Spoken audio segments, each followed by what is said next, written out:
There we go. Sorry about yesterday. Also, still need to close some windows over here, but let me do these things first.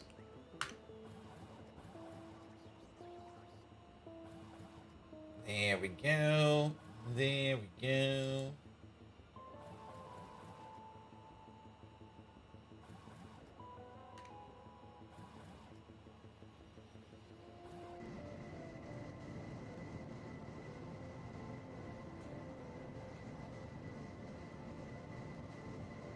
Sick days are sick days. Well, I wasn't technically sick.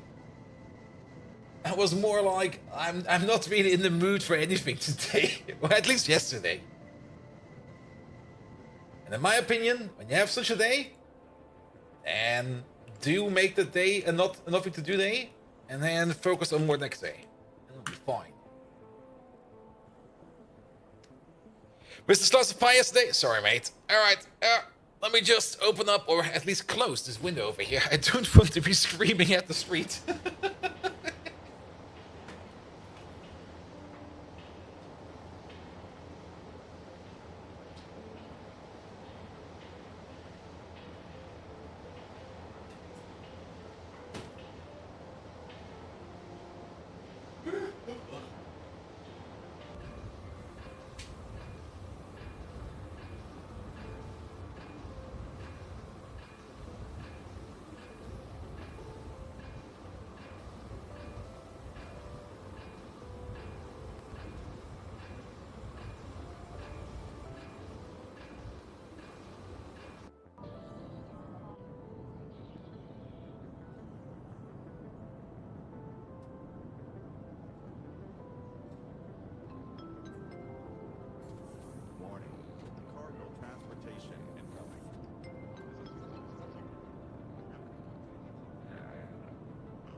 These.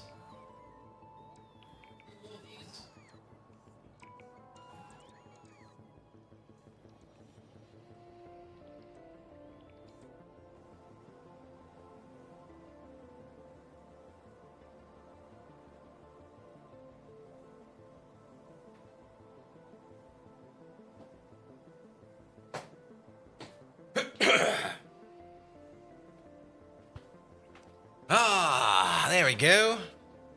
Not Melon. Hello there. Wait a minute, not Melon. Did you just push some updates? How you doing, not Melon?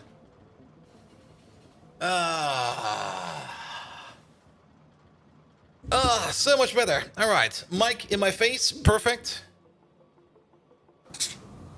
Bottle open. Ooh.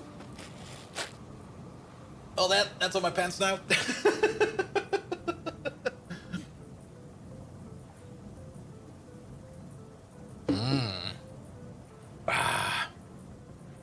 Poor Mike. What happened to Mike? I mean the mic check. Yeah, I always check if Mike is around.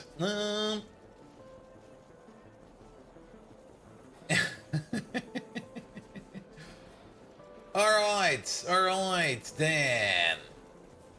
Step chat's over there.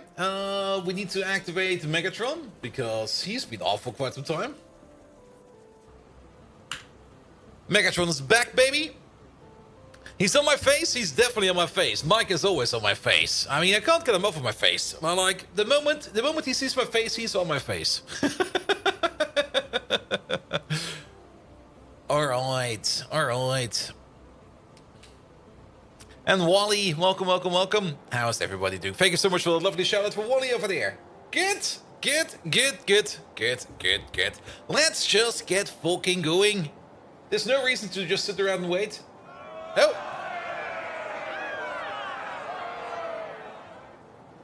Hi, Bold. Good day. Good day, mate. All right, I think I've got everything available over here. Let's just hit that button. Does the camera... Well, we will figure that out in like a second or two. Yes, it is. Good evening, Twitch! Welcome back to Factorio. Sorry about yesterday. Yesterday, I was just really not feeling like streaming at all. I was more like, I just want to relax one more day. And to be perfectly honest, every now and then when I have such a day, relaxing one more day is definitely usually worth it. Because it just makes things so much better. But today is not that day. Today's Tuesday. Shit, it's already Tuesday. What the fuck? And today we are going to be continuing. There was an update. Wait a minute. Not that melon. What the fuck, man? I checked before the stream. When did he push this? Ah, today. All right. All right. There was an update. Now, there's this ongoing criteria or this ongoing unwritten rule going on that whenever I have like a day off at Pi, usually there's been a Pi mod update. It seems the saga continues. Let's have a look at this one real quick. Changes. Increased aerial accumulator size to compensate for only transferring energy on completed trips. All right. We have a couple of those. I have no clue. Hot and Watt and fish turbine areas no longer build order dependent. Oh, that was an issue? Well, that's good to know. Bug fixes. Fixed that the mining a locomotive would wipe its equipment grid. Yeah, that should not be like that. That's very true. Fixed numeral reef jumps on placements. We don't really care about that. Fixed an exploit allowing numeral reefs to be placed on land. Ooh. Fixed a crash dividing by 0 in the aerial GUI. Oh, that's always a classic. Divide by 0. Boom. Everything explodes. Fixed that mitigated aerial accumulators would start empty. Fixed that orphaned aerial accumulators would be deleted upon migration. All right. Fixed that overlapping but independent networks resulting in repeatedly creating new aerial accumulators. All right. Fixed that aerial update event wasn't running. Fixed the crash for not validating item stacks. I don't care about all of this. Let's update it. It'll be fine. It'll be fine. Massive Splatter. Hello there. Welcome, welcome, welcome. All right. That's all been updated. Let's give it a quick reboot. All right. All right. Off we go. Good, good, good. But welcome, welcome back, everybody. Happy Tuesday. And like I said, yesterday, I was really not feeling it. I was just like, at least I was at work. I mean, it was not that I wasn't really feeling up to work. Work is fine at the moment, but it was just your typical Monday where I just was sitting there and go like, You did notice that turning off water was not a good idea in the long run. Wait, turning off what water? I'm missing something over there. And then Pumu, hello there as well. Welcome, welcome. All right, let's go in. Or, Simbrook, do you mean like that you missed putting in, what was it again, water fill in your playthrough? In the map settings. Oh. Yeah, you do need quite a bit of water in Factorio, especially in Pyanodons. It's redoing everything, isn't it? Yep.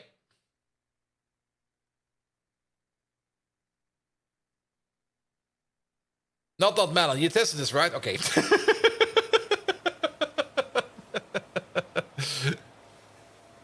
So is there a job change in the future, or did the interview not go as planned? Ah, Massive Splatter. Coming up with the good questions. No, I actually got an update on that. They were happy with me, and they want to see me for the second round. So second round is gonna be a thing sooner or later. But it's gonna be a thing after TwitchCon. I mean, this week is gonna be a normal week, more or less. Next week is gonna be a bit of a shorter week because on Thursday I'll be traveling over to Rotterdam. And then, well, then it's basically TwitchCon week. And then the week after that, I got basically a week of vacation. That week of vacation is usually planned for me just coming back with some kind of TwitchCon flu. But luckily enough, during that week is also where we're going to be continuing on with that job interview into stage 2 to see what they really want. I mean, stage 1 is usually just talking and see if we maybe somehow fit.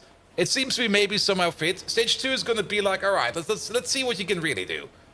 Which I'm very much looking forward to, because it's always fun to do something like that. And not only that, there's of course going to be like a little bit more of an evaluation and stuff like that. And then they're probably going to make me do some kind of stupid task again. I mean, it's always part of every interview process here. We're going to run a test. Can you do? And then they probably come up with something. I'm still kind of curious what they want me to do, but we will see. Second round is then B job they want you to test with. You hate that. Yeah, but then again, I mean, I do understand why they do that in this procedure. It sucks if you're really looking for a job and you want something fast, but if you're just looking for something better, it's actually pretty nice.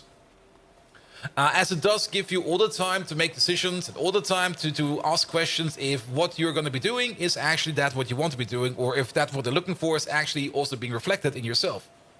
As such, it's great. I mean, worst case scenario, it's not the job I'm looking for, and we both agree upon that, and we all agree that things are fine. And then it's good. And then at least I've got a little bit more of an outlook in what is currently being sought of in the industry. And I can use that to improve myself over time again, because self-reflection over here is more or less the most important aspect of this whole procedure. And if they're bullshitting you, yes. Though I fairly doubt that they're bullshitting me, though I do already have certain concerns that they might need, well... Let's not talk about it just yet. I mean, I might have concerns about certain things, and I do have things I kind of want to check out while I'm there.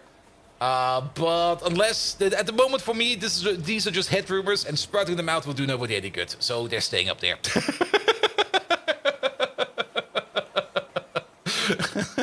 But then again, I always have concerns. I mean, see, last time we streamed Factorio, where we were talking about the degradation mechanic in the upcoming Factorio 2.0, where I do have concerns about UPS issues, but those issues will probably not be persistent, so it should be fine. Fermin, like they did in your job interview, where they gave you a broken notebook to be checked by me after some time short. The time the team lead was to the co-lead, let's give him the test device now. Then he replied, but he already fixed it. Yeah, I'm actually kind of curious what kind of task there will be, and also more or less what kind of aid will be allowed, if any at all. I mean, if it's all going to be from the top of my dome, then it's probably going to be something like, yeah, I can probably do that all from the top of my dome, but usually I like to look up some reference material first. And usually the easiest reference material you can usually find is either in the C++ standard reference table, or just in man pages on Linux. That's all you need. Good. But more about that later. I mean, the second round is going to be the Friday after TwitchCon, which is I'm actually kind of happy about, because it's on the Friday. So even if I do come back sick, I have all the time to get better, and I've still got all the time during that week to prepare for the second stage. So everything should be fine. Actually, it's a perfect time for it to put it on the Friday. All right. Reference material, that's a file, what's filed on it too. I mean, to be perfectly honest, I mean, reference material is always very important in my opinion. Mostly because you want to do something like everybody else is doing it, or at least how the documentation is telling you how you should be doing it. Because the moment you kind of strive away from that path, and you maybe enter like the area that's not well documented, yeah, whatever kind of issue you're going to be having, that's going to be your issue. But if you're staying close to the more or less status quo of how things are intended to be used, then the more easy it will be for you to find issues or find solutions to commonly asked questions. And usually, commonly asked questions are usually the only thing you need to take a look in. There we go. Demon BM, thank you so much for the resub as well. And why would they ask you to give you a task with this, Mr. Representative of the... Wait, what? Why would they give you a task with this representation of the job itself? That's also... Yeah, I mean, I'm not quite sure what it's going to be. It could be anything. It could be literally anything. But then again, I'm pretty confident in what I can do. And if not, I'm also very confident in my bullshit abilities. I mean, if you've seen this thing over here, like this massive Factorio base, you do know that I'm an excellent spaghetti master. I can spin everything I want in any kind of spaghetti form. And at the end of the day, I will probably be the CEO. If you don't understand it, how will anyone else? CEO mindset. Yep, there we go. I mean, isn't that like the common practice if you solicitate for a job? Like, what is your grand plan? My grand plan is to become the CEO and fire you. All right, that's a good mindset. Welcome aboard. Also, Spectre left a sneaky resub yesterday. Thank you so much for that as well, Spectre. And don't you see Bold Viking's glorious beard? Obviously, will be undercover god bullshitting us. Actually, by that point in time, my beard will be a little bit shorter because a day before I go to TwitchCon, I do go to the barber, and I've only told the barber one thing: make me look fancy. That was everything. So the beard will be shortened a bit over time again, which is fine because this one over here definitely needs a whole bunch of care because I have not really been to the barber in like a year. And maybe putting like a little bit more care, barber care into the beard is definitely a good idea. Good. All right. So, last time around, we were working all the way over here in making special fungal substrate. We even put in like an extra line over here for the raw fiber. And I do remember how we ended last stream. We ended last stream at 3 AM playing GTFO. Yes, that was part of the magnificent GTFO stream. Evan, the special fungal substrate over here has been working ever since, and I've already updated the recipes over here for the Yadels with the special fungal substrate in mind. I kind of have the feeling that we maybe want to upgrade the amount of... Ooh, that's not good. Is this still... Oh, I see what the issue here is. Let's fly over there real quick and update the fertilizer output, because we've got better fertilizer trains, better fertilizer throughput, and we're still using the 1.4 train over there, and we should not be using the 1.4 train over there anymore. So there'll be some stripper glitter into beard at TwitchCon. Nah, but it will be shorter. It will be like made a little bit, we will be defluffing it, I guess is the correct term. I mean, I'm taking somewhat care of it, but then again, I'm also not really taking too much care of it because I literally do not really care too much about it.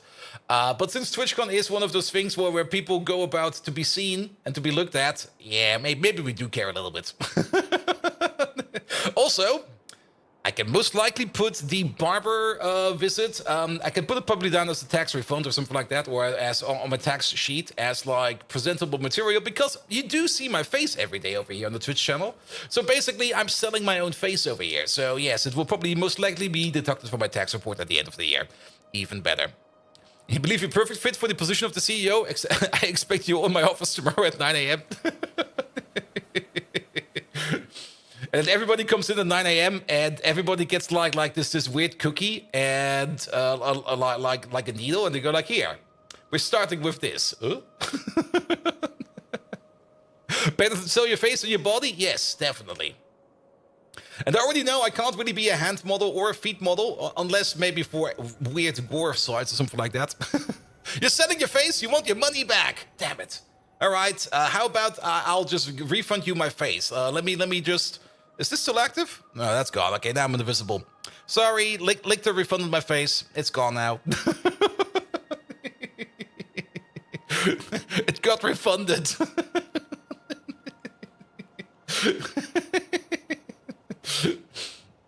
The barber, what did you do to your beard, Bolt? What do you mean by do to it? It just exists. Hey, we paid for the face too. Not my face, please. Not on the face. Caladorn, hello there. Do you think anybody else would be here for me? No. They're all here for higher level Factorio play. Absolutely. They're definitely not here for anything else. Like just this exhilarating, nail biting, table clawing, speedy, high speed, 100 UPS per second Factorio play in real time. Or something like that. Here we go. All right. Yeah, these are all working on the best recipe, but yes, we need to be over there. Your face would be great in any Viking series. I mean, at some point in time, well, you never know if that maybe happens to them. Maybe at some point in time, somebody comes along and goes like, hey, this guy has a great face, put him in the series. And you go like, what? Me? On TV? Please don't. I'm not a good role model. Yes, that's why we want you on TV. Oh, God. All right. This train. Scram, mate. We don't need you over here. Let me guess. You're full? You're full.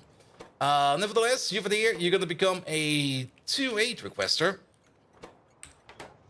There we go. And while you wait, we could maybe just send you over here somewhere. Are there still signals on here? There's still signals in here. Just wait over here for a second. It'll be fine. Just leave. Pause Pash. Hello there. Welcome. Alright, alright. I guess there's one over there as well. There we go. And then there's one over here, one over there, and one over here. Boop, boop, boop. All of these go in. Here we go. And then let's upgrade this to a 2H station. If I can at least aim correctly. Yes, we can. Alright, we got 2 outputs over here. Where's the other output going? The other output is going all the other way. That's fine. You over there. And then let's just click and pull. It'll be fine. Though we should definitely get rid of this thing over there. That's a little bit extra. So not quite sure what's happening over there with the underground, but that's fine as well. Good, good, good, good, good, good. Alright. And then we only need to go all the way over there.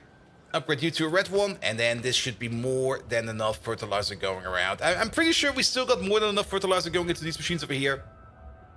But now it should definitely be better than ever. Good, good, good. We can maybe also have a quick look at... Okay, the fertilizer belt over here is pretty empty. How much fertilizer do we need over here per second? We do need 10 fertilizer every 110 seconds. Let's just say like 1 every 10 seconds, so 0.1 per second. We got a total... Is this 100? This is 80. So we need about 8 per second in total. Wait. Oh, wait. 8 per second at crafting speed 1. We got crafting speed 2 at 16 per second. So actually, a yellow belt over here, it was definitely not good enough. A red belt over here is more than good enough. And actually, we do need a little bit more than 16 per second because we did some bad math. And we actually need...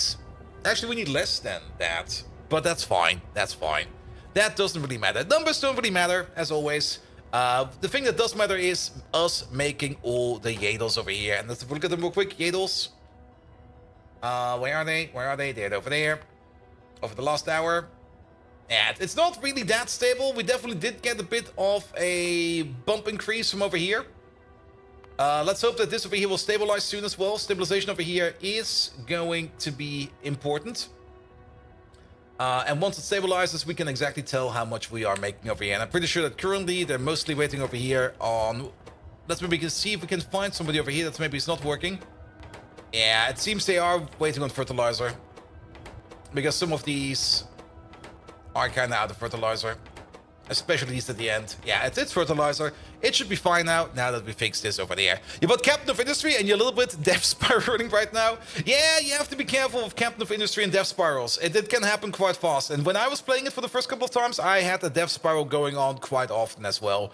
They kind of tried to fix death spirals by adding in loans and stuff like that. But I never really looked at loans. So, yeah... Let's hope the death spiral is not hard enough. But usually the biggest death spiral that you can have is like the diesel death spiral. And it's doing unlimited world mines and coal, Captain of Industry. Yeah. Coal and Factorio death spiral simulators. It's kind of hard to death spiral in Factorio, though it is definitely possible to death spiral in Factorio. Also, we're getting the bonus upgrade. There it is. Ooh, another Yadles upgrade. Another Yadles upgrade.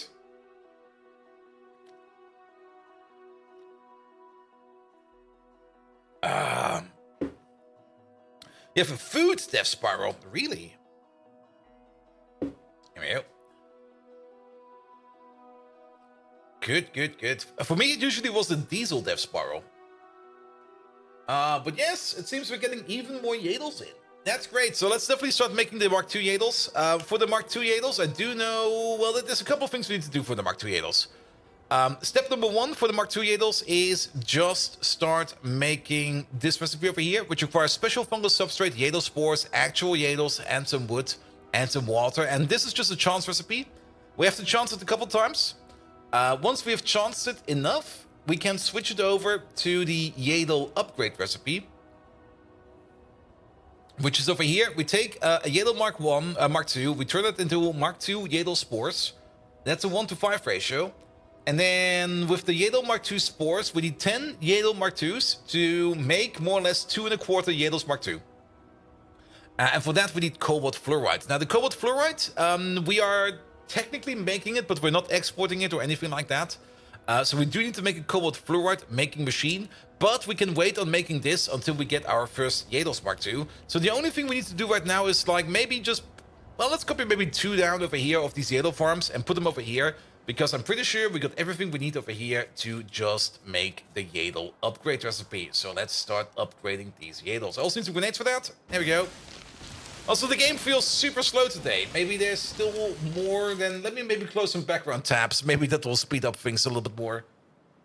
Or maybe our game over here is just really biting in that many UPS issues over here.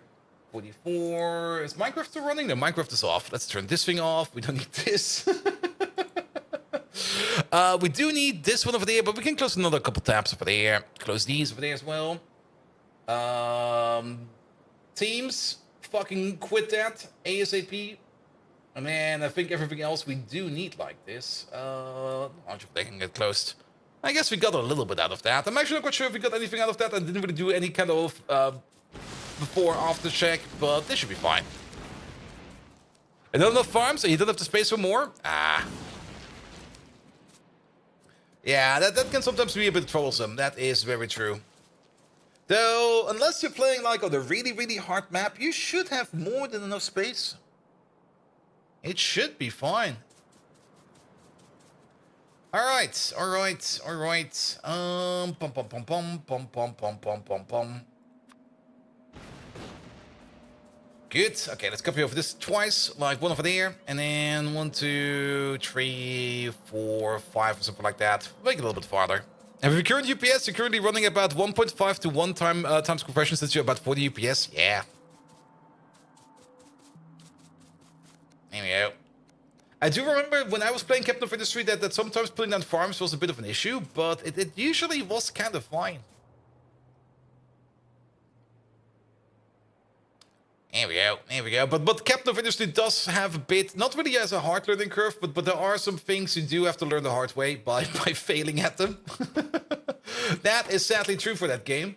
But then again, it is a lot of fun, in my opinion. Captain of Industry is definitely one of those games I really do enjoy playing quite a bit.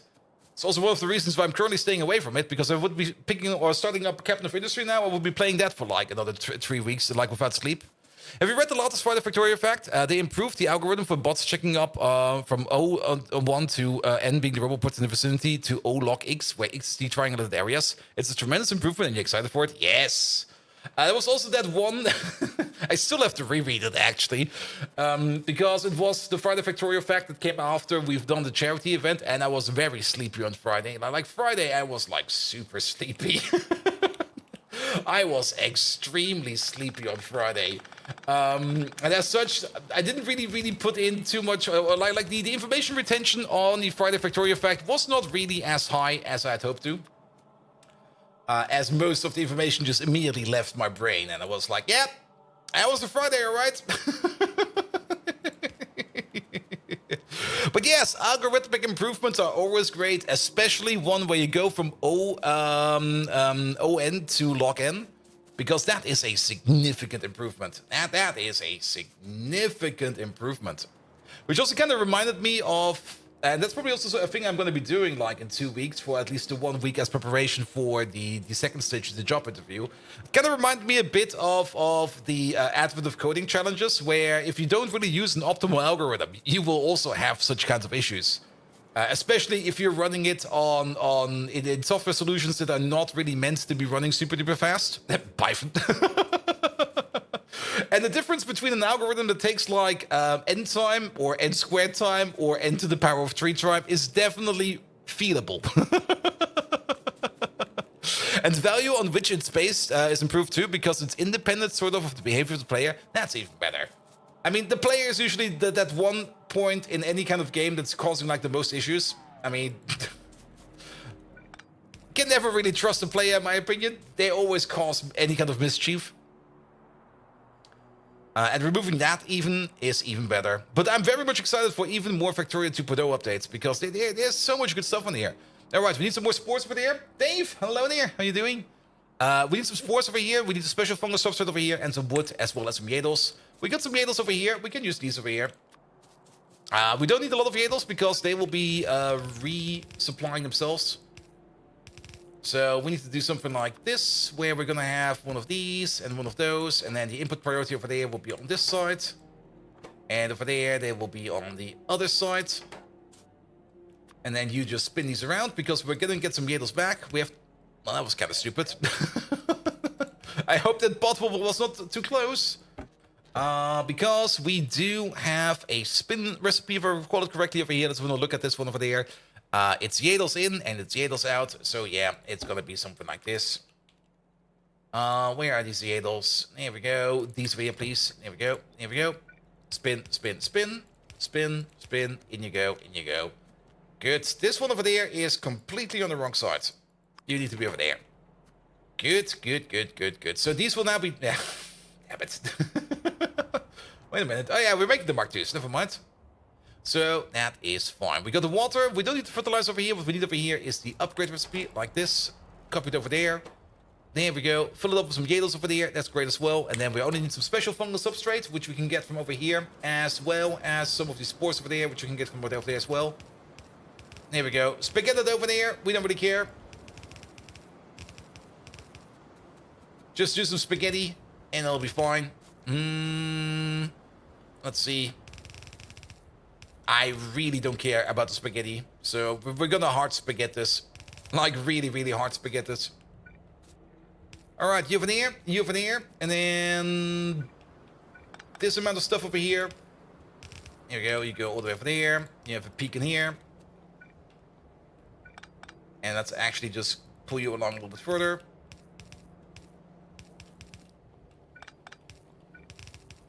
Here we go, something like this. And something like that. Here we go.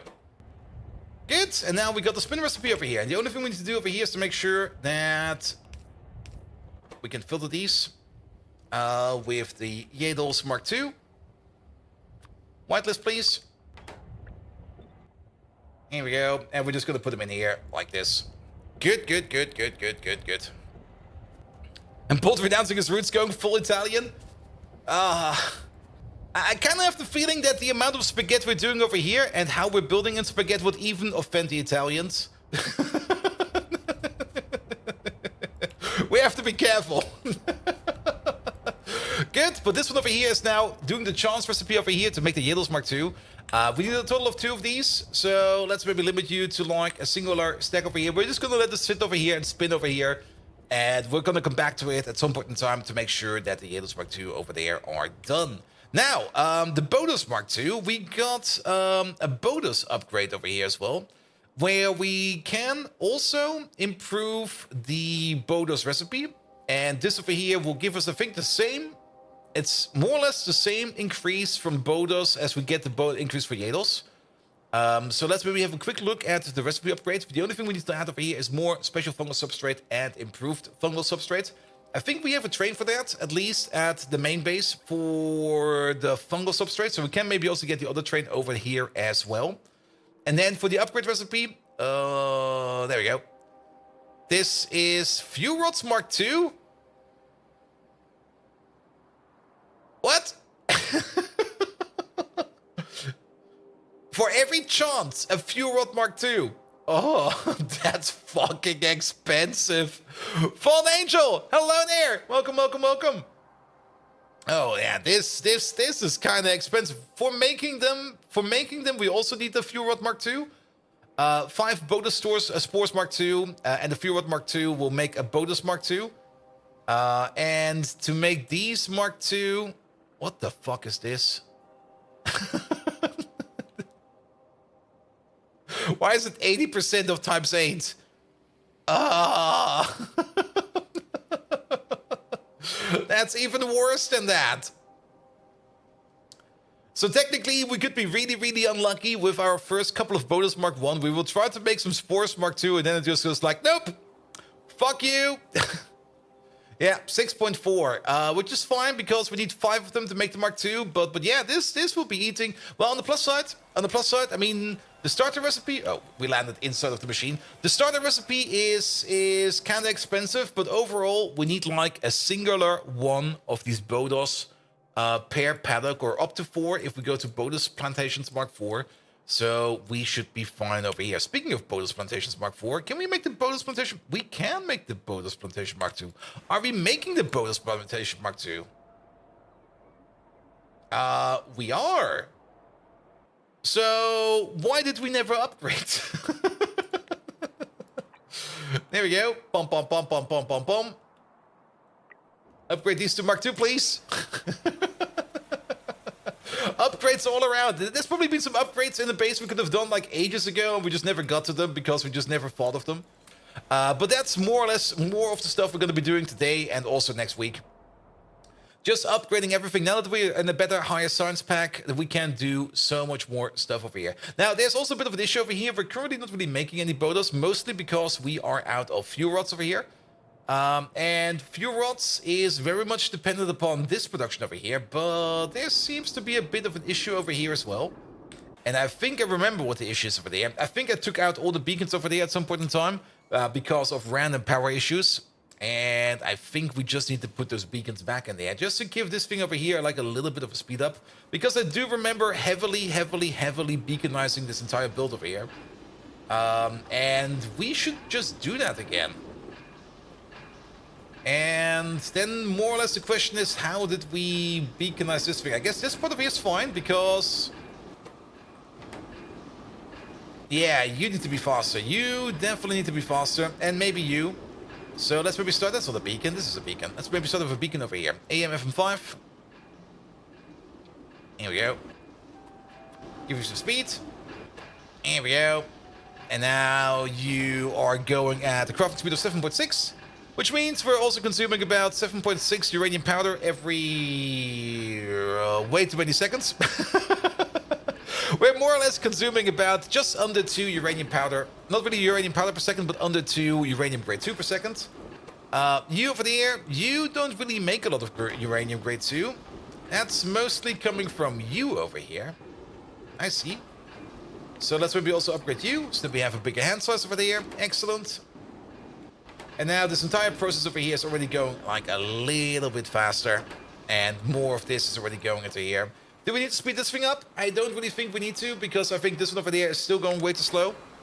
So the only thing we do probably need to speed up is more of this mining operation. So you over there, you'll be an AM FM4. Does that also reach? Yep. And then you over there, you'll be an AM FM3. Let's give it all the speed we can get. Like, make sure that this thing over here goes fast as fuck. Here we go. Here we go. Now you have the crafting speed of 11.6. Great. I'm pretty sure that you can go a little bit faster. We can still put down over here your own personal 5.5 beacon. Because this 5.5 beacon does not reach all the way over there. So you go fast as well. Here we go. How fast are you going now? You're consuming 1.25 uranium ore per second per crafting speed. So at 11.6, you're more or less consuming just under 15.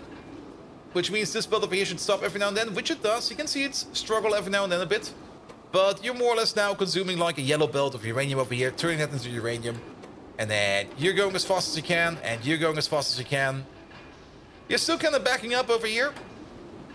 Which kind of tells me we can go faster. So we're going to go faster. AM FM2. There we go. So this beacon over here doesn't really do much anymore. But then again, why not put the 1-1 beacon at the end over here as well? And then we got all the frequencies for all the speed. Maximum speed we can get over there is going to be 12.4. I think this beacon over here is actually... okay, it's almost doing nothing. But 12.4 is what we're going to get. Maximum speed for this building.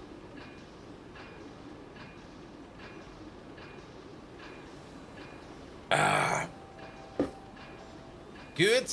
And I think now this one over here is also no longer stuttering. 12.4 times 1.25. Yeah, that should be about 15 per second, right? This should be going down. Oh, it's actually staying stable. No, wait. No, it's definitely going down. It's going down. Alright, we could speed up the belt over here, but I think this is fine. We're now making a decent amount of uranium over here, which is going to be processed in these machines over here. We don't really need to speed up this part over here, because this part over here is... It doesn't really require to be speed up over here. There's already some speed modules in these buildings. Some of these are Mark II buildings, some of these are Mark I buildings. Overall, the speed over here is fine. And then we just need to wait over here on the uranium pulp stage 3 over there to turn that into yellow cake, to turn that into uranium over there to turn that into a fuel cell. To turn that into a used fuel cell, which we will then hopefully be turning over here into some plutonium every now and then. But overall, it seems a bit slow, to be perfectly honest. There's not really a lot of plutonium going around. Nevertheless, we should definitely at least enable the mole to make some more fuel rods. And to do so, we're going to be adding in just over here, like a pickup point. There we go. For the plutonium 239, because we do need the plutonium 239 over here to make our fuel cells Mark 1. So at least they can then be picked up over here, brought over here, where they can then be turned into the fuel cells. These fuel cells over here will then mostly be going into these BODOS facilities over there. And then the BODOS facilities over here will be making us more BODOS. Now, we still need to go deeper into nuclear processing, especially into actual nuclear processing. To get better amounts of plutonium, because this plutonium process over here, it's more or less your starter process, and it's not really the best process out there, but it is the starter process, so we have to start somewhere. So we're starting off with this one. I do hope that things over here will be picking up at least a bit, but it looks kind of slow and barren over here, which is not really the best. For more plutonium 239, and kind of seems like we're looking at this like every other week. To make sure that things over here... Just look for 239, how about that? There it is. To make more plutonium 239, we can make it out of MOX. We can make it out of Americum. Actually, Americium. But I call it Americum. Because it's always good to be merry. We can also make it... Well, these are way more advanced stuff that we can't really have access to. Yeah, the MOX plutonium oxide, that is the important part. And the only way to get MOX plutonium oxide over here is if we use spent MOX fuel, and spent MOX fuel is what we get out of a MOX reactor. So that's where lithium processing will get us into. Now for the lithium processing, as long as this container over here is empty, we're not going to be doing any kind of lithium processing, because lithium processing requires countersand, and I've already said it a couple of times, countersand is not that easy to make. Because it kind of depends on a whole bunch of creature parts. And it also depends on BODOS, if I remember correctly. Because that is this belt over here, isn't it? No, that's bone meal. But wasn't there something else missing over here? Like a certain part over here that... Yeah, this belt over there. And this is most likely BODOS. So we should... Oh, that's a bit of a catch-22, isn't it? We need nuclear processing to make fuel rods, to make the BODOS, to make the more advanced fuel processing. Oh, that's a terrible catch-22. Alright. Yeah. That kind of sucks. Can we prot mod this? Not really. Can we prot mod this? Oh, we can. We should. Absolutely prot mod this, man. Alright, alright. That's actually a pretty good strategic prot mod over here. I like this one quite a bit. Maybe there is other ways for us to make more uranium-235. There we go. So maybe a better way of making this. Maybe we missed something. Of course, yellow cake is the way we're currently doing it over here. We can also get it from used up uranium fuel cells Mark II. But I don't really think that these will be the recipes we want to do. Then, uranium-234, that also exists. Oh, what the fuck, man. There's a whole bunch of different uraniums around. Overall, yeah, no, not really. No, nah. Alright, this one over here now has a crafting speed of 1. Usually, when we use prop mods over here, we also put a speed module in here. But this machine, for 1... is already not running 24/7, so that's already fine. And for number 2, it was already planned with a crafting speed 1, and it's still a crafting speed 1, but now we have 20% more productivity bonus over here, which is even better. Can we prot mod these? No. So yellow cake is where it's at. Now, didn't we set up at least like a better yellow cake production all the way over here? Isn't there like... Yeah, there is. There's a massive amount of yellow cake over here. Which is fine. We could maybe start thinking about splicing off some of this yellow cake over here. I mean, I guess this is definitely the process we want to be doing because this is the more advanced process. But if for whatever reason, if we can't do this process, we might just want to take some of this uranium 235 over here, or actually this yellow cake over here, turn that into uranium 235, and process that, which we could do over here. And now there's like two things we could think about how we could do it over here. Our main intention over here is to... That's a lost recipe. Is to turn it into fuel cells, and then from the used up fuel cells over here, we can go deeper into... Yeah, this recipe also do not exist anymore. We can go deeper into the processing over here. This over here requires antimony phosphate, or makes antimony phosphate. So, and that's a liquid. We don't even have to look at it here. We have to look that in here.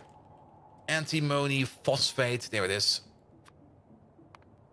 And yeah, that mostly comes from used up cells, and only from used up cells. So only from the breeder reactor. And then we go to that, we turn that with some antimony oxide and some phosphoric acid, which we are doing over here. Yes, we are doing that over here, that's this process. Into the phosphate and the Purex concentrate. Wait a minute, the concentrates. We got these waste products over here. We got Purex concentrate number 1, and we got Purex antimony phosphate phase number 2. And we're not really using this yet. So what can we do with the Purex concentrates? The Purex concentrate over here, we can turn into Purex waste and Purex concentrate number 2. We can also barrel it. Purex concentrate number 2, we can wash that into Purex concentrate number 3 and number 4, as well as the Purex waste even more. Number 3, we can turn into number 4. We also get some Purex uranium concentrate number 1. Alright, this we can't do anything with right now. That's always lovely. I always love recipes like this. Like here, have something you can't do anything with. And then Purex concentrate number 4, together with some naphtha, we can turn that into Purex concentrate 5 and Purex PU concentrate number 2. Can we do anything with Purex PU concentrate number 2? Oh, we actually can. What the fuck? Which we can combine with Purex U concentrate number 1. Wait a minute, what?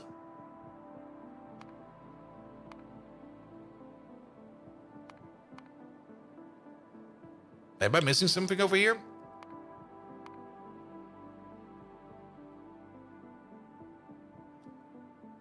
Are there 2 different Purex U concentrates?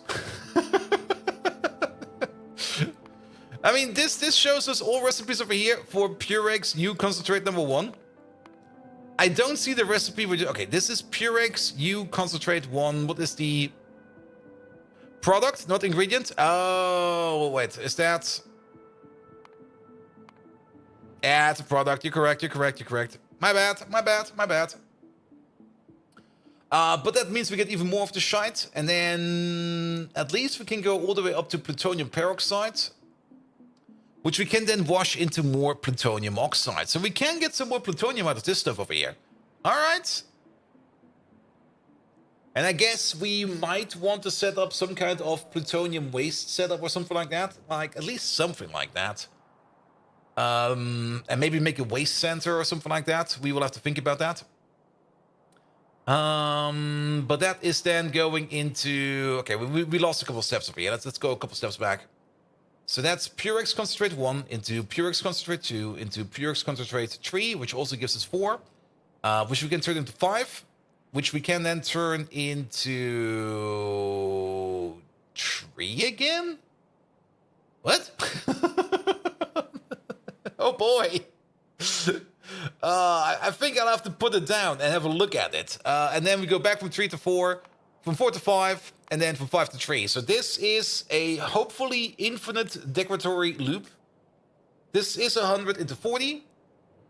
This is 80 into 60, and this is 100 into 50. So yes, it is very decoratory. It will go down quite a bit. But do you know about the 1990 rule? And yes, I stumbled upon it by looking up a source for a catch-22. The 1990 rule. I know the 90-10 rule.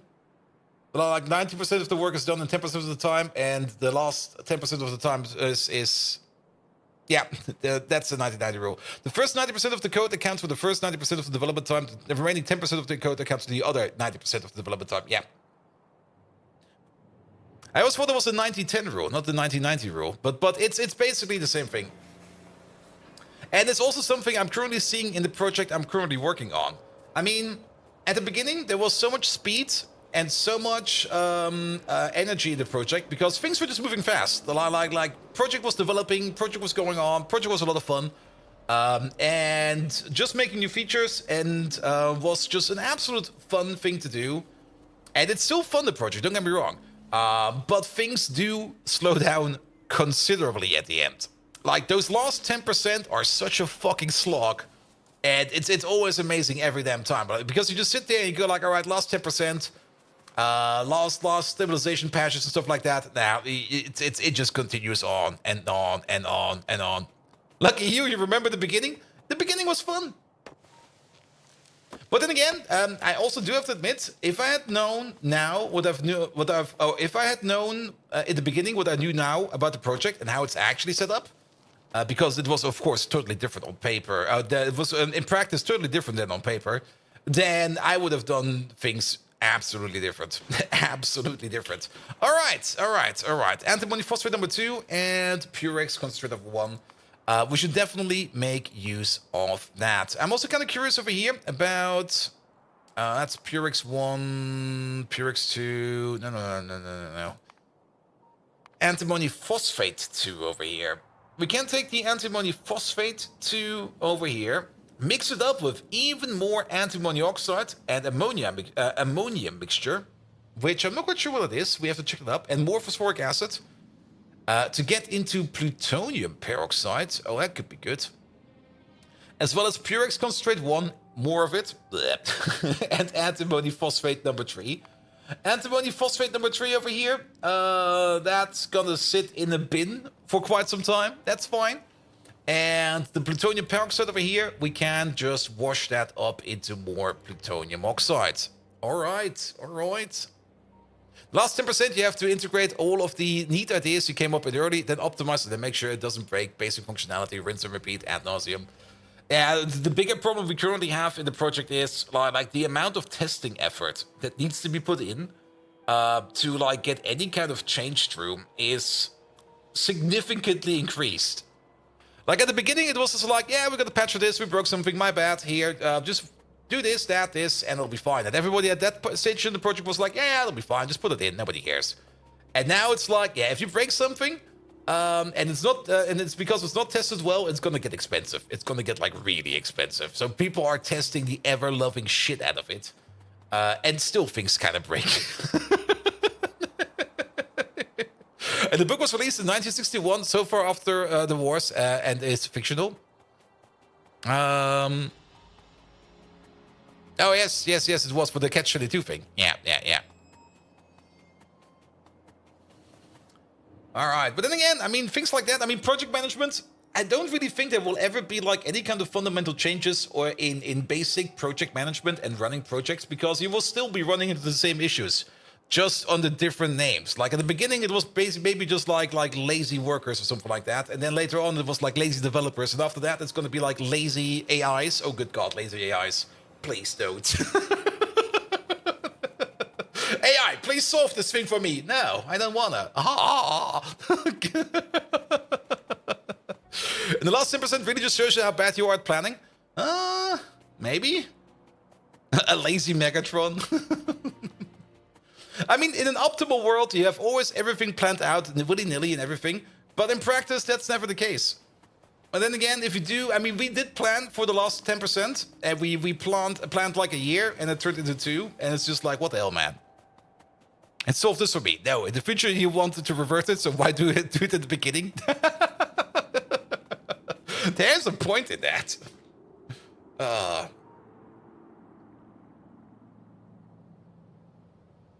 Then again, I've definitely brought the same argument up in a recent meeting where I was like, all right, you want us to fix this? Yes. What's the reason? Because it's a fix for our workaround. All right.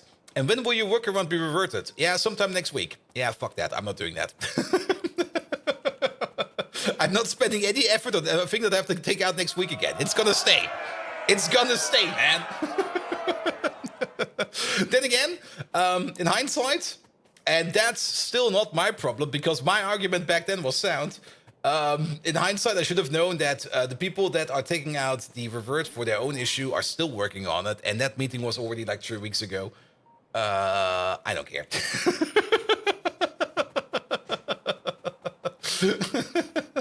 There's a lot of things burning, and maybe our dishes are also starting to smolder because of that, but originally the issue is coming from somewhere entirely else.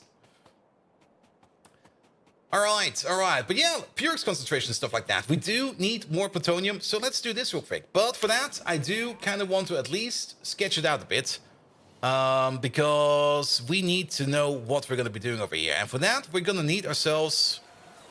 and that is the tributyl phosphate. Good thing we started this already. We need some hydroclassifiers for that. And we have some embedded engineers we're working with right now. Your story rings so true. Yeah. Maybe it's the same company. But I don't want to call out any names. That would be really not a fair thing to do. I mean, I guess every company sometimes has especially bigger companies, sometimes have some weird engineers in it that maybe are not really what they're up to. And in my personal opinion, the easiest projects are always the projects where you are like in a small team and only with yourself. Those are the best projects. The moment you get like multiple teams involved, it always ends up in such chaos. Which is fine, because that's part of running projects. There's always going to be like people you need to talk to and stuff like that. But overall, All right, I got distracted again. How did I get distracted again? Purex 2 into Purex 3 and 4. Purex 4 over here in a compressor. There we go. Into Purex PU concentrate and Purex 5. Purex 5 in another hydroclassifier back into Purex 3. Then, not only that, we're going to be making a whole bunch of Purex waste. Purex waste over here. We cooked that up back into Purex concentrate number 1 and Purex waste number 2. Oh boy! And that's more hydroclassifiers and liquid separators, which is fine. Purex waste 2, we can cook back into Purex waste 3 and PU concentrate 5. Purex waste 3 over here. That's where we go into with the sugar, the stainless steel, the Purex wastewater, and the molten glass to turn that into vitrified glass. We also get some molybdenum ore out of this one. What the fuck? All right. Where we get some more Purex concentrate 5 and some more Purex U concentrate 1. The Purex U concentrate 1 for now is going to go into bins. We don't really know anything to do with this right now. The Purex concentrate number 5 will be going into Purex PU concentrate 1 and 2, which 2 requires a flotation cell. The flotation cells are down here somewhere. There they are. Alright, I do know the title said something about upgrades, but it seems we're working on nuclear stuff right now, so that's fine. Hope not, but the code quality was not great, so I wonder it seems difficult for them. It might actually be the same quality at the same company. I mean, the one company that's causing us some issues, or the one team that's causing us some issues, also are sitting on... it's not really that they're sitting on bad code. I think the code they're sitting on should be fine. They're sitting on a whole bunch of code they don't understand themselves. That is the issue. They're sitting on like a whole bunch of code that they got from somewhere else, which I think is mostly other open source code. I'm not actually quite sure where it's coming from. The only way they deliver software is by means of patches and not by actually software updates, because they don't even dare to touch the code. And that just makes things ludicrously hard. Absolutely ludicrously hard. They got it from ChatGPT? No. I think ChatGPT would be doing a better way, but they just have this lack of knowledge, it seems. Well, like they got a whole bunch of software. They're moving around and saying like, yeah, that's ours, but it's open source, and they just don't understand it, in my opinion. And whenever there needs to be a fix or something like that, you get like the weirdest fixes ever. Like you look into those patches and go like, huh? Why did they change it like that? You don't even understand the patches. It's that bad. But then again, so be it. There we go. And then that goes back into peroxide. And then we go to plutonium oxide. We could think about exporting the plutonium oxide. I'm not quite sure if we're going to be exporting the plutonium actually, or we... How many things can make plutonium oxide? The used up MOX fuel cells. There's going to be a bonus recipe at some point in time. We don't really care about that. Peroxide and used up MOX fuel cells. Okay, maybe we put it on the train. I'm not quite sure yet. These guys just love to create seg faults and go, well, that's a voice of warning, right? Yep. Well, at least they're not causing seg faults. Though, then again, I have to maybe look up a ticket after this one, because I do remember giving them a ticket like, hey, here, your program crashed hard. They were like, yeah, we'll look at it. Never heard back from it. So it's like your typical Yocto-based project. It's definitely, I mean, they contribute to the Yocto layers directly, and that's also why they probably put it into patches and not into specific Git repositories, but it's a bit messy from their side. But then again, I mean, you have to work with them. At the end of the day, you can't really kick them out or ignore them, because you're only part of the other teams. You can complain about them, and you can try to improve the situation, and that's the only two things you can do. I mean, you have to somehow work with them at the end of the day. So you come in a quit code, stuff like quit code, made of patches and patches and patches and patches. Yep. And being able to work around or work with those kinds of companies as well is also, sadly, something you have to learn at least somehow. And most of the time, the best way you can do if we work with those kind of companies, or have to work with those companies, is make sure you write everything down. It sounds kind of stupid. It sounds really, really stupid. But just like going around and like putting down some protocols of like, yeah, we had a meeting with this guy about this, and yeah, we had a meeting with this guy about that, and stuff like that definitely helps, because at the end of the day, if shit goes down and everybody has to put their cards down, and you have not written that stuff down, then you're gonna be the asshole.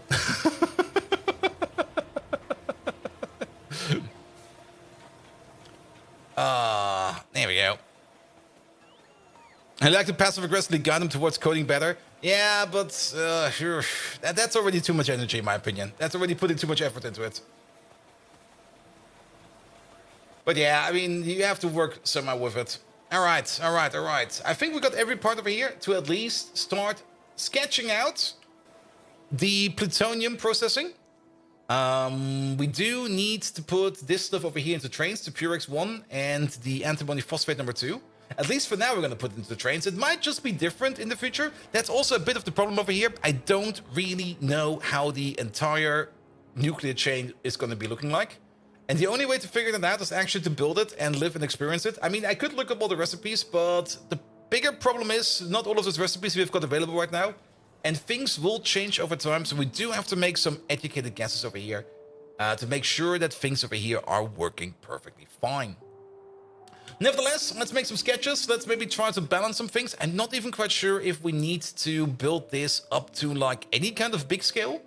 That's the other big problem over here. I'm not quite sure if we need to scale this up, scale this down, or do anything with this. Let's also get rid of all of this. We don't need these. There we go.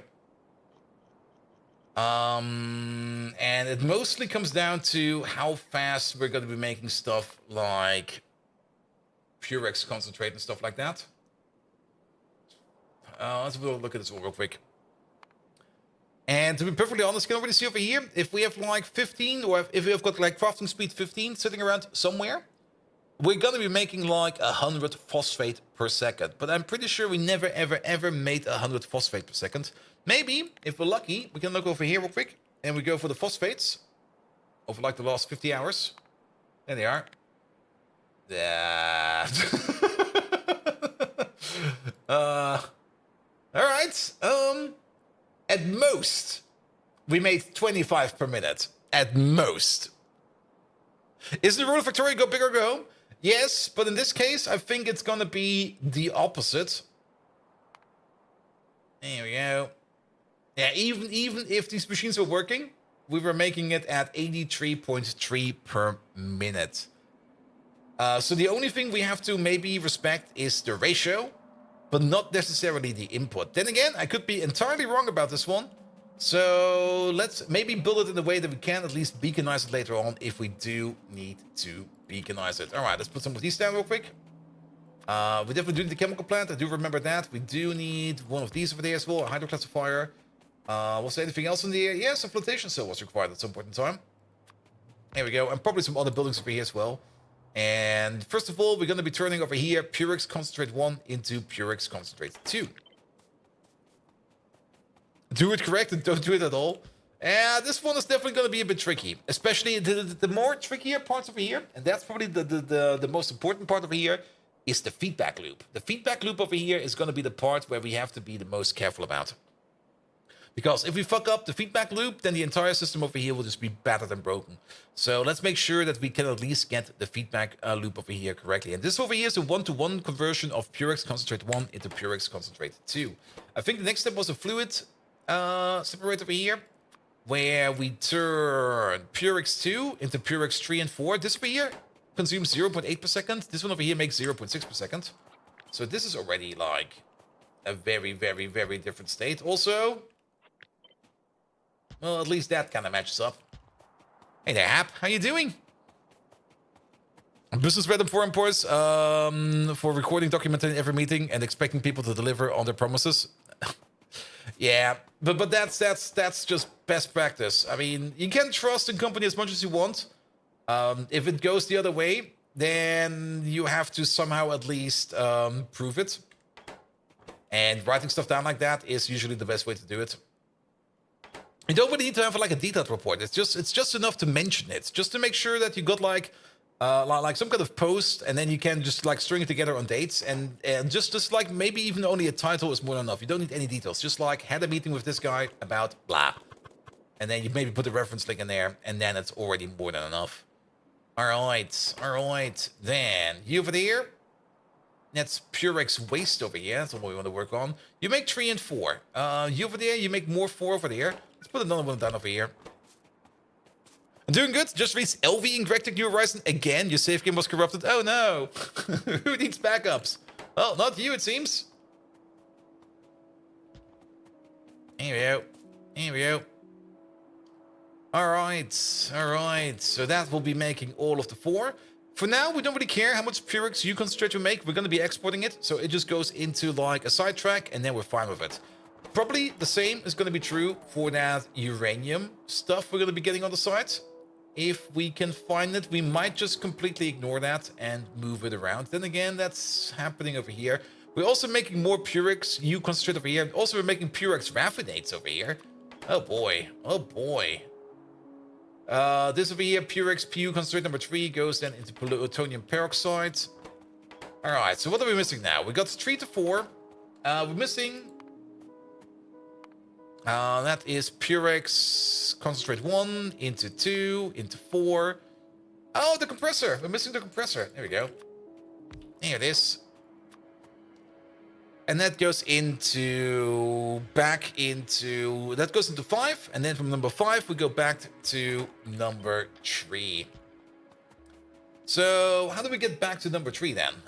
This is going to be done in... hydroclassifier again. Here we go. This one over here is going to be making... Oh, wait, this... Wait a minute, there is no loop. Shit, I thought it was a loop. There is no loop. This is... Number 5 over here. We turn that in... No, wait, we do. What? I'm looking at the wrong thing.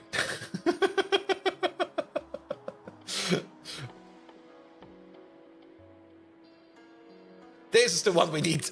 I'm looking at the wrong thing. Oh god, we're doing nuclear waste processing. Yes, I kind of wanted to do something else in the beginning, and now we kind of stuck with nuclear waste processing. I'm also not quite sure how big this building is going to be in terms of nuclear waste processing, but we're going to be doing a bit of nuclear waste processing. Am I out of these? I am out of these. Alright, let's flip you out real quick, and that's going to be you over there. And that goes into 3, and that goes into there. So it's gonna look something like this. This could be your final product. The game's world. I mean, at the end of the day, it's always kind of different on what you're gonna end up with. As long as you're doing something in the correct direction, that's fine. Speaking of, how are these doing? You made 118, you made 111, and we don't have a single one yet. Nice. Good. Alright. Then, yeah, there is a loop. Let's maybe start off with the loop. So, you over there. That's gonna be you. You over there, you take in 10 per second of Purex concentrate number 4, and you're gonna make 5 per second Purex concentrate 5. Purex concentrate number 5 over here. That's technically a 2 to 1 because you over there go like this. There we go.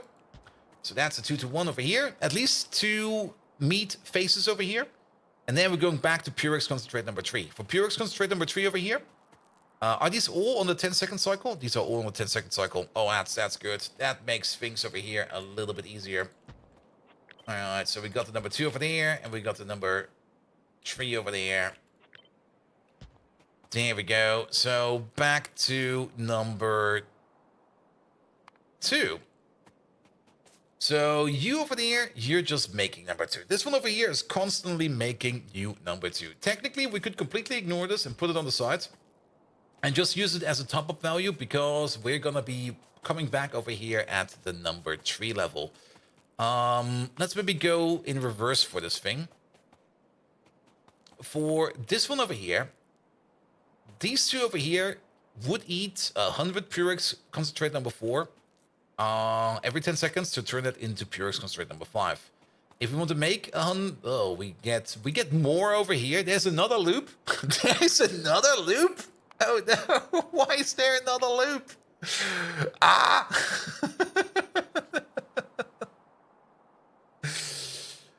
2 of these.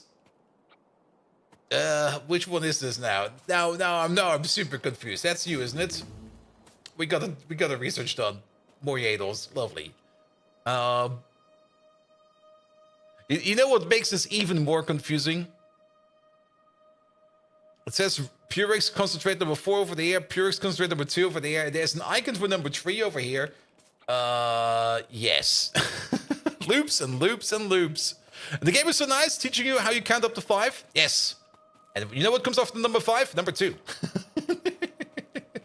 All right, if we put down 2 of these over here, we would be making 50 Purex concentrate number 4 over here. The Purex concentrate number 3 over here, which is going into you? Oh, wait a minute. We already fucked it up, didn't we? Sorry, we have to start over. I'm already confused. That was fast. All right, well, we're going to start with you again. This seems like a good starting point. Yes, you over here. If you want to be running at an optimal speed or near to optimal speed, you need 10 Purex concentrate number 4 per second. We get that from Purex concentrate number 2. We get that from Purex concentrate number 3. We get that from Purex PU concentrate number 1. The Purex number 2 concentrate over there.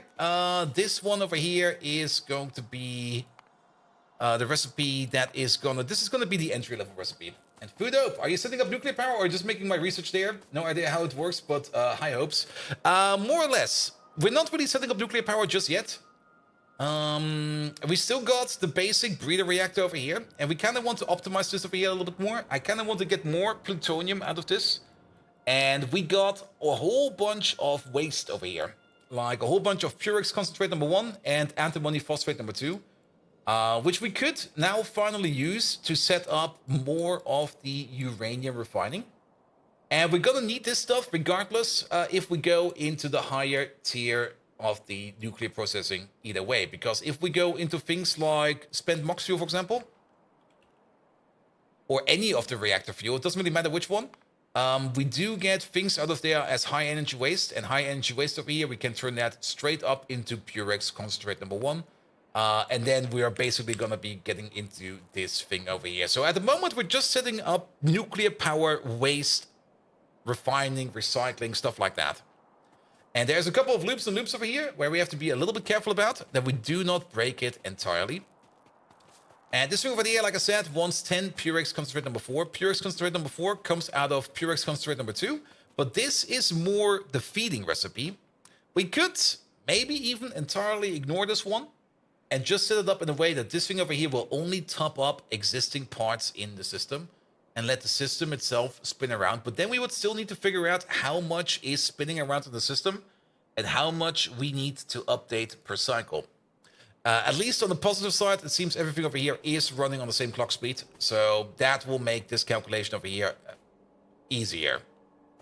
Only easier. All right, then we got this one over here.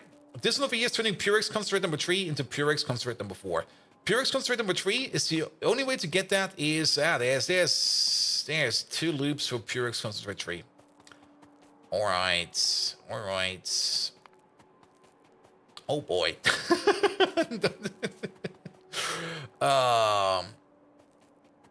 In times like this, usually the best way to do it is try to figure out which paths are more of the constant paths, and the one constant path I do see in here is going to be the Purex PU concentrate over here, which we get out of this step over here, because this over here is going to be a constant output over here, and actually this is not even... That's a whole other recipe. That's this one over there. No, wait, that is this one over here. This is more or less... Oh, that's even more weirder. That's...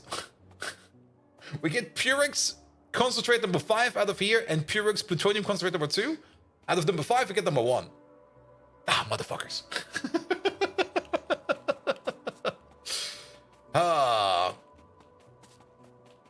There's, of course, an entirely different way of trying to solve this thing. And that's by just building it in a way that will respect the loops, and by leaving enough space to add new buildings over here to optimize it later. I mean, you don't need to fully figure out the loop if you build it in a way that you can adjust the build depending on how the loop spins.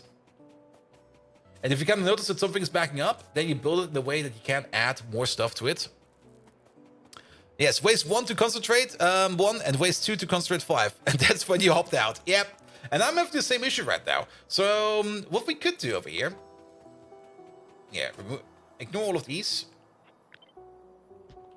It's not going to be the most elegant of builds,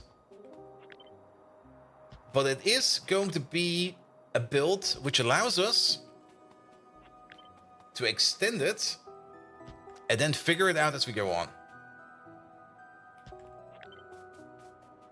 If we even look at it and figure out as it goes on, because we can just do something like this. Put it into one big line. The Purex one, that's coming from over here. The other way to get this was by cooking up things like Purex waste 1. Oh yeah, that's also gonna happen. I forgot about you. Oh, there's a couple of loops in here. There's definitely a couple of loops in here. And then just setting in the priority straight, which means we're gonna have a bit of a more elaborate piping system on the side over here. And these over here will be able to be extendable by adding more buildings over here and removing more buildings. And maybe then we can see a pattern emerging, which we can then use. And we do need some more space for that. So trees over there, go away, please. That should be fine.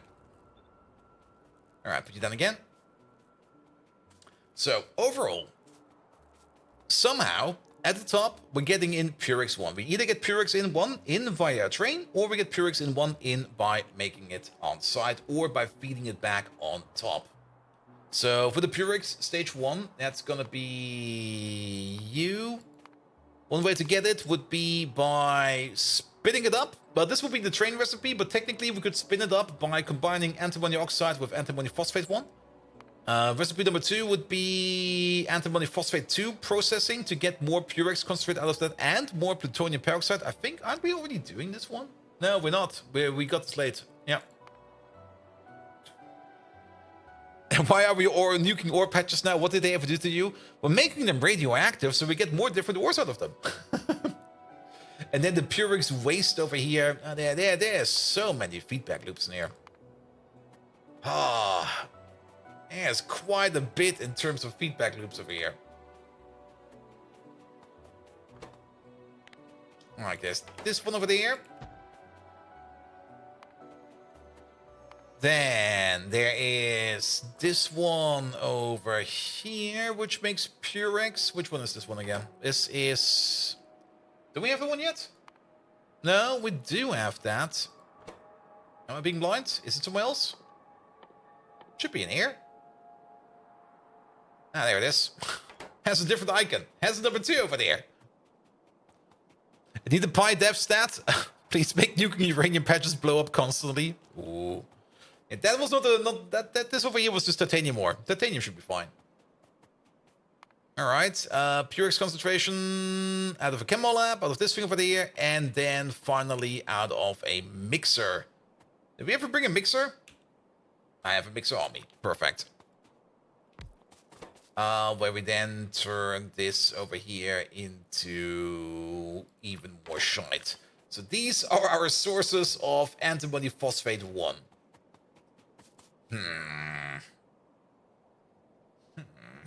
I need to drink.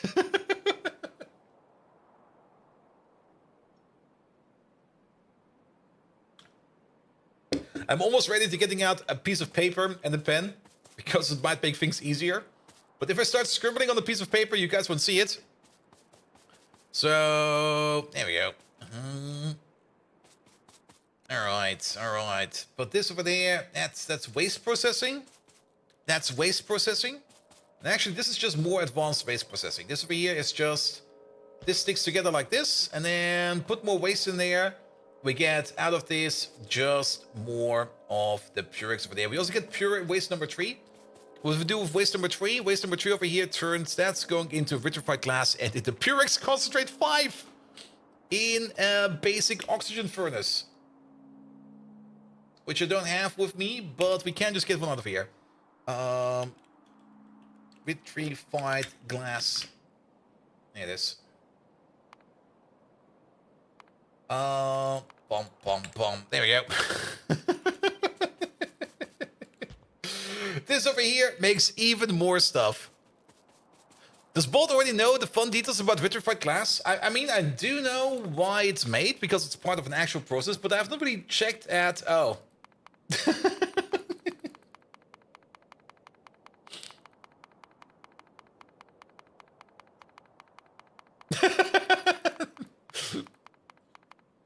Oh, that's another way of making this stuff. Nice. Oh, that's where the raffinate comes into. Oh boy, I was already wondering, what can we do with the raffinate? Raffinate sounds amazing. We can probably refine this. No, more vitrified glass. Ask Megatron to take care of it. Megatron, what would be a good way to get rid of loads of vitrified glass? Yeah. That's... I kind of dislike this, actually. It must be launched into Bold space. Viking, do you remember the ruthless bingo battles we wrestled through? It's just like that. Loaded into trains like you're slamming down your bingo chips. But remember, don't spill the beans like last time. Beans. Oh, how I loathe them. Send it to space, nuke it? I mean, we could also just store it next to like an exploding Bodos or something like that. That would be the other automatic way of getting rid of it. Just put like a warehouse over here next to an exploding Bodos and just stuff it into there. Let the Bodos take care of it automatically. I mean, once every hour should be more than enough to take care of it forever.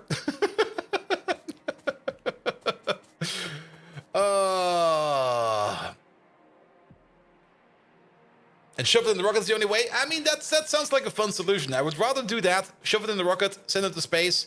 That'll be fine. Alright. Oh no, we lost the glass again. But that's actually just using actual game mechanics. I mean, it would be a little bit more like a dick move to blow it up ourselves every now and then. I wouldn't like that, because that just sounds lame. But actually putting it next to the other exploding thing over and over again? But actually putting it into the rocket and sending it to space, that sounds like a lot of fun. Though... I've never done something like that before. I mean, how much can a rocket hold? Is it like a stack of items? Would it be like 50 vitrified glass per procedure? Then again, the amount of vitrified glass that we're going to be making over here, it's not going to be that much. It's not going to be like any kind of insane number. It's all the way at the end of Purex waste number 3 over here. And you know what? Let's maybe start... Yeah, this is definitely the terminal chain of the entire process. And if you have loops like this, back to front is always the best way to do it. So... And the other solution is to never actually use the recipe. Oh, you mean like, oh, we get the Purex number 3 over here and then, oops. What do you mean the biters are evolving underground? What do you mean that they got like super intelligent because of all of the Purex waste number 3 over here? Nah, this is definitely something I don't want to do. I do like recycling, and I do. This part is more or less the part I like the most, I think, in my opinion. Always front to back, back to front. Always back to front. Front to back, only when you wipe your ass. Or side by side, if you somehow manage to do that. I'm not quite sure.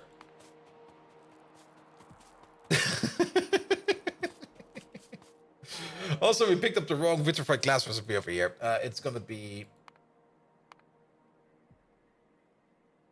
this one.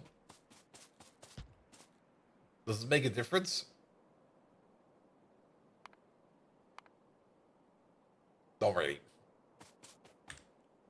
Or use water or the seashells. Definitely use the 3 seashells. If you don't know how the 3 seashells works, then I'm sorry, but you can never become the president of America. How does Megatron wipe himself? That's a good question. Megatron, we got a curious question over here. Like, one of the service bots has quit for unknown reasons, and the only thing they left as a note is ask Megatron how he wipes his ass. So Megatron, as the leader of the Decepticons, how do you wipe your ass?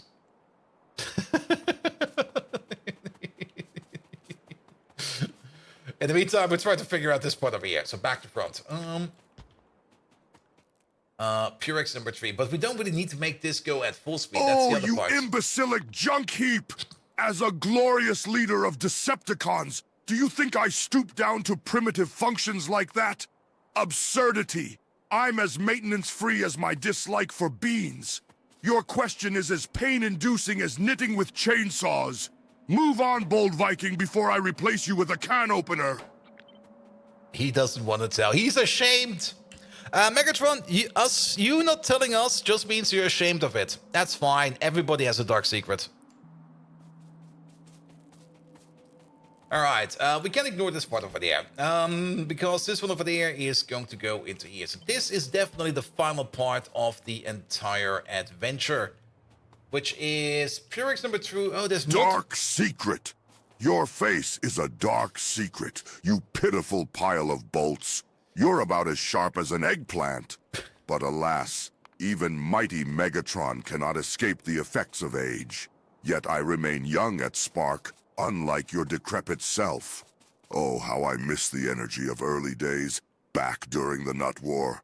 Those were glorious times indeed. Battle cry. Decepticons, rise up. Is this not Purex Waste 3? What the fuck is this output? It looks like Purex Waste 3. What the hell, man? What is this? And we got one over here. That's antimony phosphate 3. Oh.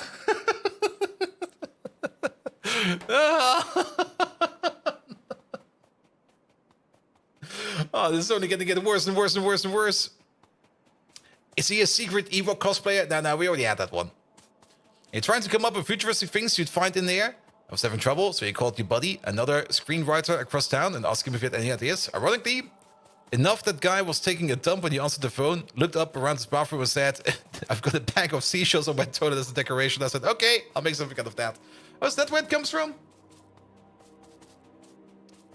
I mean, keep in mind, screenwriters sometimes come up with the weirdest, stupidest ideas ever, and we already covered one of these in the past. For example, Idiocracy, absolutely amazing movie. And as part of Idiocracy, the screenwriter was like, well, not really the screenwriter, more like the costume designer or the costume writer, the costume creator. Whoever was in charge of the costumes had the task of coming up with like stupid things people wear in the future because nobody would ever wear that, right? And at some point in time, they came up with, well, what kind of shoes are they going to be wearing? And then he pulled up this random website and was like, here, look at these things. These things over here, they're absolute dog shit. Nobody in their right mind would even want to wear these. So let's buy a whole bunch of these for everybody in the future, or like who's portraying stuff in the future, and just let them wear that. It'll be fine. And then the producer was like, yeah, sure, why not? That sounds fine. Let's do that. The shoes they were wearing were Crocs.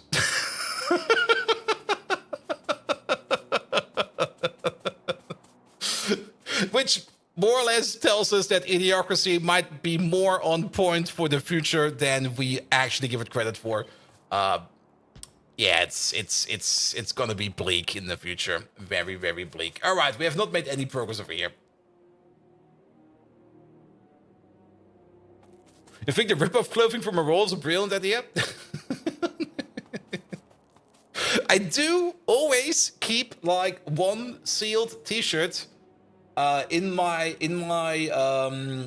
wardrobe, just in case I need a clean shirt and I really do not have anything that's suitable for like any kind of occasion. Like basically, I need something clean right now. Done.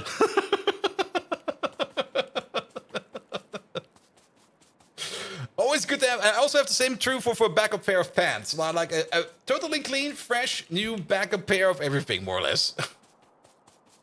In case of you never know what. All right. Okay, this is becoming super duper complicated. There's a whole bunch of loops and loops and loops in here, and I think the best way to do this is still the way I said at the beginning, where we are just going to be trying to solve this over here by feedback loops and solve it with the pipe systems, which is gonna suck monkey balls. But so be it. So what do we need to do over here? We need to make sure that the internal loops over here are going to be working all the time, and external loops are only going to be coming in over here to top things up. And you have a tube of hand wash clothes with soap stuff ready, and you need to wear anything clean in 2 hours. Yeah, that's just when you need it more often than that. All right, and then again, maybe bottom to top. So we're going to have pipes on one side. Also, who said that Turkey won today? I got like 5 kebab stores down the road. I can already hear them. Can you hear them? Here they come. I'm actually kind of happy that the street in front of my apartment is currently being worked on, so they can't drive through there. But yeah, there's going to be a bit of an auto corso going on outside. All right, this is definitely a terminal place. Oh, we made one Yadel Mark II. That's good. But this over here, this is actually also all terminal. This is a feedback loop, so this goes back. The Chromium, hello there. Welcome, welcome, welcome. So we start by the stuff that goes back, and let's just give it some space. And just go like here. This thing over here just goes back. And it goes back into like a general purpose line over here. We're gonna have like a whole bunch of rows over here of stuff going up and down. Yeah, let's maybe make a copy of this one without you. Here we go. Because we're going to do the same over here for the Purex number 3. We can even do it. If we're already going to sort it like this, we might as well sort it over here by number. Like number 4 goes over here, number 3 goes over there. And then the same is going to be true over here for like the waste stuff. The waste stuff goes over here somewhere. And the more I think about it, let's maybe design this a little better. Let's start at the top over here. And let's get ourselves out some of these. I think we have to start with the pipe work first. And then we're just going to do it exactly like we said. So you over there, you're going to be... This needs a little bit of preparation time. Sorry about that. But this is how we're going to be doing it. Else, if we don't do it like this, it's going to be horrible. It's going to be absolutely horrible. So we're going to have like Purex concentrate number 1 over there. We're going to have Purex concentrate number 2 over here. And then we're going to have feed lines and leach lines. And then we're going to do it like that. And then we're going to have to adjust the build as we go on to see where we need more of, where we need less of, and make it extendable left to right. Here we go. So Purex 1, 2, 3, 4. And then you over there, you're going to be the plutonium concentrate 1, 2, 3, 4. Or actually 1, 2, 3. That's definitely something we get into contact with. I got this really, really bad gut feeling right now that seeing these icons over here, I mean, we can get all the way over to Purex Raffinate number 1. Actually, it will be fine. We do see all of these. We do see all of these. So it should be fine. You haven't done any carnivore there yet? Huh? Maybe they're still celebrating. Who knows? And why does the UK and get England? Why does the UK get England and Scotland teams, and we don't even get separate Bavaria teams? Do we have Mönchengladbach for that?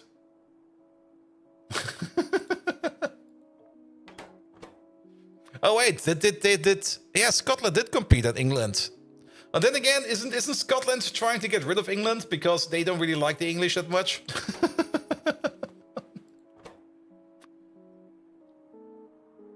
But Simrock, why stop there? Why not also have like a team for everybody in the Balkans? That will definitely cause no issues. Oh, good God, don't do that. People will get stabbed. Don't split them up again. Because the UK is not a country for FIFA? It probably has some kind of stupid reason. Alright, we got a couple of these lines over here. Do we actually get all the way up to uranium concentrate number 3, or do we stop at uranium? I mean, this over here goes into number 2 at some point in time, and that goes then into number 3 at some point in time. But we get some TBB back, but we need to put it in there as well. This is going to be its own little sideline over here going into uranium oxide. Good part over here is also, this part over here has no other kind of byproduct. So us exporting the Purex number 1 over here is going to be perfectly fine. The Purex raffinate over here, same thing. The Purex raffinate over here. We get that. No, we use the Purex raffinate over here. We can already, wait, can we do both of these? Oh, we can do both of these. So we can already take the Purex raffinate over here and just turn it into vitrified glass. That's probably fine. And then later on, once we are a little bit more advanced in our tech, and by a little bit more advanced in our tech, I do mean like nuclear power stage 3, which is like eons away.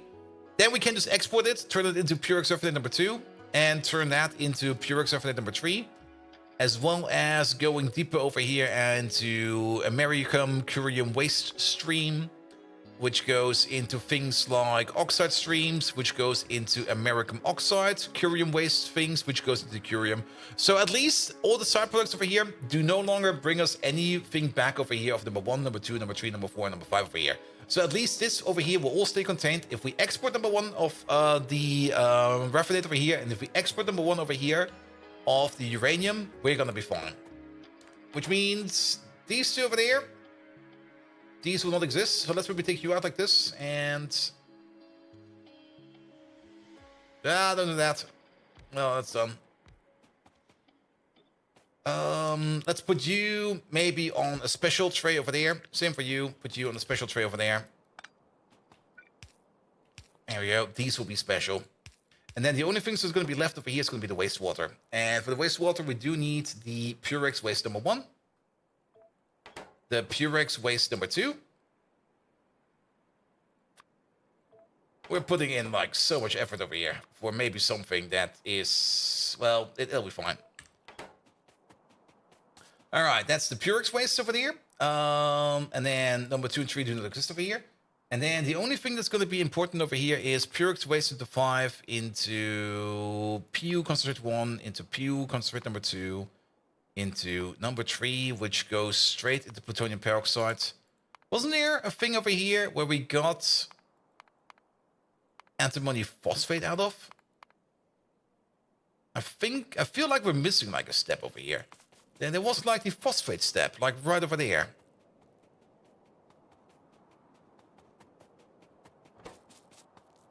That's a different step over here. This over here is, oh, that's antimony phosphate production, which does give us Purex concentrate number 1 back.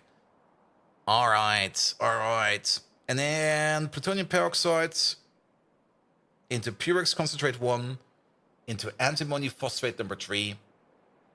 Purex concentrate number 1 can go back into the system, or maybe we just this one over here. This one could be sitting somewhere entirely different.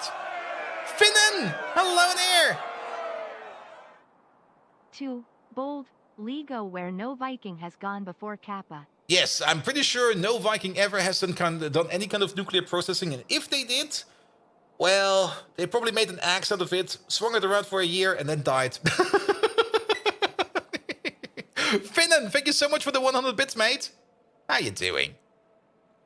All right, but I'm seeing light at the end of the tunnel over here. So this one over here, this is gonna be antimony phosphate processing. And if we think antimony phosphate, let's have another look at this one real quick. That is a slightly different path. Antimony phosphate processing over there.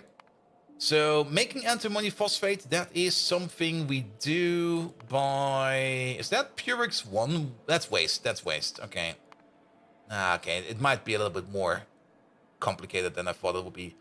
Yeah, normally we take the antimony phosphate number 1 over there, and we turn that into antimony phosphate over here, which we then turn into Purex. This is the Purex that we're currently exporting, and the antimony phosphate over here, we turn into plutonium peroxide and antimony phosphate number 2. The antimony phosphate number 1 we use, and that's the one that's coming out from over here, and the only way to get that is from over there. So that's get used over there real quick, and then we turn this over here into the phosphate number 2. The phosphate number 2 we can turn into phosphate number 3. We get some more Purex out of that, even better. And some more plutonium peroxide. And then the phosphate number 3 over there. We can't really do much with the phosphate number 3 over here. So is there maybe a better way of using phosphate number 2? You're shitting me. All right, back into the bin you go. But we definitely do. There's a whole bunch. There's a good amount of plutonium peroxide in phosphate number 3 over here. So we should not waste it. This is good stuff. This is good stuff. But this over here at the end of it is going to be more peroxide and then raffinate number 1. So we're definitely going to be moving around. Let's keep space for the antimony phosphate pipes over here, just to make sure. And why do antimony phosphate and the waste have the same icons? Yes. Are they actually the same? I think they might be slightly different. Yeah, it's definitely something that could be improved.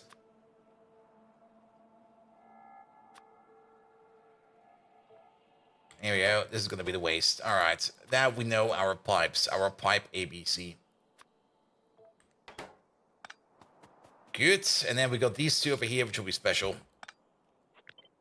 We're going to put these all the way at the end. Here we go. With our pipe ABCs, we can now make a machine over here that will have feed line and will have a leach line. And now we can maybe try to make it in a way. We're basically going to have a liquid main bus for this one. For this one, it kind of makes sense to do something like a liquid feedback bus, which is great, which is absolutely great. All right, and now we just need to get these buildings in order. Let's just remove you again so that we can get you back in ghost form. Now we start these over here in a way that we want to build it, in a way that makes sense. And do we want to put in the Purex, not the Purex waste, the Purex number 1 building over here, which is going to be one of you.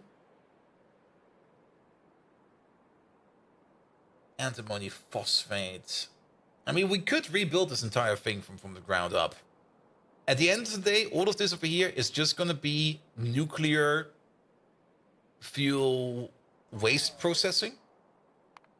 And we get Purex concentrate out of high energy waste, which is something we get out of spent reactor fuel. And what do we get out of the other one? I just want to check up real quick the other one. We get spent reactor fuel and we get spent MOX reactor fuel. And this one over here gives us high energy waste number 2. We get high energy waste number 1 and high energy waste number 2. High energy waste number 2 over here is going down a completely different path, and it's getting turned into MOX plutonium oxide, which we can. Okay, this is a way shorter path.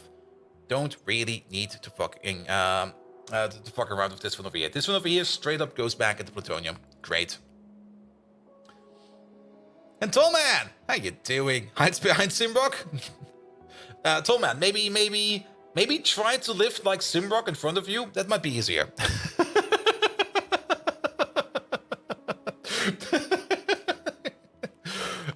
Alright, and then we got high energy waste number 1 over there. And this one is what we get from spent reactor fuel, which we get from the entire different process at all.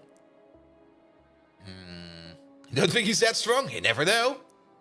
He could be He-Man for all we know. Alright. And then this one over there goes into Purex number 1. And then Purex number 1 we also get one more time out of here, out of the phosphate, which is more or less... The only way to get the phosphate is by doing up the used up uranium fuel cells.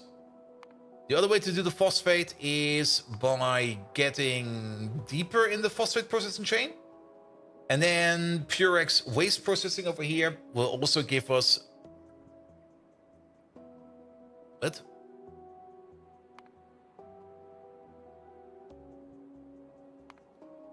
Wait. Yeah, we're not looking for the phosphate, yeah. Either by processing the phosphate, getting deeper into the phosphate, by processing the waste, which we're doing in this part over here, or by processing the high energy waste, which we'll also be doing in this process over here. And then getting it from a barrel. Alright, okay, now I'm confident. Now I'm kind of confident. A normal height about 180, and that seems about normal. Alright, so high energy waste. High energy waste is high energy waste something we're gonna be exporting? Spent reactor fuel will be going into hot. Yeah, high energy waste is something we're most likely gonna be exporting. Alright. And then we just process this up with this over there. There we go.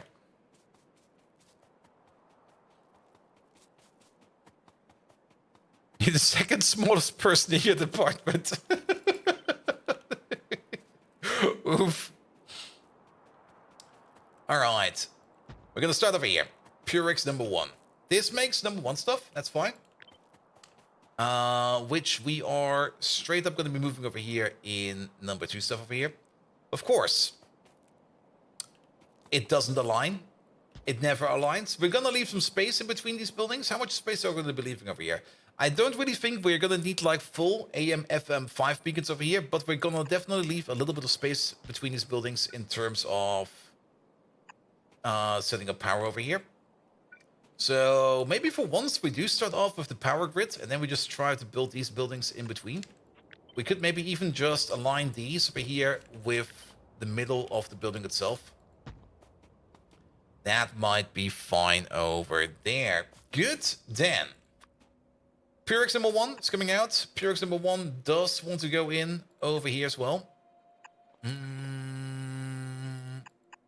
I guess we can do something like that. Let's maybe give it a little bit more space. You go a little bit further down. You can hit over there. We're definitely going to have an underflow valve over here, so we can flow into here with stuff that flows backwards from the feed line. But since this one over here is going to be mainly producing the stuff, it's going straight down over here into the processing part. And then we keep on processing over here. So if we've got any kind of feedback output over here, we're just going to send it back to the top. Now, thing is, we don't really know how many of these buildings over here we need, or we really, really want. So we have to wing it. We're also going to move this around a bit, so that you over here fit just like that.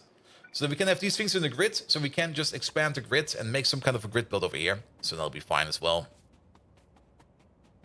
And one of your colleagues has special doors in his house because he hits his head on normal door frames. Oof.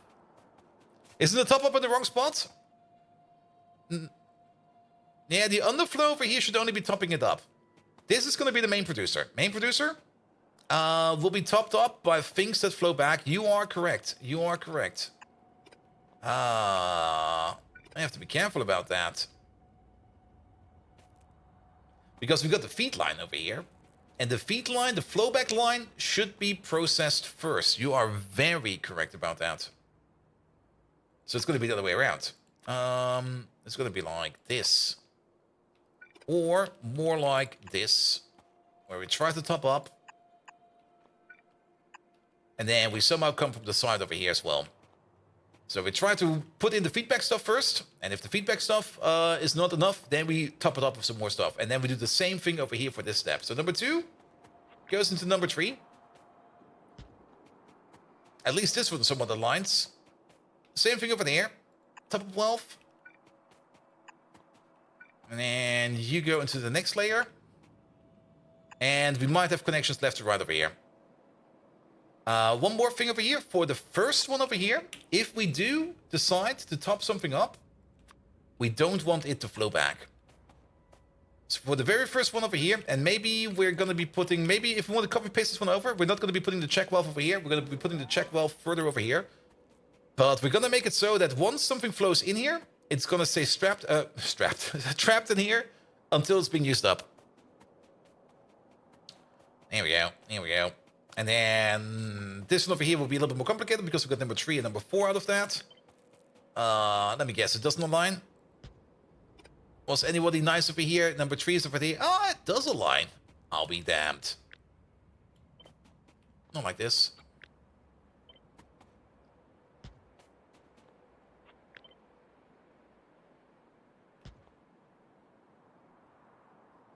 Do you not have a middle?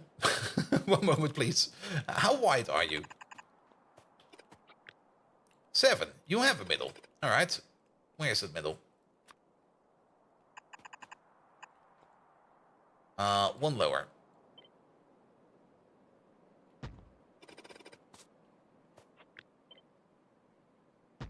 That seems to be the middle. Here we go. Here we go. All right. Number 3 flows into here. Gets turned into more number 4. Then we got number 4 over here and number 4 over here. Now this is already going to be the question. This stuff over here technically should already go...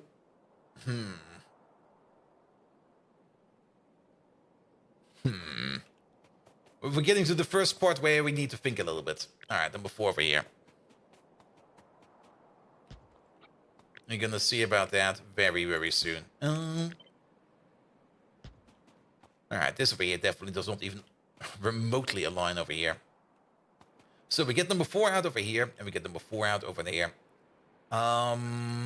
Both of these... Is there maybe a way we could... No, not really.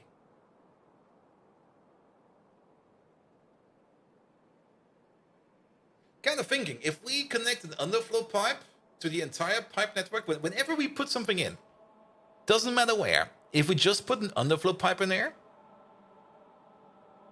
shouldn't it balance itself out on its own? If we only emit into the system, if we can,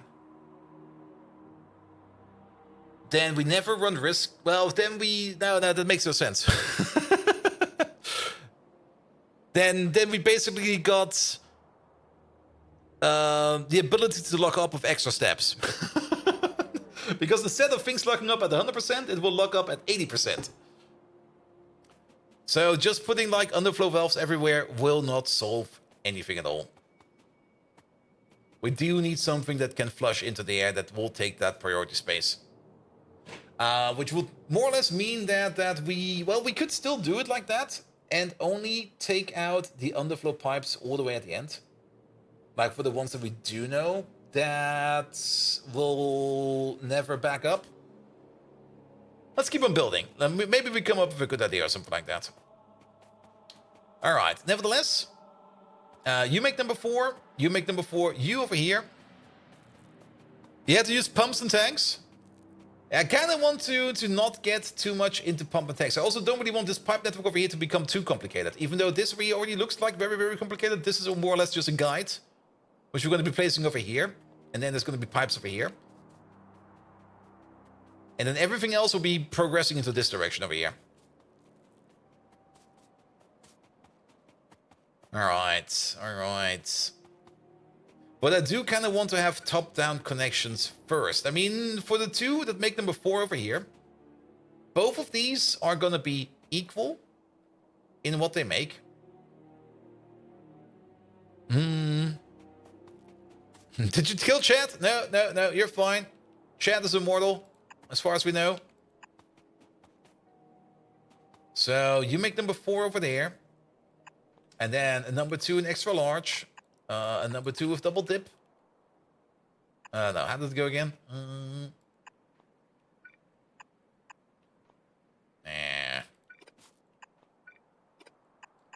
Try this, that will be better. So you come out, and you come out. Both of these come together, definitely. And then let's move you back by 1. Let's move you over there.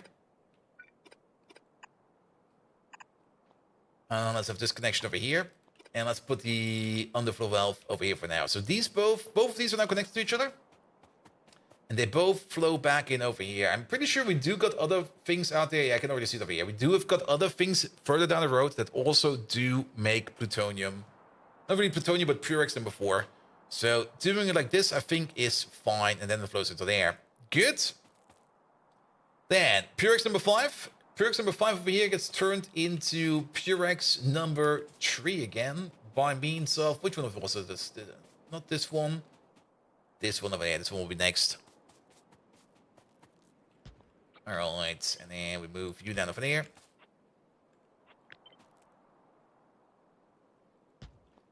There we go. Same procedure over here as for the other ones. Also, I just noticed this one over there. Not connected. There you go. Now it is. So, Purex number 5. Not to be confused with Mumbo number 5. Goes into there. Out comes Purex number 3. Purex number 3 goes then back into the main line. Or the feed line. Goes all the way back up to where it's needed. And then flows back in over here. Alright. Alright. This might be a bit of extra distance over here. But do keep in mind we got like other things like naphtha still in here. That we need to take care of. And I think some of these might even... I'm actually not quite sure. I never really looked. Do we need any kind of other physical inputs? Except for the tributyl phosphate over here. For some of the Purex processing. Like number 3 over here goes into... Purex concentrate number 3 over here just turns up straight into all of these products. That's fine. Naphtha over there. We do get Purex, PU, concentrate number 2 and stuff like that. And there are some other things we need to be careful about over here as well. Alright, alright, alright. Let's keep on building. So then we are at Purex number 5. This goes back. Wastewater will all come further down the road. Let's do the plutonium processor next. Will be you. At least this over here fits. Is there going to be a plutonium feedback loop? So Purex PU concentrate number 1. No, this one over here definitely goes 1-to-1. Unless... Now, this one definitely goes 1-to-1. That's good to know. You over here, you make like 4 every... No, you make 4 per second. And you over here, you require 10 per second. That's fine, that's fine. So what we can do over here is just do something like this, and then we can just scale this accordingly. We can scale out this way, the more we need. So you over there just go into there. That's perfectly fine. Just leave some space over here for left-right connections. Actually, mostly left connections over here. So you go to there, you turn it into more number 2. However, number 2, we do get more number 2 over here, and we get more number 2 over here. So this number 2 over here needs... This is the stuff that we need to consume first. And this is the stuff that we need to consume last. Question, you're about done with SE and you're thinking about trying Pi, but you're worried you PC might be able to handle it with UPS. How much bigger is Pi than SE? In my opinion, but that's only my rambling opinion, Pi bases are less optimized than SE bases because SE bases are spread across multiple surfaces. You can always do the smaller versions of Pi, very true, but Pi bases do tend to be very, very hungry. I mean, the entire Pi base is this thing over here. Tiny Pi is possible. Tiny Pi is definitely possible. You started with your first base parts, like 2 packs. Yeah, that's fine. As in just building a tiny Pi base, you can definitely build tiny. There's this one problem, and this is a problem I have. And that's a problem I kind of like having, is I build way too big. I kind of overbuild certain parts. You don't actually need to build this big, but building big is fun, man. Build big is really, really fun. You do have to make sure that whatever you're building is at least somewhat UPS friendly. Like, in space exploration, I think you will not be punished too much if you build weird, unoptimized builds too much. I mean, you will still be punished, but I'm pretty sure that SE is just... You're not going to be running into that many weird builds that require that high variety of complexity. But in Pi, you do get it. I mean, we're currently trying to figure out nuclear processing over here, or nuclear waste processing over here. And it got multiple loops in it, which we need to figure out. You could probably solve these loops over here by just hardcore pumping around and just pushing stuff around. But I kind of want to get a more natural flow into this thing and hope to try to build this thing without having to rely on pumps. How much UPS is the bot network? The bot network is actually not that much UPS. I'm pretty sure the bot network over here is... There we go. Does it even show up in here? Roboports. Okay, it's 0.5 milliseconds. That's not insignificant. It's only 0.5, but if you kind of think about it, you only got like 16.666 milliseconds in total. That's a big number, actually. And Boulder's just paying for his 50 pump station blueprints. Well, we're fixing those. We're slowly fixing those. We are definitely bleeding on the pumps. Ah, it's 3 milliseconds. I already seen 3 milliseconds over here. We should do better with these pumps. That's also the reason why I kind of want to try to do pumps better. We do got a blueprint now that turns off pumps more actively. So I don't think it's going to be that much of an issue anymore.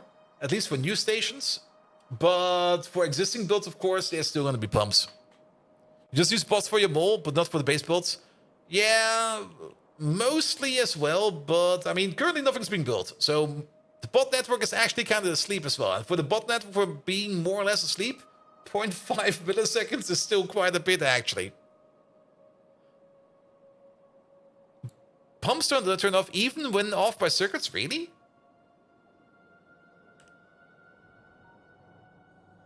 Even if it says disabled by control behavior, they still eat UPS?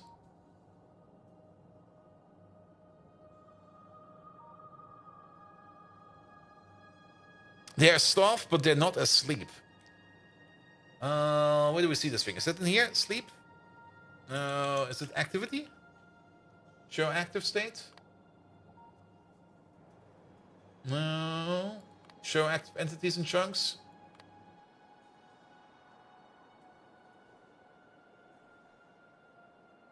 No.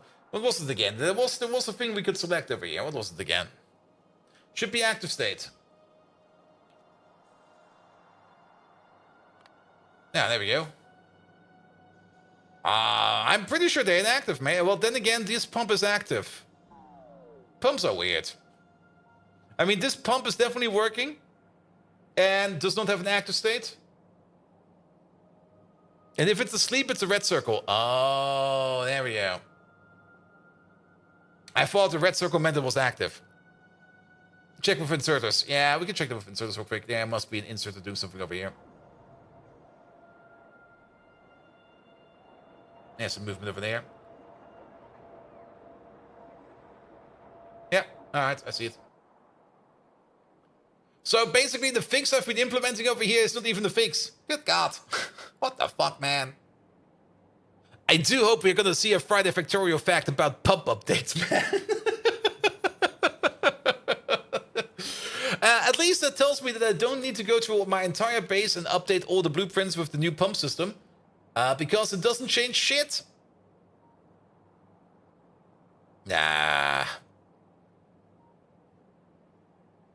Then again, the only thing we can do, and that's also a decision that we kind of made later, there's one fix we can do over here. We can cut this thing in half over here. But that's not a fix we can do on the fly. But technically, we did decide at some point in time that we are going to be skipping the smaller wagons, and we're going to stick with the bigger wagons, and these over here are still optimized for the smaller wagons. Can you explain the last Friday Factorio effect for someone who is not a coder? Yes. Bigger number is... smaller number is faster than bigger number.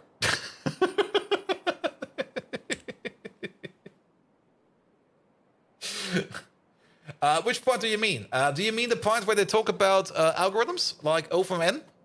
And stuff like that? Yeah, there were a couple of parts in there that were kind of interesting. Also, there was also that bug report dissection they did.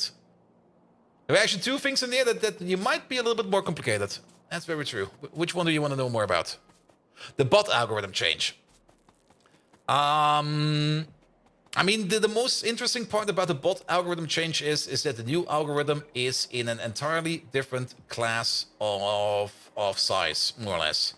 I mean, if you want to compare algorithms, you use something called the O notation. And the O notation is more or less not really an accurate representation, but more a classification of how long something is going to take. And if you got something like, for example, think about counting up the numbers from 1 to 100. That would be something, that algorithm would be taking an O notation of O of n. More or less like you need to go over every element once and you need to say it. So it's going to be, if you got 100 elements, it's going to be 100 steps. Or if you got n elements, it's going to be n steps. And if you want to do that faster, well, you can't really do that faster. I think counting numbers up to 100 is already... If you somehow manage to find an algorithm that can do that in less than n steps, that would be interesting. But if you got like something that takes, for example, n to the power of 2 steps to complete, and you replace that with something that takes log n amount of steps, or even n steps, you can see a significant speed up. Now, that speed up is usually not really that measurable in the lower end. Like if you only got like 10 steps, even if it's like n to the power of 2 or even n to the power of 3, you will probably not even notice much of a difference. Because modern PCs are just way too fast, and you will probably not even notice it. But once you scale it up to like maybe 1,000 elements, 1,000,000 elements, then suddenly you do notice that things will be affected quite a bit. Is that the image.found? I will gladly use image.found. Actually, that's not how that works. Let me just copy paste the entire thing. Yep. Here we go. Oh, yeah, that's a nice image. That's a very nice image. Big O complexity chart. Let's get it up real quick. Where is that thing? Oh, here we go. And then off to the browser. The Big O complexity chart. There we go. And if you did the advent of coding, this one was very important because sometimes you do kind of want to find a solution that's more at the bottom part over there. But yeah, what did they change it off? They changed it from O to N to O log N. Yeah, that was it, I think. And O log N or O1 are more or less the... Oh, I'm sitting in front of it. Shit. Here. Can I just... hide? I mean, at the beginning, if you only have like a very small amount of elements, the algorithm usually doesn't really matter. Because they're all more or less in the same ballpark. But you can already see like if you got something that's like exponential or something that even grows at a horrible rate, like in either 2 to the power of n or like n, what's this called again? What's this called in English? I don't even know the German term for that. The Factorio. There we go. There we go. It's been a while. It's been a while since I used factorials. You mostly only use them in probability and stuff like that. I usually stick to n to the power of 2 or something like that. But you can already see like, and now imagine like a bot network, something that has like maybe something like 10 million elements. You're more or less over here in the amount of operations, or the amount of elements, and O of n is already pretty good. O log of n is even more incredible. And n to the power of 2 is bad? Yeah. I mean, these over here, n to the power of 2, that's more what you get in computer vision algorithms, mostly. Because in the very basic computer vision algorithm, or image algorithms, you have to go over every pixel. And pixels are usually like certain width, certain height. Though then again, you could argument that it's going to be O of n because you have to go over every pixel once. Then that's O of n. Then you don't really care about that. Good. But yeah, it's more or less just a classification of how fast an algorithm be if you've got like millions of elements. And Factorio, we do know that. We all know Factorio very well. Factorio is usually a game about escalating things quite a bit and having like millions and millions and millions of entities flying around. Or for our example, we have flying around something like about 10,000 bots. 10,000 bots using some kind of algorithm every frame or every update, which is 60 updates per second. Switching that up from something like O of n to like O log of n is a incredible speed up. An absolutely incredible speed up. It's not free though, the data needs to be sorted, and normal sort is log n, and for the binary search to work, yes. Also, binary searching is a lot of fun. If you ever want to figure out how to search things efficiently, binary search. Binary search is a lot of fun.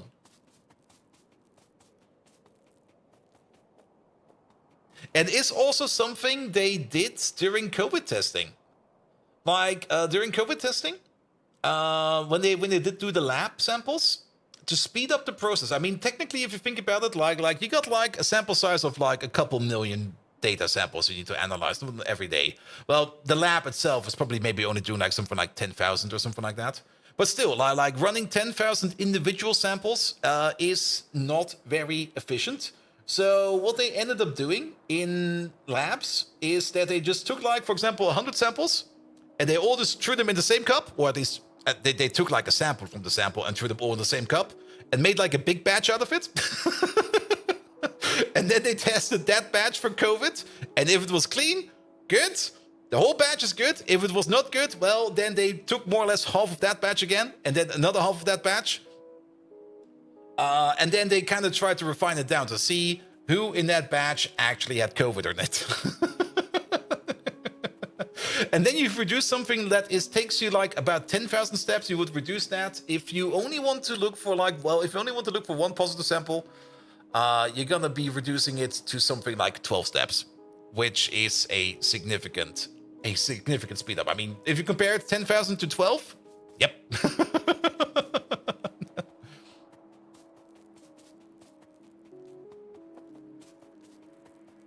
Good. In previous project, you went from O to the power of 2, n to the power of 2 to O log n divided by n. Ooh. But yeah, I mean, and it's mostly a scale-up thing. And that's usually also where in modern-day software projects, you usually see issues arise. Like, usually performance upgrades for any kind of software is usually like, oh yeah, we had this thing over here. We tested it with like 10 elements. Did you ever test it with 1,000? No. Puts 1,000 in, breaks. Ah.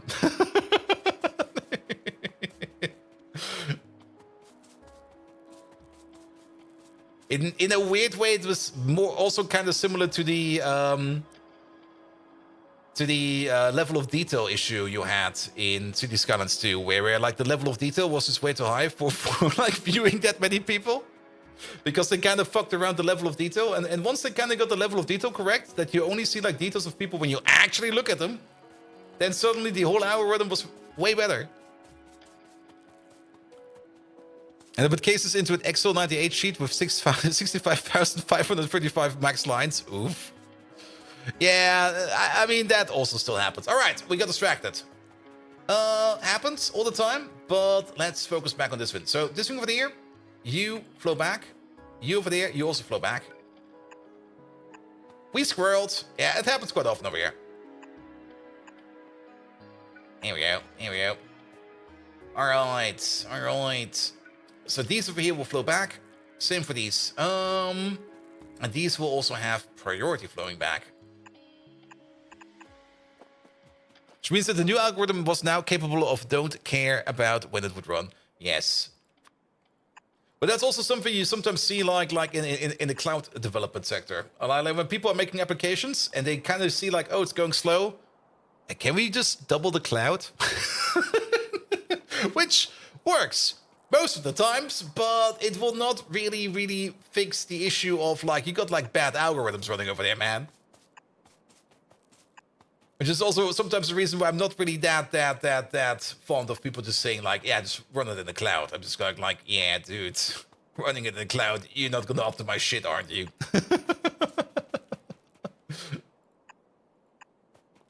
All right.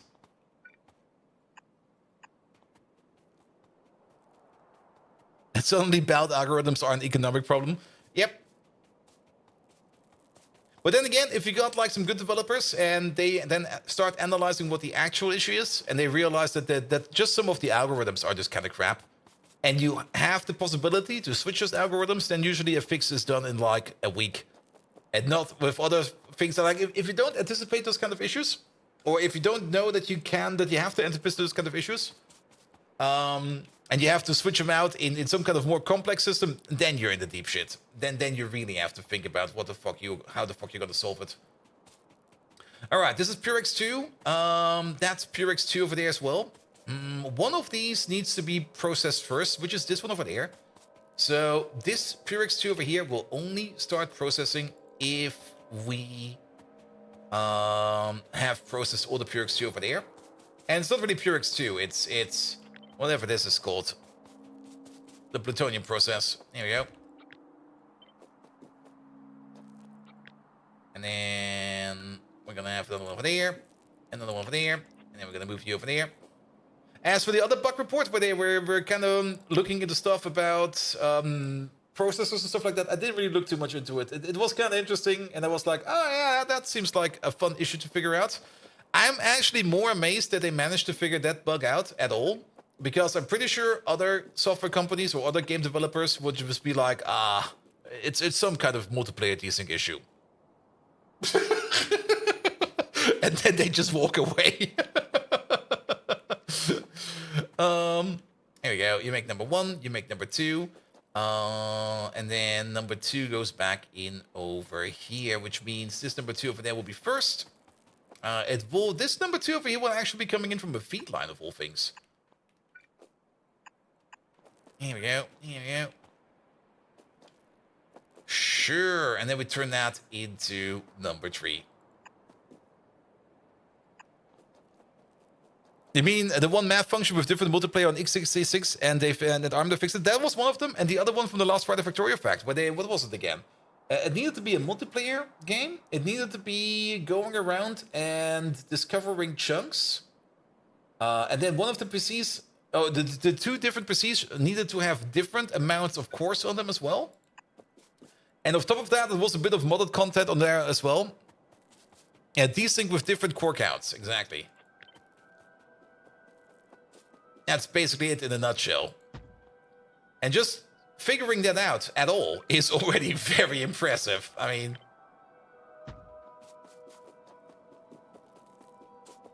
It's going to take forever until people start admitting that, though. Just because it takes skill from the developer to know what's better an algorithm looks like. Yep. There we go. There we go. Alright, and then Purex number 3. Are we making number 3 over here anywhere else? That's number 2. That's number 1. That's number 2 again. I don't think we make any... Is there any other source for number 3 over here? No, there's only one source for number 3. And it only goes to one thing. So this one over here, we could technically 1-to-1. Let's have a quick peek at this one over here. You make like... You require 10 per second. You make 2.5 per second. So we're definitely going to have something like this. And then there will be some side connections over here. And you go in like that. There you go. Bish, push, bish, basta. Can we get Factorio OS?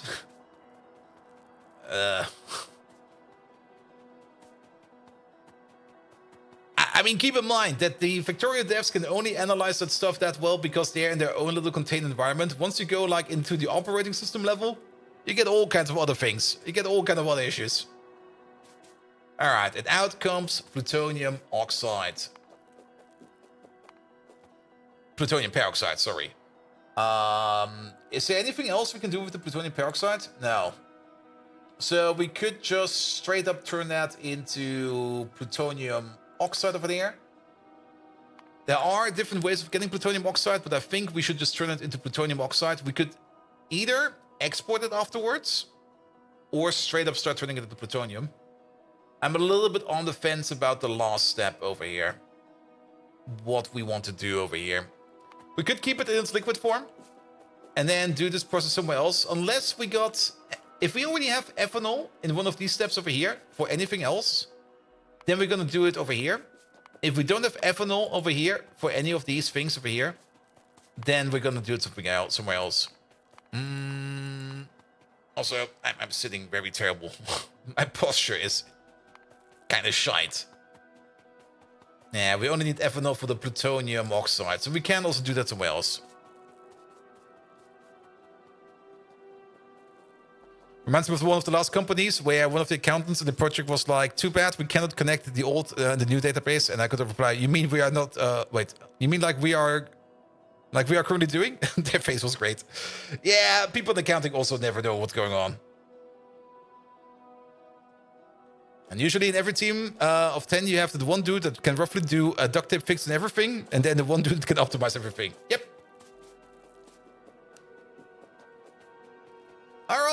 All right. This is something like a build. Let's go back. Oh, wait, we are not done yet. We got the waste still going on. There's still waste flying around in here. Remove this. You can connect MySQL and MS SQL. Sure you can. I mean, you can always make an adapter for something. All right. We got the Purex Surfinate coming out of there. More Purex Surfinate coming out of there. This will be exported or will be put into a bin. But we also got the Purex waste. Wait a minute. That's Purex waste number 1. Purex waste number 1. We might just export the Purex waste number 1. Let me have a quick look at this one real quick. Purex waste number 1. Yeah, we could just take that all, move it somewhere entirely different, because the only way to make Purex number 2 is by processing Purex waste number 1. However, what do we get out of this? We do get some more Purex concentrate number 1, which we can feed back up to top. So we do kind of want to do that over here. And we get some more Purex concentrate number 5, which we also have over here. So yeah, we do want to do this over here. Damn. All right, here we go. You can actually use the linked server feature and query from the MS SQL side to the other. Ooh, I'm not that deep into databases. But then again, at the end of the day, it's just data. You can probably make some kind of weird SQL query for it. All right. So the Purex waste processing over here. We need one of these boys over here. You make waste water number 2. Let's put you over there for a second. And then to get to number 3, we need ourselves a hydroclassifier. There it is. And that was already the correct recipe. We need then to turn this into Purex waste number 3. Keep in mind, this entire build over here is not done yet. We still need to extend it to the left, or to the right in this case. But we don't know how many. It's gonna be a bit of an experimental build. But it'll be fine, it'll be fine. All right, then just add more gases over here, and we're gonna be good over here as well. All right. And then Purex waste number 3. Purex waste number 3 over here, we can't do anything with yet. It's... Oh, wait. We can. That's going into the vitrified glass. And the Purex raffinate over here is going into the vitrified glass. So we get more Purex and more Purex fuel. Okay, never mind. My bad. I was wrong. We do need the other vitrified glass recipe, though, which is this one over there. Well, then. That'll be fine. These are both the correct ones. Yeah, both of these, please.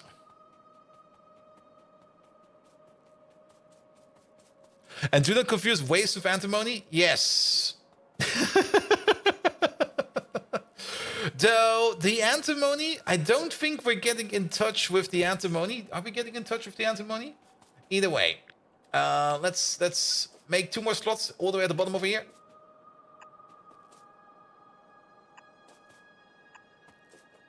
One for you. And one for you. These technically do not need power, but that's fine. Hey there, Soul Adams. How you doing? Also, I need more caffeine, mate.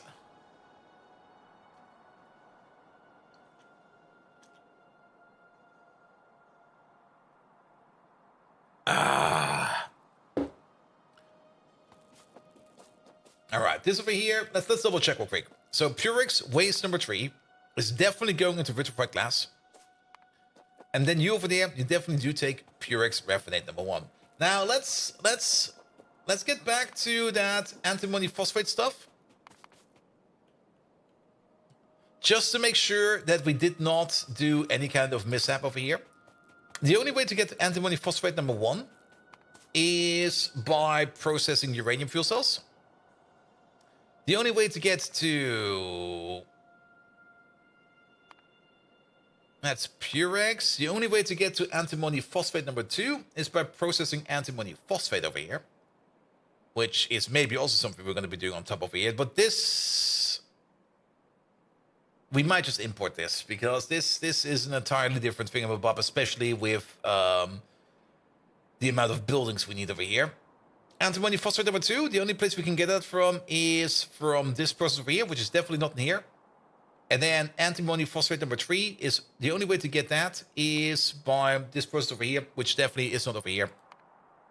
So the entire build over here at this moment in time is not using any of the antimony phosphate number 2, which I think is fine. For the antimony phosphate number 2, to get to that, we need to do the antimony phosphate build over here, which requires us to do the used up uranium fuel cell processing over here. This could be its an entirely different build sitting on its entirely own system. It's just going through these over here, and we'll be making Purex concentrate over one over here, which will be coming in via a train. So this stuff over here, for this process, that's going to be going into a train, which will then be injected over here into a side line for the fill up. It's basically going to be coming in via another underflow valve. Yes. And then we can lock this thing entirely down. So we already got it over here. I'm just going to take it out real quick. For the phosphates, which are these 3 over there, get the fuck out. We don't need you. So this over here is going to be the amount of pipes we're going to have to handle. And that's a normal amount of pipes. I kind of like that. And even this stuff over here, the, whatchamacallit? The Purex raffinate, well, we could try to export it, but we can't process it on site. The only thing we're actually going to be exporting over here is the Purex U concentrate. Alright, so this whole thing over here is coming together. It took us all of semiconductor doping number 2 to get there. At least we're getting some research done. Lovely, lovely. Alright. But we're still kind of missing... Wait a minute. This is fine. But we're still missing the steps for the waste processing. So let's get the waste processing steps in there. Which are these 2 over there.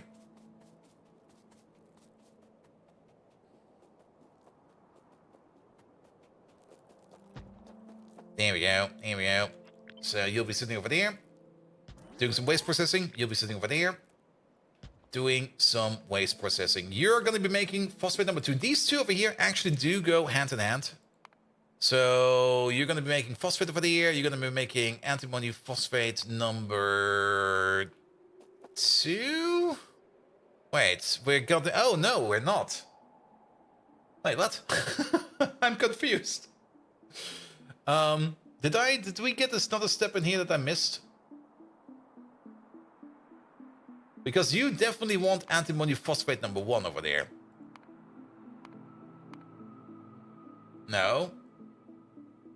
We're looking at wastewater. Yes. Good God, those damn icons. They look way too much similar. Wastewater. There we go. Sorry. That's the recipe we need to take a look at. Wastewater over here. And wastewater number 1, we are making in different recipes. We're not going to look them up. Wastewater, Purex waste number 2. The only place where we get Purex waste number 2 is by processing waste number 1. And Purex waste number 3, the only place where we get Purex waste number 3 is by processing waste number 2. So these 2 over here definitely do go hand in hand. So you over there, you make 4 per second. And you over there, you require 10 per second. So it's not really a linear 1 by 1, but we can manage. We can manage. You don't want to know. You don't want to know how a pie base would look like on a ribbon world. Ooh, different. Definitely different. Also, you have to be careful on the ribbon world that you don't make the ribbon too small, because some of these buildings in pie might actually be bigger than the ribbon itself.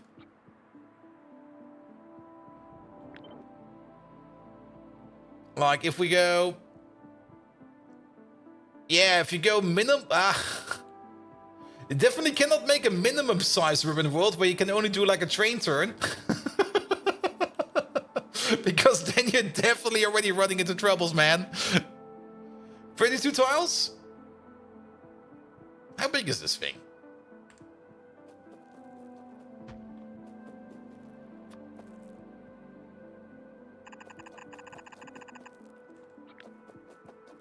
That's 22. Okay, if you go for 32, you should be fine.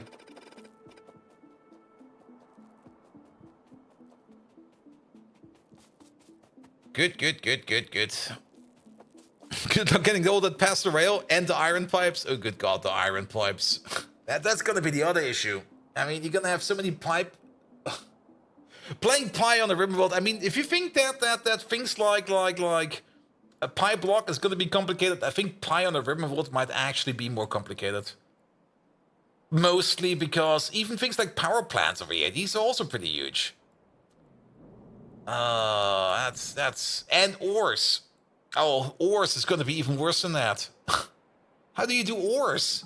There's gonna be so many different ores around. You're gonna have to be lucky that there's an ore field in front of you.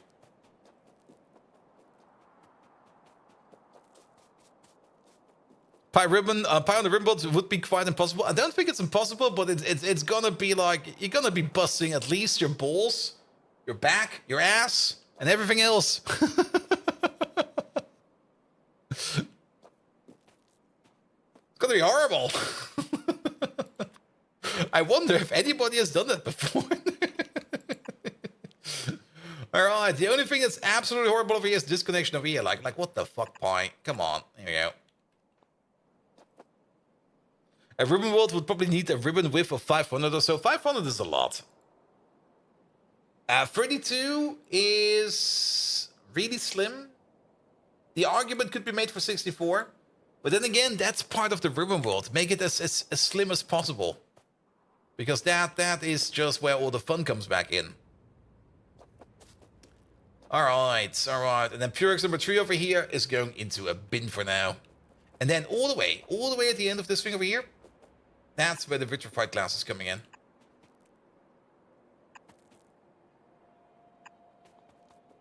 Ribbon world with a width of 16. I mean, the biggest challenge is going to be like turning trains around. I mean, a vanilla ribbon is more tiles than a rocket cellar, though. True.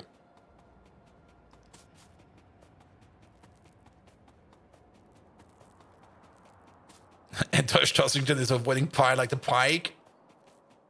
I mean, if Tosh wants to do it, he can just come over to my stream and get some bits from over here and goes like, here, I did this, right? Yeah, that's fine. Imagine how extremely wide your current base would be in a 64 ribbon and only traveling back and forth. Yes. Though then again, it would force you to build things linear on top of each other.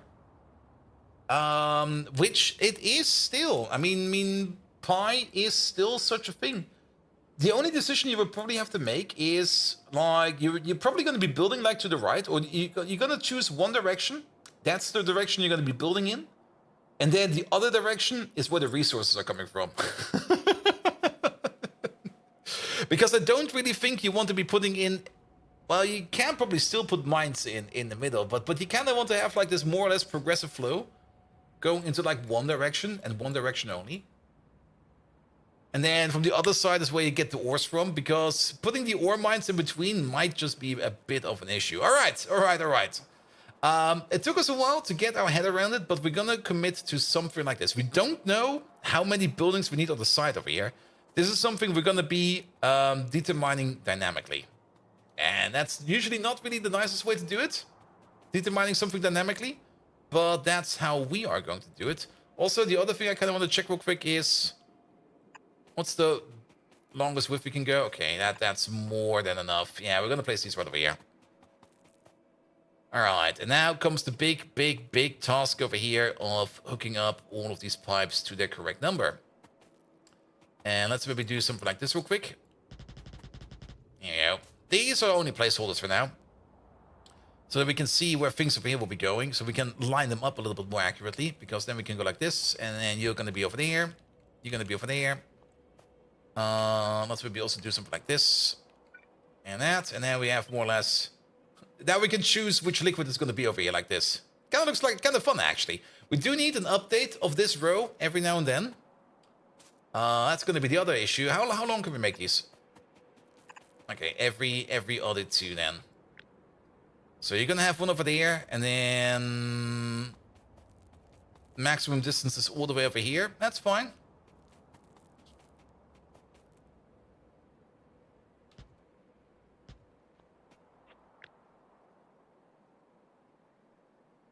I hope they're shouting for Turkey outside and they're not really beating people up over there. It sounds a bit rough outside. There you go. And then let's maybe align you with this over there. Alright, alright. And then this one over there will be Purex number 2, which is going to be this one over there. Then Purex number 3. Let's actually maybe continue on with this real quick. So that we got our pipelines over here. Too long doesn't connect. It doesn't really need to connect to the top. The top is only placeholder, like I said. This one over here is important. And we're probably going to have to put in like some in-between points as well. But this is the important part.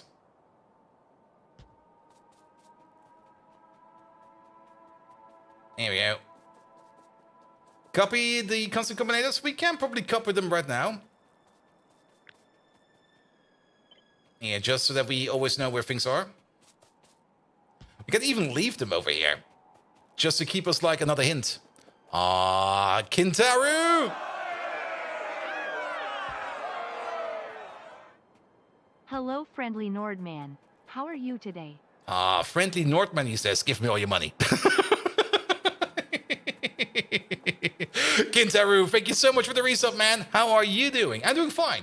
Definitely better than yesterday. Yesterday, I was really not in the mood for streaming. And in my opinion, if you're not in the mood for something, don't force yourself to it unless it's really, really important.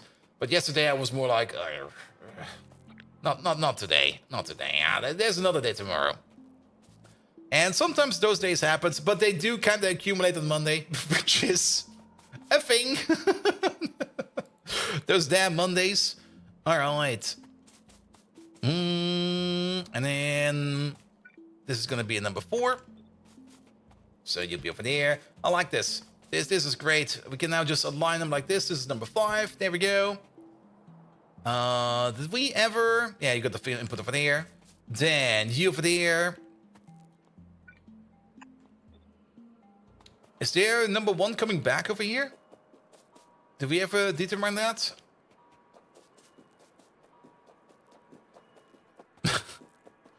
Right, boss. Sorry, boss, not coming in today. I definitely called it sick before because I just didn't feel like working. And in my opinion, that's a proper way to do it. I mean, if you're not feeling like it and you're forcing yourself to it, you're only going to do a bad work and you're only going to cause more issues. It's not really something that you can recommend, but if you're really not feeling like it, forcing yourself to it will definitely not make it better. And why would people be shouting at the bird outside of your window? Well, there's a lot of Turkish people living around in the region where I am, and they're all great people. But when Turkey is winning, like, oh good God, when Turkey won the World Championship like a couple years ago, I was like, okay, I'm not going home before 2 a.m. because the street will probably be on fire, man. That's not it. You always call in sick, then that's why you can't fuck up anything up. I mean, it's also a little bit, if you think about it, more or less a thing about your own personal headspace as well. If you're not feeling like it because you're either feeling down or you're just feeling too preoccupied, you can argue with mental health and just go like, ah, dude, today my head is not in the right state. I would rather rest and take care of myself than work and call on a sick day. And I've done that a couple times. Though, I've also done the opposite, where I was like, all right, I don't really feel like it, but I'm just going to force myself today. Because I also do know that not doing anything will also not make anything better. And sometimes forcing yourself, you get then into the groove and then you just have like a bit of a shit day, but at least things are moving. Both are kind of working. But you can definitely not over... Well, you can... I do know some people that are really, really overbending that by quite some bit. But yeah. You wish you had mental days over there? I mean, if you got a proper doctor, and you can just call up your doctor and you just go like, hey, can you wrap me sick for today? I'm not feeling like it. Like when a buddy of mine got his divorce in, like his wife divorced him, and he was like in no state. And I just told him, like, hey, dude, go to the doctor. Go tell them that you're going through a divorce right now. You need like a week off, and they will most likely just write you off and go like here. We get it, man. And he just did that as well. He went to the doctor and was like, hey, think shit's going down. I'm not feeling like working at all this week. And I was like, yeah, you're sick. Sorry to hear. Can't really fix that. But off you go. Just stay safe. That's the only thing I can ask of. Here we go. Here we go. Good. But yeah, yesterday was more or less, it was not really, I mean, I didn't call him sick yesterday. Yesterday was more like, I'm just not feeling like streaming. The energy levels was just like, nah. I would rather just procrastinate a bit more. Today is a procrastination day.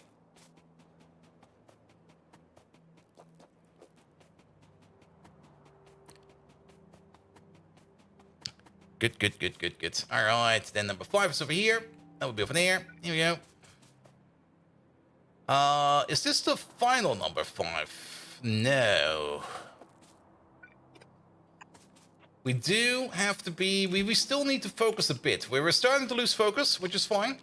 But we still need to focus a bit. Because every producer over here gets an underflow pipe until the last of the production over here has been completed. There's a bit of an issue over here. We got 2 over here that make number 5. But then again, I think that's fine, because both of these are terminals. They don't produce anything else. So it should be fine. It should be fine. Here we go. Here we go. Do make sure that we go the other way as well. And then number 5 over there. Number 5 over there. Good. So everybody else is making number 5 over here. We'll go in with an underflow, because we need to produce, or we need to consume these 2 over here first, else the whole system over here gets locked. And you're fine. Got a new phone last month. Ooh. And just got Twitch on it working again. Nice. Nice. So, new phone. Who this?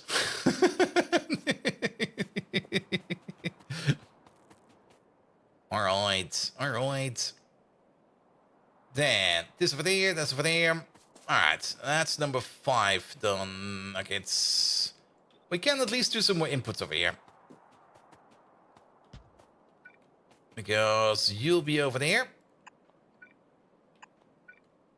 to process all of this. I also did kind of say over here that we do want to do it like this for the inputs. That inputs over here, if it flows in over here, it stays over there. Is that a good idea? I do kind of want to have at least a little bit of a directional flow over here, just to make sure that things don't start sloshing around.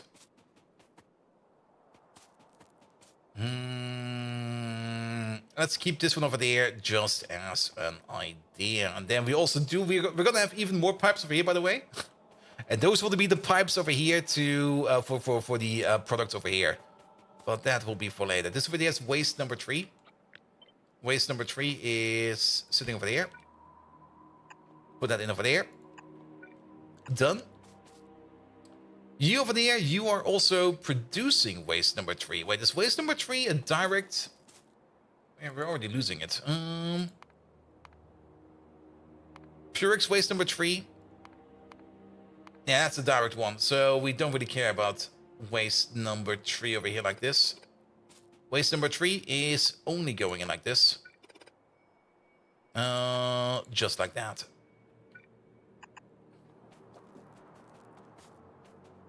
That's a slow phone if it took a month to get Twitch started up on it. Huh? Maybe he was compiling on his phone. You never know.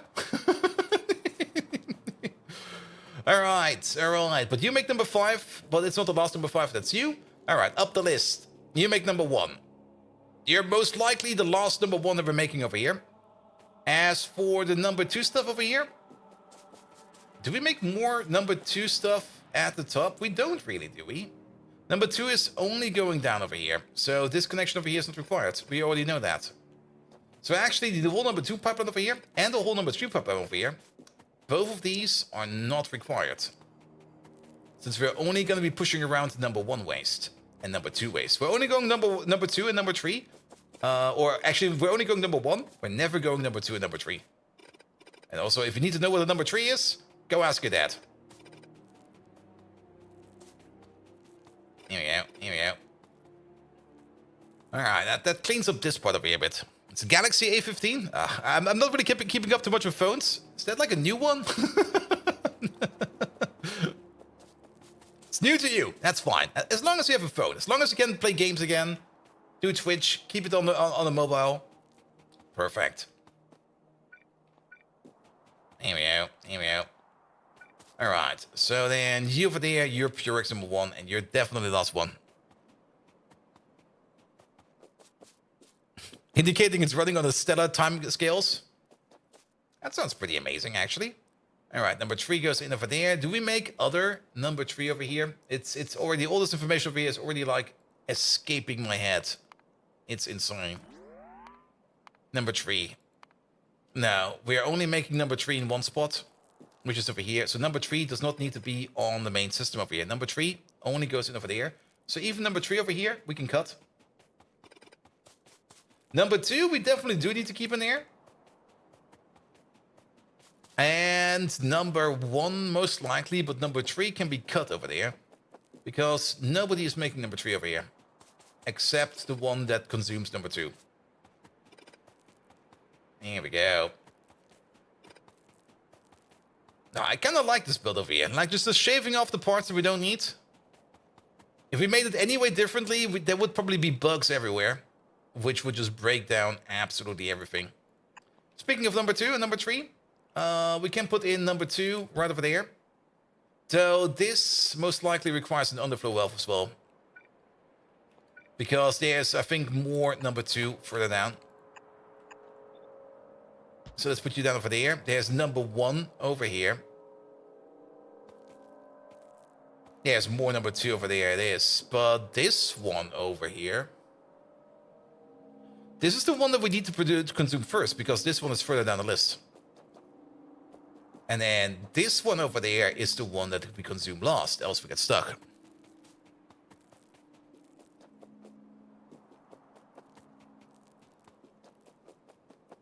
And isn't that headset knowledge tight? Wait, what? As it keeps in the knowledge from escaping? Oh, I see. Have you done the factory reset when you got it? If you don't accidentally find spicy pigs? Oh. Same when you buy like used up discs. Maybe just try to see what you can recreate from files over there. But then again, who even sells discs, man?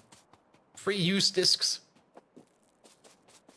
All right, number 3 over there. You make number 2 out of number 1. You make number 1. You make number 2 extra. Number 2 extra goes down the pipe. Does anybody else make number 1? Right, the other way around. Number 2, number 1. Nobody else makes number 1. So even the number 1 pipeline over here, we can get rid of because nobody's going to use it.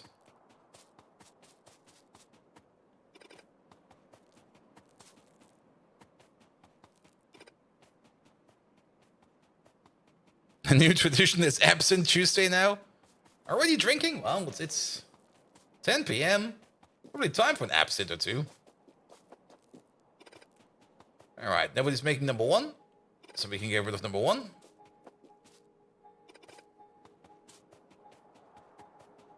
All right, all right. Up and down we go. So the only one that makes number 3 is you. That only goes in over there. We got another one that makes number 2 further up. That flows in over here by means of the backflow pipe. And yeah, I guess we can connect it like this. This feels a bit silly now. But I think that's the way to do it. Because then everything from over here can flow this way. Can flow down, can flow up. The only thing we should probably do over here, just to prevent backslosh yet again, is put in this one over there. Just make sure that things over here don't flow back up. They all flow back down. Which also kind of means that we don't need you over there. And everybody further down over here, we can start pruning even more. Because now this whole thing over here is no longer required. Just prune it away. Here we go. And same for the top. Wherever we are making you, there's nothing going to be on top from this one. So we can start pruning you as well. There we go. Alright, alright. Then the only thing we've got left over there is the waste number 1. Waste number 1 is definitely something that we have in a couple of spots. You can already see some waste number 1 over here. Good old number 1 waste. Oh, not you, you. There we go. There is even more number 1 waste over there. Now, this needs to be a bit more of a custom build, it seems. And actually, this over here. Alright, you. There we go. Number 1 waste. Connect you over there. Then there's even more number 1 waste over here. How do we connect up you? Oh, good God. That's kind of horrible. Can we maybe move this thing over here to the other side? That will make things easier. Because you came from over there. Yeah, we can. We can just do this and that. There you go. Just go this way, that way. I'll be fine. And then number 1 waste over there. You over there. Left, right.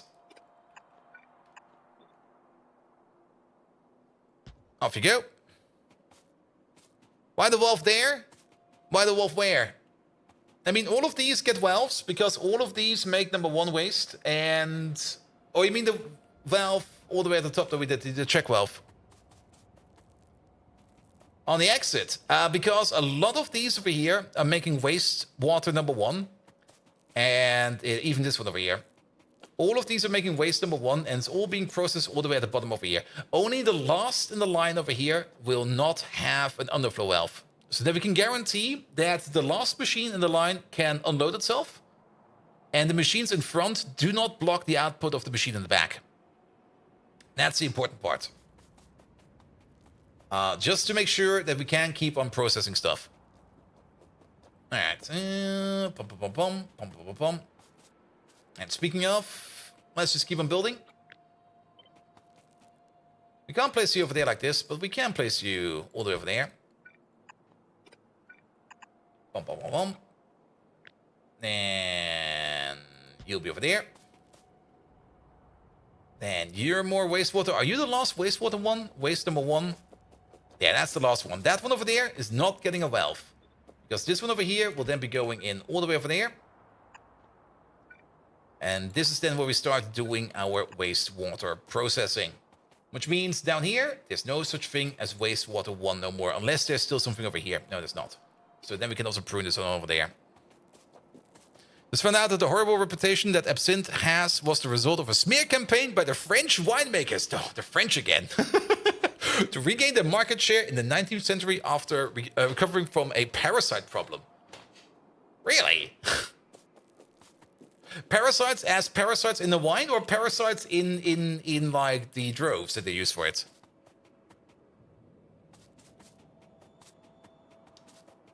Because if the parasites were in the wine, you could maybe just argument like, oh, it's like a new gimmick. It's like that tequila, you know what? The one with the worm in it. Grape parasites? Ah, I see. Alright, alright. There are some gaps in these pipes. We're gonna leave them like this. I don't really want to be moving this stuff around over here, because we will just most likely end up fucking something over. And I just don't want to fuck anything over. But I think we can... Is there nobody making number 2? Add some extra spice. Ooh, spice. You're making number 1. Let's maybe check over here real quick if anybody's making number 2. Purex concentrate. Oh, Purex concentrate number 2 is only coming out of Purex concentrate number 1. So the number 2 pipeline over here, we don't need that anymore. Because this over here is definitely a direct connection over here from number 1 to number 2. So you over here, let's double check real quick, should have not have any kind of additional input over here. Nope, nobody. So we're going to get rid of this pipeline over there as well.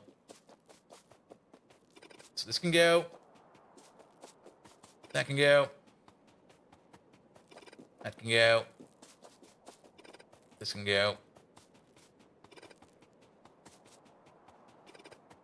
And then even this over here can go, because it's not going to happen. It's going to stay over here like this. Good. And now the entire backflow system over here is becoming way simpler. Look, this is the amount of pipes we have remaining over here.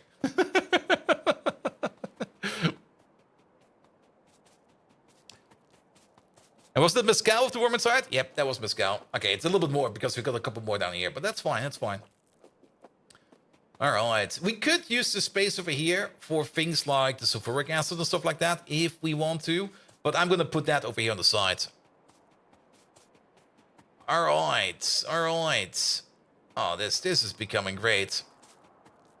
Okay, let's go through one more time and just check the outputs. Purex over here is connected. Purex over there is connected well. This one over there has the backflow over there. Speaking of the backflow over here, let's put in a check valve. Actually, the check valve will be somewhere else because we are still going to have this thing over there, as we're still going to have a train input.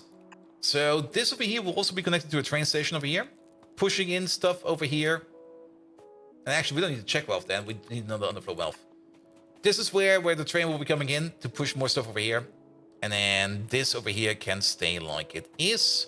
Good. You over there, number 2, only gets processed by the next machine. How many machines we need over here, we'll figure out later on. That's what's important. Waste over there goes out. The other connection is not existing over there. You need acetone over there. Waste goes out. We did that. Purex number 3 is going up. Is anybody else connected up over here with number 3 output? Not really. So let's get rid of this pipe. Number 3 over here can go all the way up to over there. Then you go down to wherever your other connection is. One is over there. Is there another number 3 connection down here? If not, we're going to get rid of it. And the answer is, we're going to get rid of it. Perfect. Cleaning up all the pipes. It's a very slow approach in doing it like this, but it is a very systematic approach that will guarantee success. And that's, I think, the more important part. Alright, that's the number 3 from over there. The number 4 from over there goes further down. You have waste going this way over there.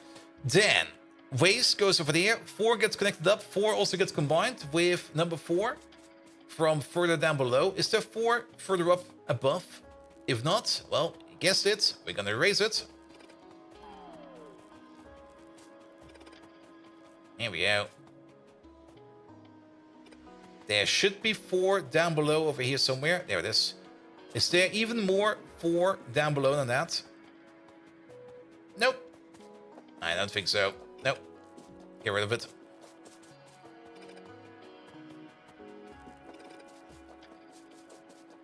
There you go. Did we actually remove? Yeah, we did. Let's keep that one. I like that one. I copied over the wrong one.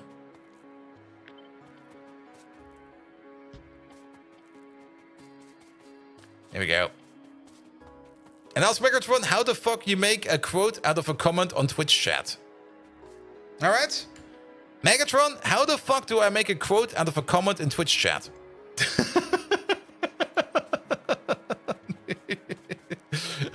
And you watched the vid of a guy making absinthe from a recipe from the 1800s and talking about the history. Ooh. Also, are the headphones new? No, the headphones are still the same. Or if you mean the commands, there are... Your lack of knowledge astounds me, bold Viking, as if you're a weevil lost in a jar of honey.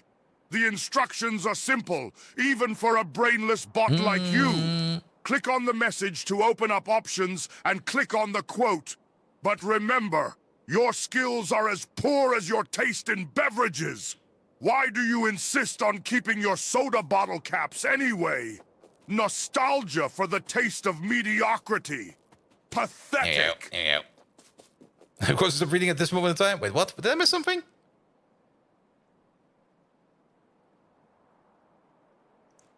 Sorry, I was very heads deep over here in our pipes because I didn't want to break it over. Oh, is that still a command on there?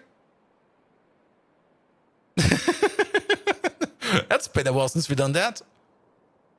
But I think that, don't we have like...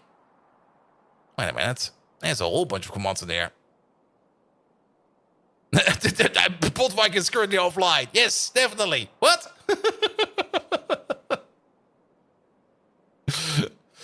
I probably need to take a look at what even is in there. There used to be... Wait a minute. There was a quote command in there. Or was it done somehow differently? Who knows? All right, sorry. I kind of really want to focus down these pipes over here. If we don't focus down these pipes, we have to start all over again. All right, that's number 4 over there. And then number 2 over there with a connection on top. Very true. And then there's actually a good question. Why is this pipe even there? I don't think we need that. Let's take it out.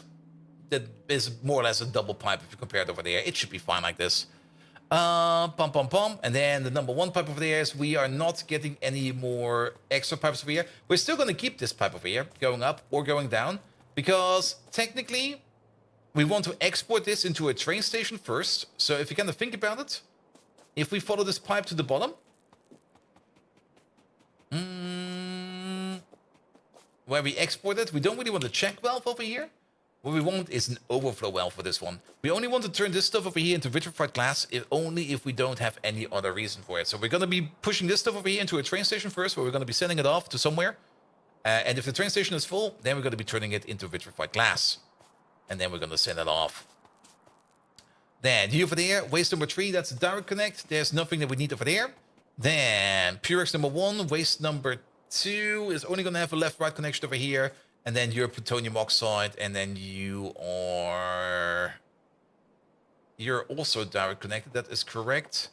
And then we are actually at the end. Ooh. You can only pin it, not quote it. Sort of Megatron.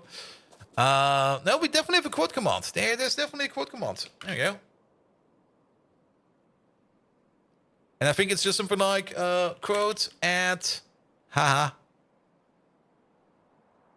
Maniac knows how it goes. Damn. There's definitely a quote command. How do we use it? Ah, it's quote at. Yes, it is.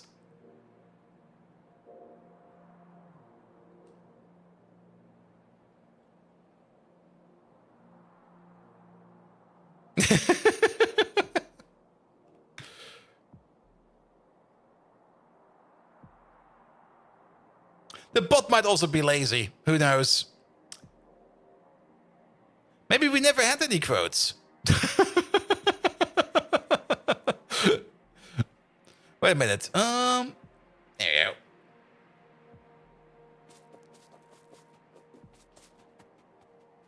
Here we go. Here we go.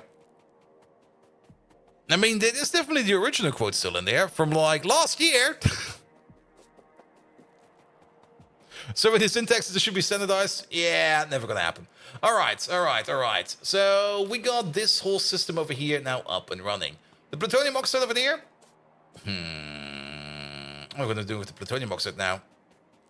It's the whole process over here of the. Okay, let's maybe start by wiring in over here inputs. And I guess we're gonna start over here at the bottom. The inputs will be like one step further out than the outputs. And there we go. We're going all the way to the top. Here we go. You'll be over there. And you'll be over there. Good.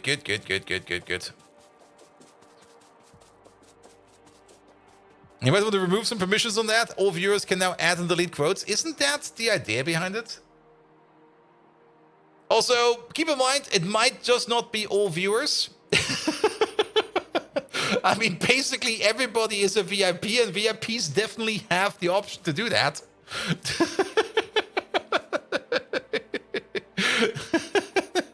I'm pretty sure it's set to VIP. And Evie, are you not a VIP yet? What do we have over there? Or maybe even just to trusted persons. Who knows? I have no fucking clue. You're not a VIP, you feel left out? Nah. I mean, you know how it is. If there's toys for everybody to play around with, and if you make a mess of it and you break the toys, then I'll take the toys away. Easy as that.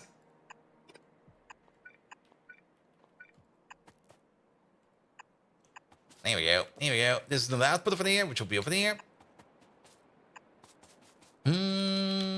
You'll be connected over there. Here we go. Alright, there's still some bottom connections over here. We definitely don't need this one over there. This one can go. And actually, we already have a connection for you. What am I doing over here? You connect up over there. And you connect up over there. There we go. That's fine. This connection over here, we can now also kind of reduce a bit. All the way over there. Perfect. And then your bottom connection, you go out. Perfect. And now this whole thing over here is just a little bit more cleaner. It's actually kind of scary how little pipes there are left now. I kind of want to see from the top over here if there's still some more stuff we can get out of there. This one stays. This one stays. Number 5 over here has no reason to exist over here. Because we will never be importing number 5. So let's get rid of number 5.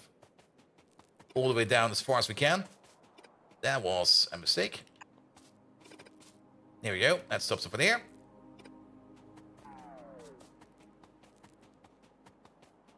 And Mr. Macalito, for who is that VIP? It's going for Soul Adams? Wait, is Soul Adams not the VIP yet?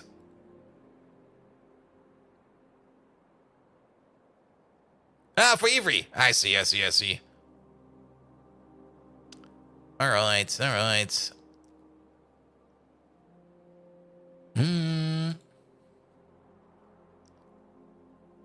There he is.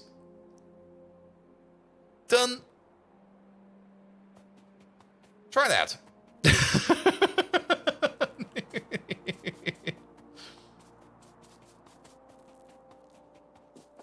There we go. Alright. And then we just need to hook up the rest of this. So what will be the rest of this? The rest of this is going to be things like chlorine gas over there. And now it's a little bit annoying that we kind of made the cleanup over here a little bit too early, because now we need to figure out where these inputs are going to be. But you're going to be over there. Which also kind of means that we do need to make sure...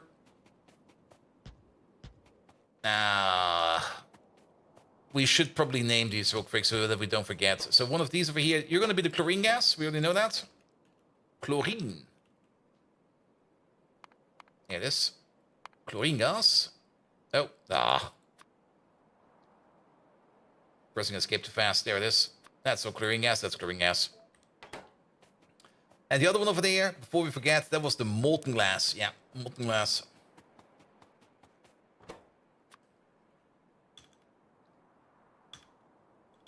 Come on, fingers. Don't fat type it.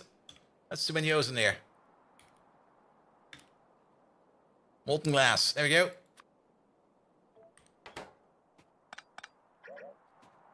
Good. And then we just span these up all the way to the top. Not like that. Oh, that stays. You can't Control Z that? What the hell?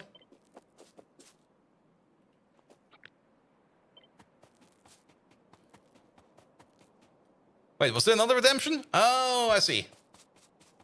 I'll do it in a second. Let me just pull this pipe real quick. Here you go. And then... Alright, where is he?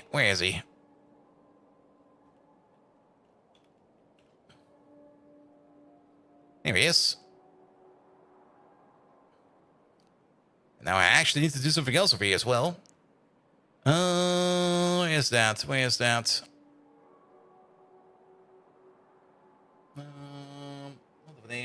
there.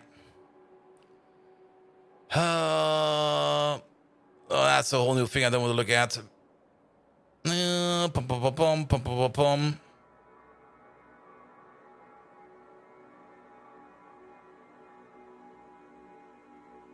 There you go. That should be fine. Because, to be perfectly honest, all the VIPs are gone now. I don't have any left. So Adam's got the last one. Unless, the only way for me to get more VIPs is if more people in my chat are getting active. I think if I get like 100 simultaneous chat messages from 100 different people at the same time, I unlock the next step. So there's still more to get, but for that the channel needs to grow. So for now, become permanent VIP is on hold. Oh, shiny. Shiny. Mr. Macalito, thank you so much for the resub, man. All the shinies. It's actually kind of funny. I mean, it's definitely absolutely correct that you guys are VIPs, because it does take a lot of dedication to get that VIP slot unlocked. Because not everybody wants to subscribe, and I get that. Not everybody wants to be subscribing to a thingamajig. That's perfectly fine. But if you're still as loyal as you are, you definitely deserve at least a VIP. And the channel points definitely do represent that quite well. Like, if you got all those channel points together as a non-subscriber, as something, then yes. At words on stream, so we get to wait something while watching you. Wait, what?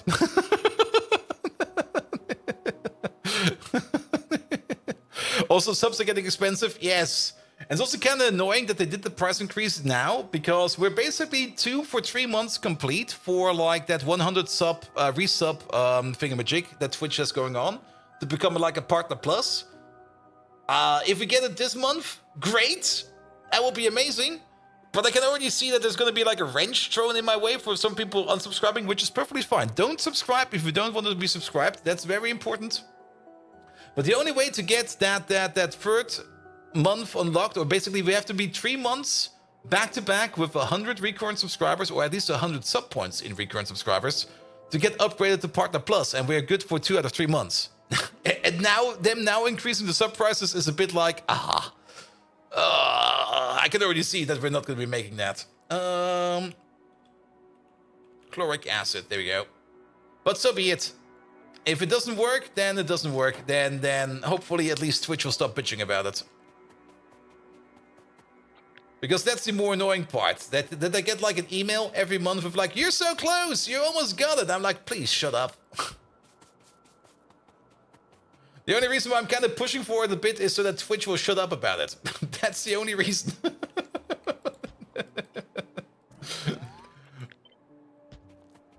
And Twitch be like, shit, Partner Plus is picking up too fast, so what can we do about it? Twitch doesn't want me to be Partner Plus. If it's gonna be the same way as we had with our epic grasp to partner... Oh, wait a minute, there's some more Purex over here. Oh, wait a minute, we forgot about you. Good thing we checked. How did we miss that one? But if it's gonna be anything like our push to partner, then... Oh, good God. No. I don't want to do that same push again. That was just way too much of a hassle of a push. Alright, so we do need another underflow pipe over there. Here we go. Because we got one more over here, which I somehow missed. It's over here somewhere.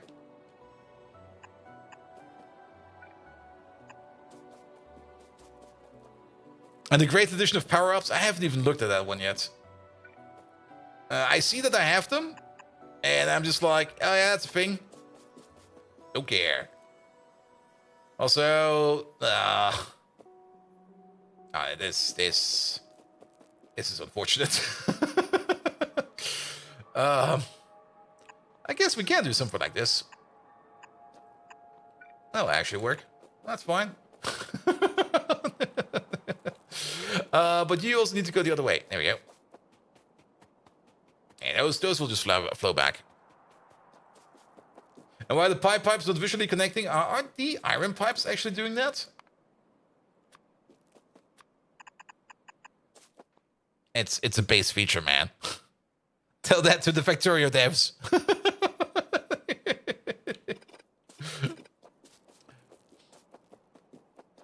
Here we go. Here we go. All right, then you over there, you're gonna be sulfuric acid. Here we go. Here we go. Because they're ghosts! Spooky ghosts. Alright, and then that will be over there. One over there, you over there. You're gonna be the next acid, which is gonna be of the sulfuric kind, which is sitting over there. Alright, you know the drill. Let's pop you in real quick.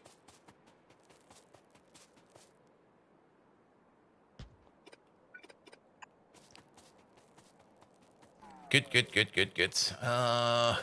And actually, looking at the amount of different resources we need over here, it's actually kind of fun. Okay, there is another sulfuric acid user over there. Perfect. It doesn't feel as complicated as it was by just looking at the recipes. It's actually a pretty straight up way of doing this, which is really enjoyable. Then naphtha will be next over there. There we go. Let's just put you all the way over there. We still got the pipe space for it. Perfect.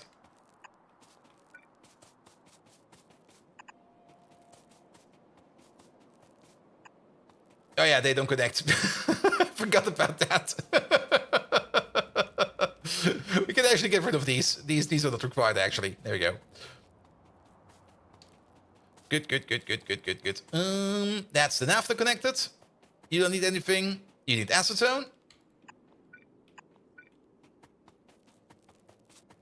So that will be going all the way over there. This is some kind of remnant that can go away. Good, acetone. And then you over there, you're gonna be kerosene. Which will be sitting over there. And Mike, you're not dressed properly for pie? Where's your Ulrich Man costume? I am the Ulrich Man. Have you seen me? I look like an Ulrich. And Mike, how you doing? We're doing some waste management over here. And the way we're doing waste management over here is we don't really care about the ratios because there were too many internal loops over here. So we're basically building this thing over here with the pipes on the left side, and then we're just going to add buildings to the right side until this thing over here runs stable.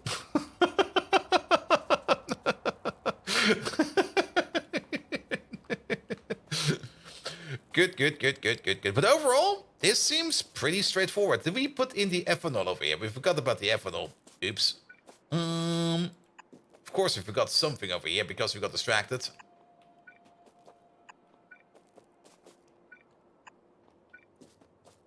There we go. And now we need to find the correct pipe for this one, which is going to be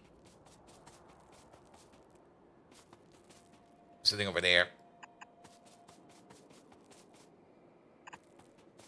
All right.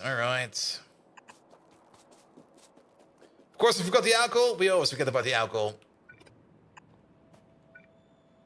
There you go. That's the alcohol connection over there. There's another sulfuric acid. We forgot a couple connections down here. What the fuck, man? That's sulfuric acid over here.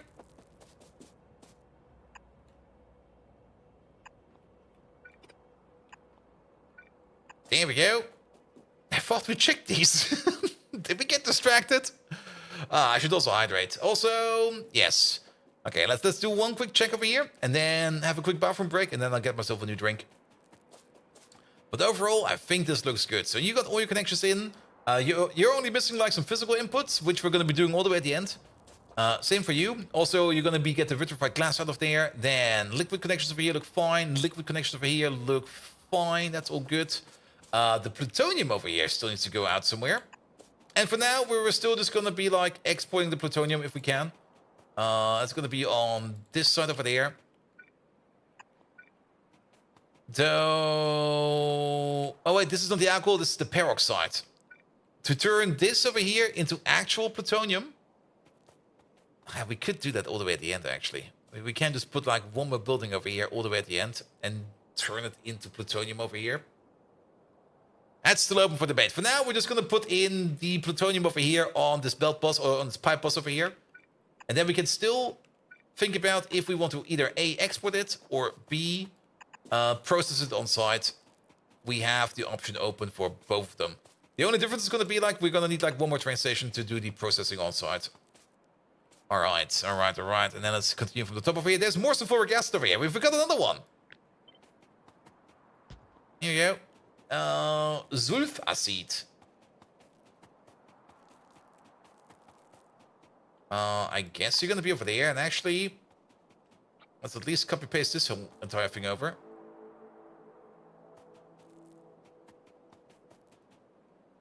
There we go. Also, why do you not connect? Because you actually do not connect. There we go. Good. Sulfuric acid, that's going all the way over there. Coming in from the top. While we're at it, we can put in you and you as well, because we've got some more connections over there as well. There's still quite a bit of liquid connections over there. Alright, but sulfuric acid over there is done, kerosene over here is done, acetone over here is done. You don't have anything extra. You get naphtha, you get more sulfuric acid, sulfuric acid, sulfuric acid. You over there get the peroxide, you get chloric acid, you get chlorine gas, you get molten glass, and you get molten glass as well. And then this one over there is also in there. Good. All right. That's the liquid pipe spectacle over here done. We also set it up in a way that it will not get stuck. And all the internal loops are just solved by using underflow pipes. And we're only going to allow output of the earlier stages if the later stages are not backing up. So overall, this should be stable. The only thing that's left over here is to copy over this over here like a couple of times. But that's why we build it like this. We can copy paste over every stage over here that we need to the right. I don't really think we need to beaconize this build too much. If we do, maybe just some large area beacons or something like that will be better over here. But overall, we're definitely not going to be pushing this to the maximum of like going like super duper fast. And then we can dynamically increase the size of these builds over here. Wherever we see something over here back up, we are just going to add like one more of these buildings over here to nudge it into the next direction. It will probably take a couple of iterations over here to get this thing over here running, but that's how we're going to be rolling. We can also see how many train stations we need. We are basically going to need like 12 liquid train stations over here just to get this waste processor going. And then we also need to figure out where we're going to be placing this one. I was kind of thinking of maybe placing it close by to over here somewhere, somehow. But to be perfectly honest, we're going to stay away from this thing. It's already a bit of a mess. Instead, we're probably going to be building it probably over here somewhere. Maybe over here. If we just get like rid of the train tracks over here a bit, and we clean this place up a bit. Can I have a quick copy over here of this whole thing? There we go. I just kind of want to see how big it is in length.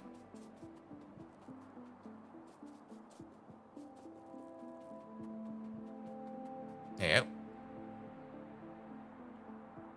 Yeah, we can easily place it over here. And then we can place like the train stations like on the stack over here. And then connect them to the pipes over here. We just need to clean up this area over here a little bit. And we might also want to... We probably want to build it a little bit more over here. So that we have like a line connection going up this way. So that we can still get these resources over here. Yes, let's do that. All right. That's waste processing at least planned for now. Let's pick this entire thing up. Put it into our blueprint pocket. And then we can finalize it on site. I mean, this is definitely something we would have had to do sooner or later. I'm very happy we put the effort in right now. It's not perfectly balanced yet. It will be soon. Nuclear waste processing. There you go. Call it that. All right, but let's have a quick short break. Let me just fly over to the mall real quick. So that our inventory over here can be managed a bit. And maybe also get rid of all of these buildings in here. Which we currently really do not need. Here we go. And then let our inventory over here be a little bit managed. And then we're going to try to build that thing. And then I'm going to go to the bathroom real quick, grab myself a drink. And then we're all going to be happy.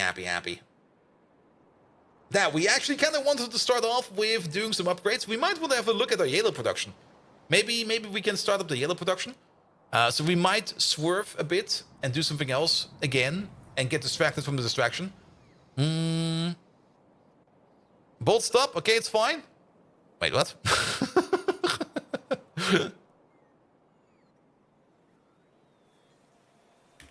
There we go. But so be it. Simrock. Maybe try to explain me what you saw. Also, Megatron, could you maybe just entertain these people with telling like a sad story? Like think a sad German story about Hansel and Gretel. But Hansel and Gretel are actually actually robots, and one of them is a Decepticon, and one of them is an Autobot. And make it somehow, turn it somehow into a love story. I'll be right back.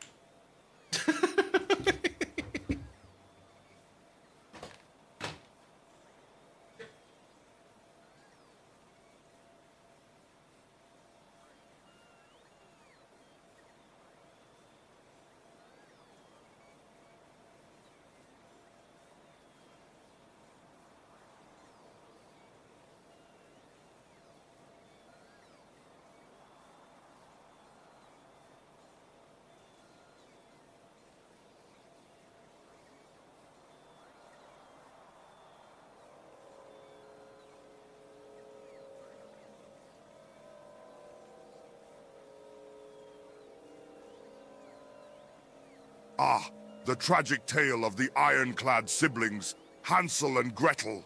Hansel, the Decepticon, bold and fierce, just like me, mixing my sundry collection of bottle caps with the morning sunrise. Gretel, the Autobot, gentle and kind, yet irritatingly sappy like those cursed beans. They were from separate factions, yet their sparks beat as one. Love, as unpredictable as Bold Viking's yoga poses. Ugh, the horror. One fateful day, they chanced upon a candy-coated energy station in the wild forest of Nebulos. Little did they know it was a trap set by the wretched witch-like bot, Hexen. Gretel, ever the fool, fell into the trap, locking her away in an iron cage. Struck with grief, Hansel did what any hardened Decepticon would do. He fortified his resolve, fueled by memories of watching a beautiful sunrise with his sister by his side, their metallic forms glistening in the dawn. He fought tooth and screw, just like that time during the Great Nut War, vanquishing Hexen with an epic battle cry of Decepticons. Attack! Despite being Autobot and Decepticon, their love was as solid as a well-knitted muffler. A stirring tale indeed. Yet a reminder of the harsh realities of life and war, much like my disdain for pineapple pizza. Excuse me, I need to tap dance away these pangs of sorrow. Is it still Love, going on? it hits harder than a poorly optimized weapon. What?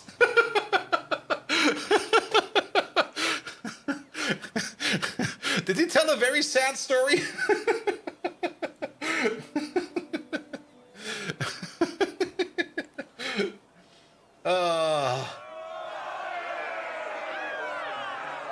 An amazing classic American tale. Be love.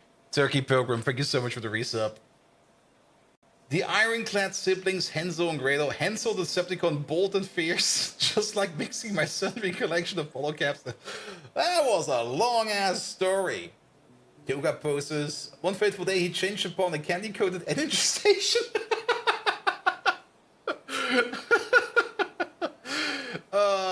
Let me just copy this one for the Discord. I should really put in like some kind of connection over here for Megatron and the Discord where he just posts everything.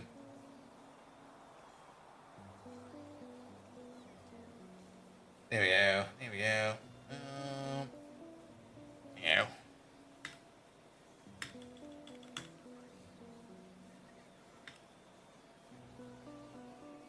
Yeah, and then pom pom pom.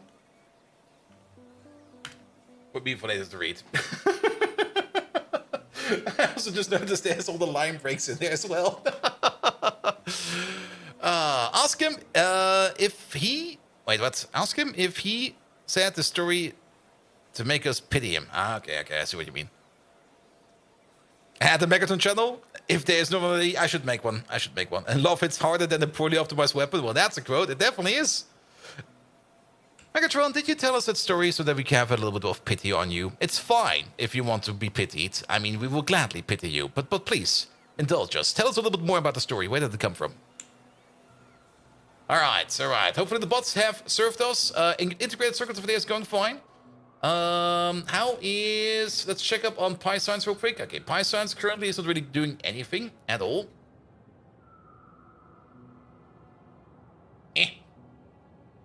Pity me? I'm the mighty Megatron, not some rust bucket incapable of logic like you. Bold Viking, that story came from the same place your competence went. Lost and forgotten.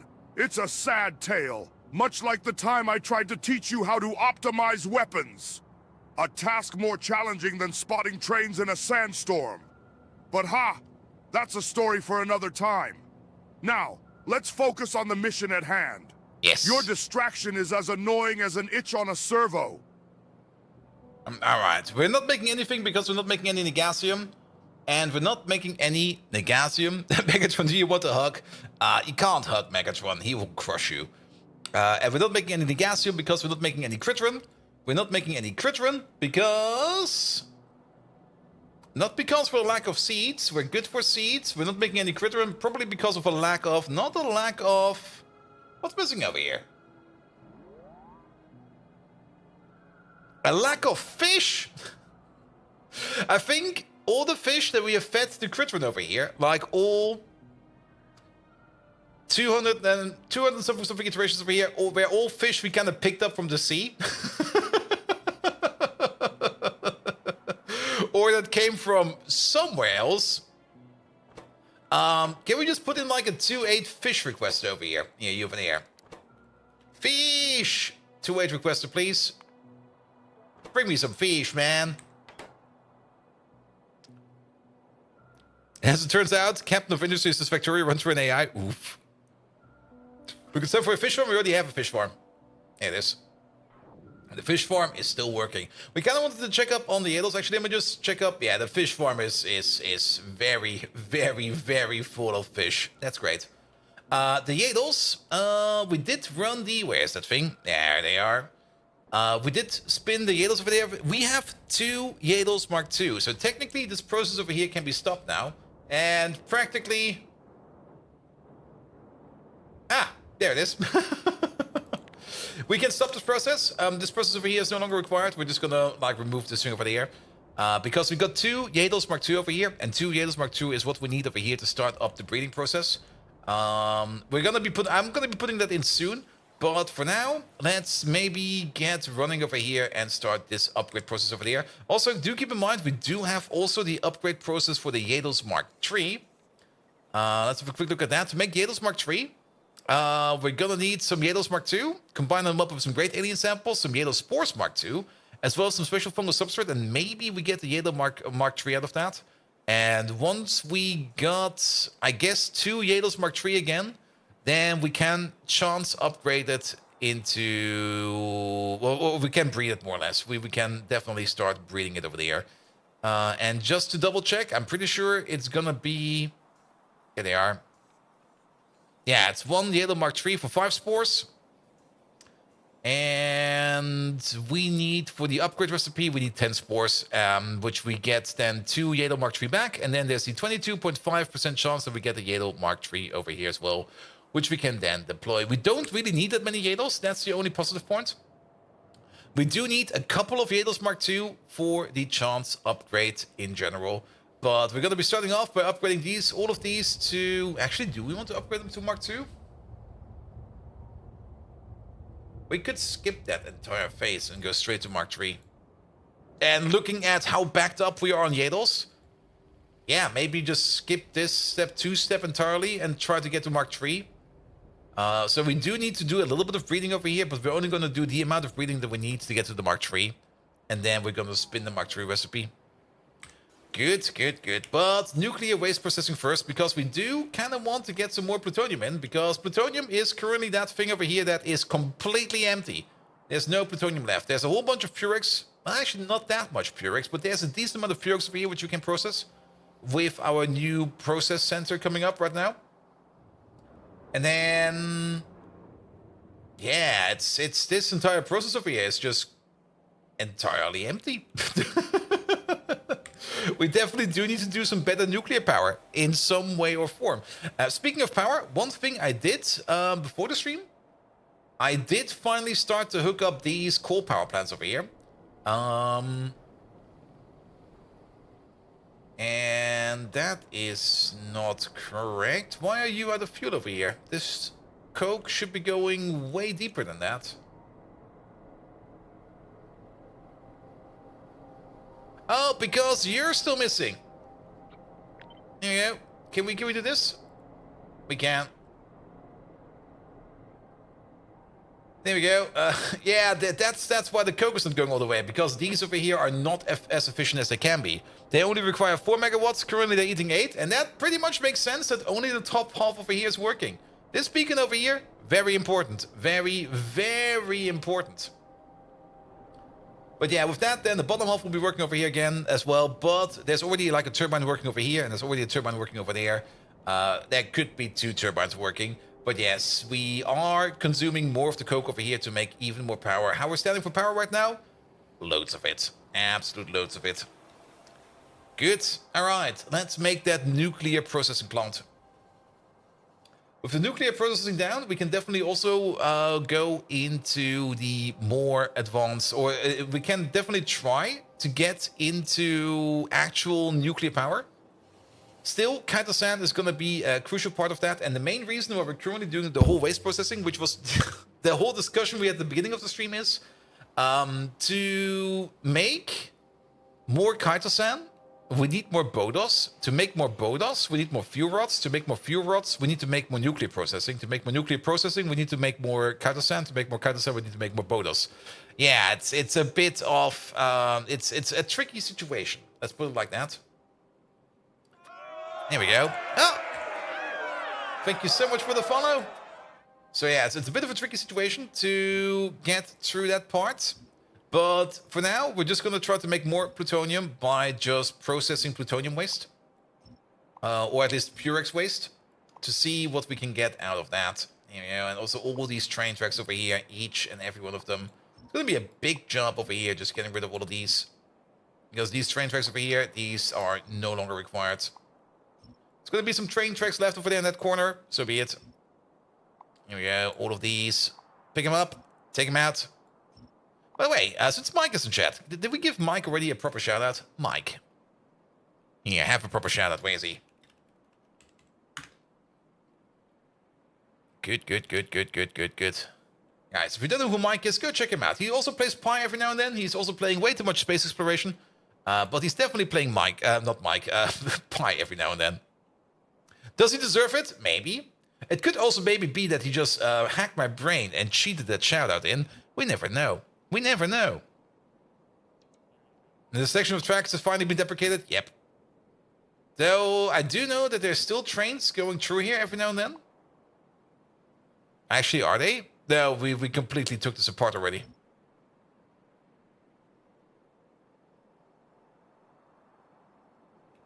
Yeah. Is this giving you power? No, is this even connected to anything? Wait, what? Oh, it's still outside. There you go.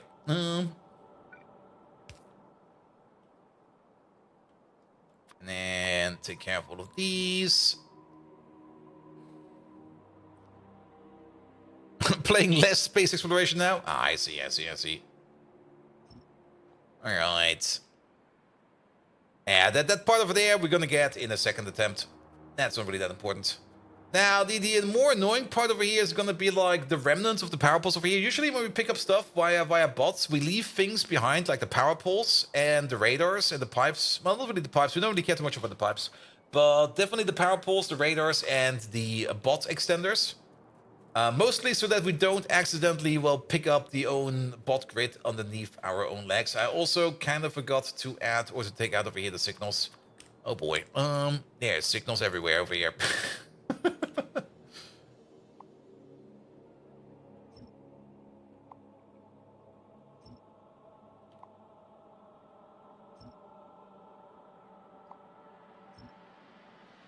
There we go.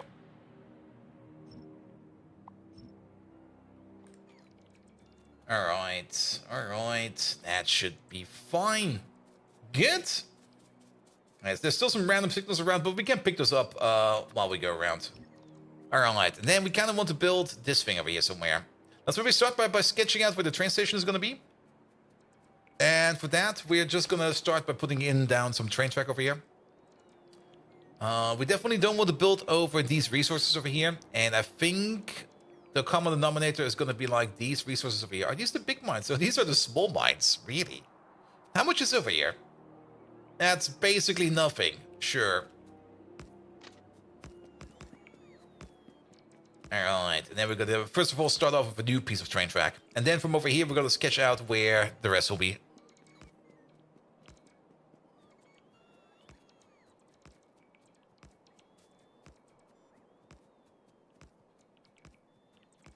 There we go. And we're just going to immediately attach it over there.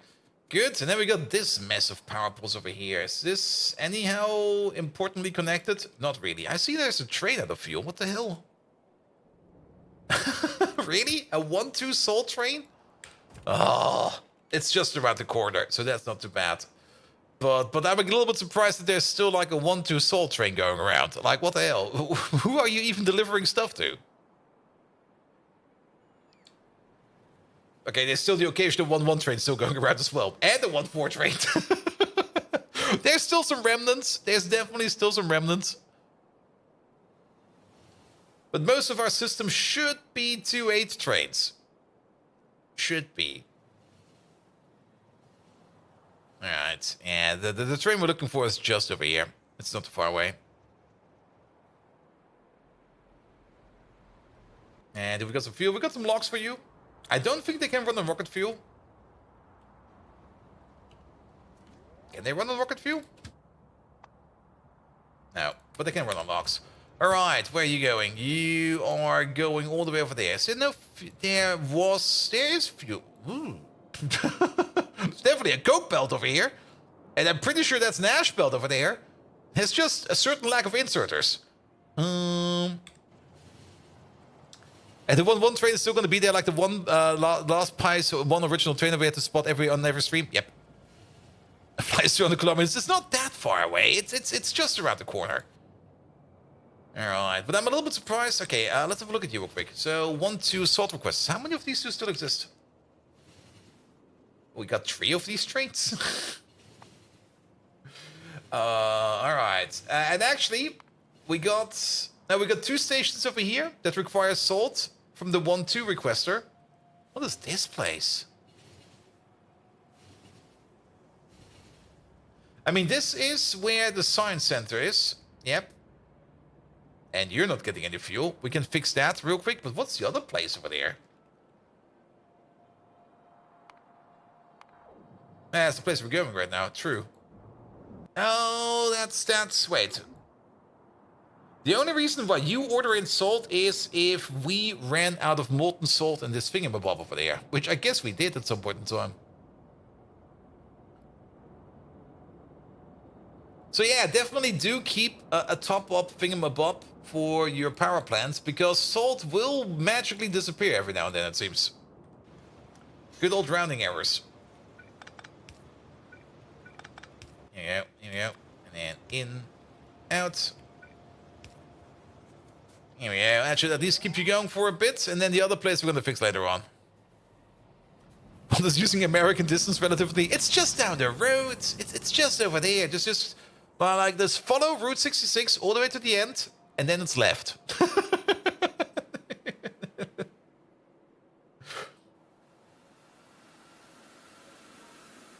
Here we go. Here we go.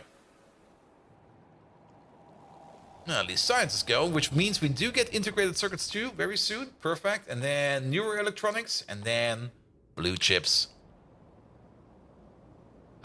We can already start thinking about blue chips. It might just be that once we got the blue chip tech unlocked, that we just immediately go for blue chips, so that we have them done as soon as possible.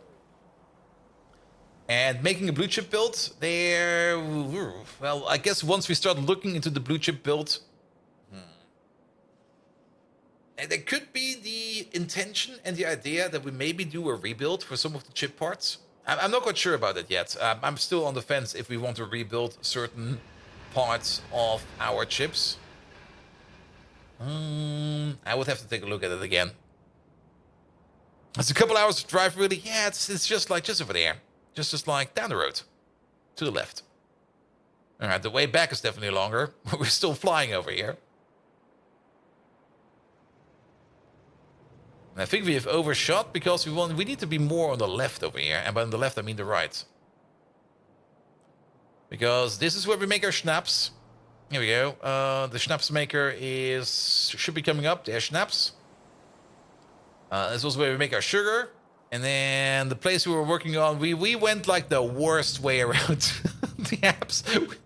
We went all the way around this lake over here. We were over there, and we went all the way like this to get over here.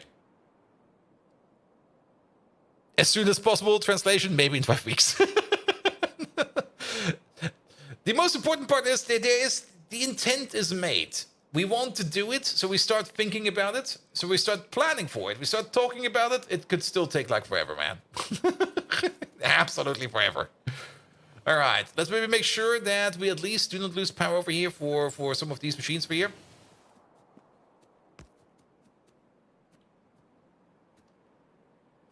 Yeah, put you over there.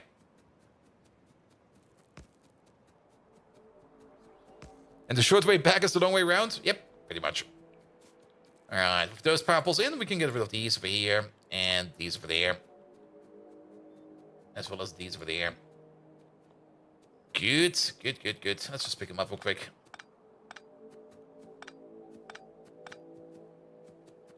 And then we just start by putting down liquid stations, I guess. Now, we can still connect up the... Yeah, we can still connect the pipes as we go. That'll be fine. So, we just go for liquid requesters. And we do need a couple of them. What did we say? Something like 12 of them or something like that? It was at least 12. So this is 3, 4, 5, 6. And then we get into this old build over there. What is even all of this?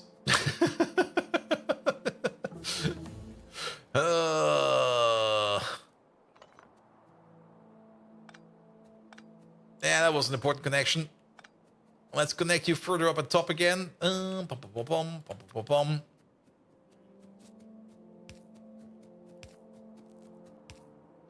we go. We can get rid of these. All of these can go away. Here we go. Here we go. Actually, all of these can go away. This connector over there should be far enough as well. And then we maybe try to get a connection up from over here somewhere. Could be worse, could be never. True, true. Could be like, so some of the tickets I've seen like today, where people were like, yeah, we're urgently waiting on this fix. Can somebody do it, please? And I look at the ticket, and the ticket's already like 2 years old, and I just go like, you're not waiting on that fix. Alright, alright. So 1, 2, 3, 4, 5, 6, and then we need another 6 of these. 1, 2, oh wait, this is gonna get in the way. And this is already in the way.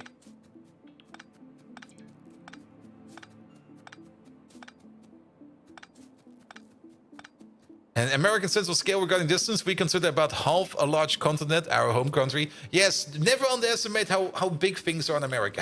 Definitely never underestimate that. And if you already think big, sorry, think bigger.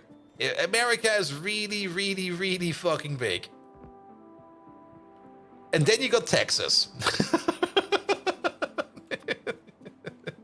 Where things are even bigger.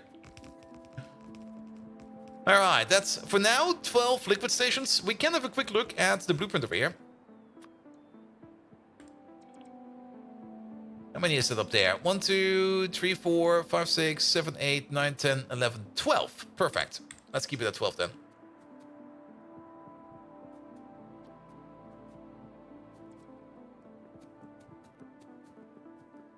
And also, then you also got all the American national parks, and those are also freaking huge. Like, you can't really get lost in the German forest. Like if you're lost in the German forest, just follow your nose. There's probably somebody barbecuing in there somewhere. If you get lost in the national park in America, well, there's a high likelihood that the local bear is going to find you before the local park ranger will.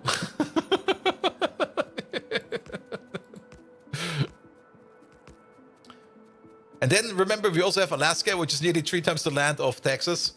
Yeah, but Alaska, keep in mind, Alaska, it's cold up there, so things are naturally smaller. In Texas, things are warm, so things are naturally bigger. It's easy.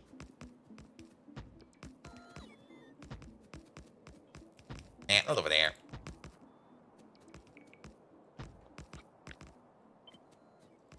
Maybe at some point in time I should just do like a random Texas vacation. Just gonna see how things are actually over there, because I'm kind of curious. Also sounds like a fun trip, just like a little bit road tripping through Texas, just to go like, all right, what are they gonna do today? Rodeo, nice. like an authentic American rodeo. That would be really fun to watch, I think. You lived there a year? Yeah, that's definitely more than I did. I mean, the only things I really know about America and Texas is from all the cliches I know, which already makes it sound amazing.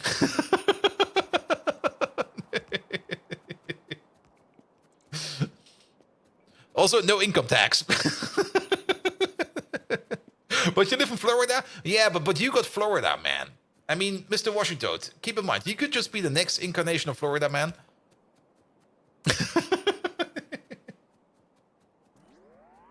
Then again, as a European, maybe going to Florida and stuff like that is probably not the best idea.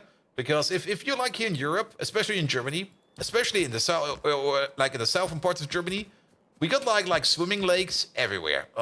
There's so many lakes over here where you can just swim in. No problem whatsoever. Yeah, do that in Florida? Better not. There's gators everywhere. And Texas isn't that bad. It's only twice the size of Germany. Yep.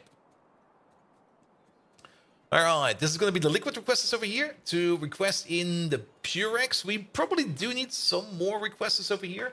But then again, the way we build it and the way we're placing it over here, all the extra parts that we probably need, we can place on top. So that's perfectly fine over here as well. The only thing we do need to make sure over here is that we do put down a couple of these every now and then. Like one over there. Just so that we can make sure that we do some refueling over here. And then we can also get rid of these over here sooner or later. They will probably be back sooner or later by some other means. But for now, all of these things over here, these can go away. Just don't go to Texas in the middle of summer or winter. They probably have their own power grid they're super proud of. And that breaks when it's too cold or too hot, which is 11 months out of the year. I mean, Texas, it's below... I mean, on the height, isn't it like on the height, on the same height line as Morocco and stuff like that? Or even like Central Africa? I mean, it's just above the Caribbean. I mean, New York is already on the same height line as Spain. Which is kind of interesting because you don't really think that it's that hot in New York, but New York can get really, really warm.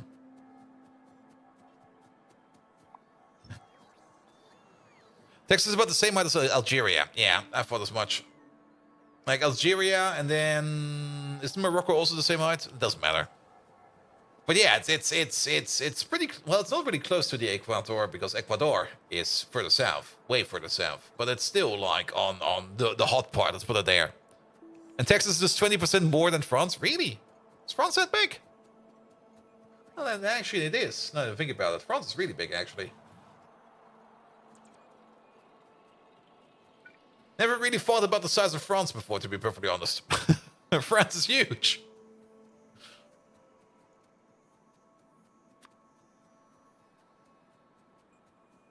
France is almost twice of Germany? Really? France, yeah. You're almost twice the size of Germany?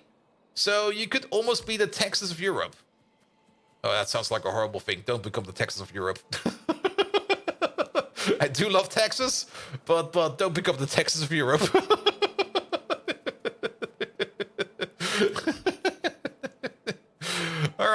All right. And now we can get rid of all of these over there. Just take care of these. Here we go. Pick them all up. In antiquity, Europeans believed that the same latitude means the same climate, which led to disastrous colonization attempts in the 1600s. You can kind of see that idea behind it, but sadly, that's not how it works. You will probably get like similar, or at least you can have some similar expectations, but it could be also completely different. Which means France should which means France should Germany some stuff back? Maybe. Nah, we got the most important parts back. And Poland is already the canon Texas of Europe. That's true. And the Gulf Stream grows a giant wrench into that. Yep. Also tornadoes.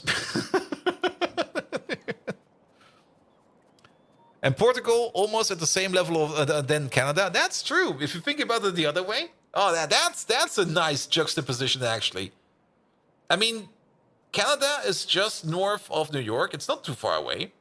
And Portugal is more or less on the same height as New York. And I think that Canada goes low enough in latitude that it will most likely be on the same height as Portugal. And then you think of Portugal, nice and warm.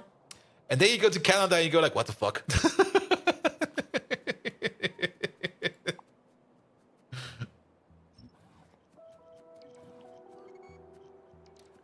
Good. So when do we see some Portuguese hockey teams? Come on. You're basically Canada.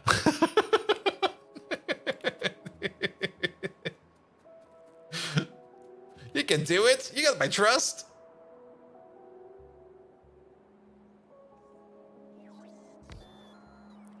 All right. Toronto would be somewhere between Marseille and Barcelona. Yeah, that seems about right.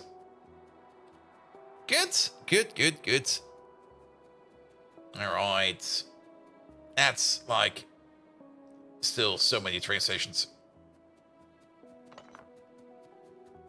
All right, pick up these, pick up those. We also got a whole bunch of extra pocket bots, which I guess is fine. There's also a random extra construction button here. And then, do we still have it in here? No, we don't. And Montreal maps about roughly with Marseille. Ooh. Absolute same climate over there. Like, go make a hockey team. Come on, Portugal. Make a hockey team. Good. And then this thing over there, I'll just plonk it down like right over here. It's fine. Now, keep in mind, we do need to expand this thing to the right. These singular buildings over here are most likely not enough. We need more. And we are world champions, just not on ice, but we use wheels. Oh. Okay, I don't know enough about Portugal then. Then again, there's so much stuff I don't know shit about. And that's perfectly fine. You can't know everything. But always happy to learn more about other places. Wheelchairs.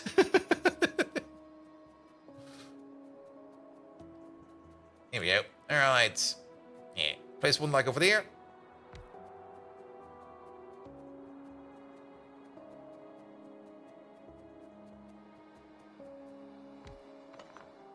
And then one over there. Good.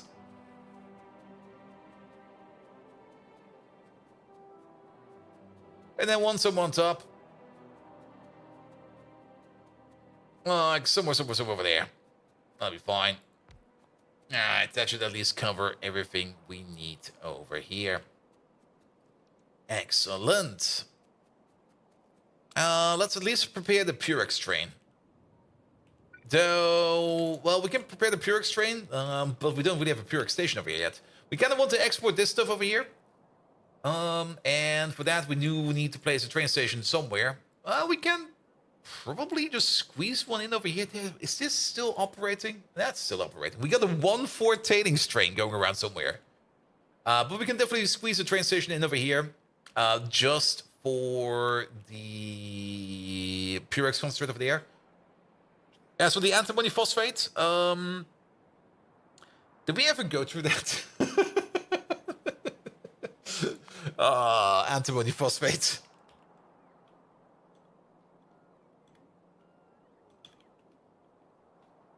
There we go.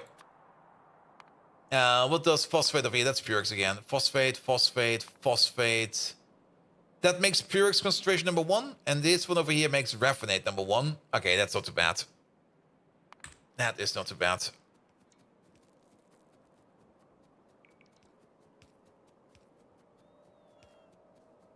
And the long straight border between US and Canada is 49th north, which also goes through southward of Germany. Wait.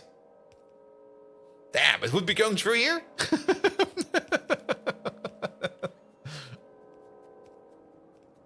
Alright.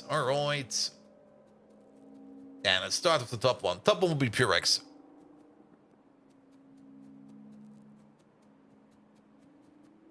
There you go. I don't have any pumps on me. Alright, well, we'll just copy paste one over. Another thing we do have around is this thing over there. If you read your table map right, it should be fine. Even if it's off by a couple degrees, it should be fine.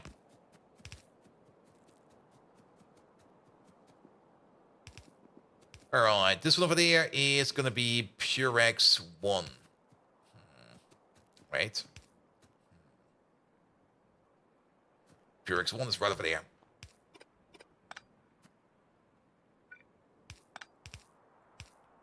Here we go.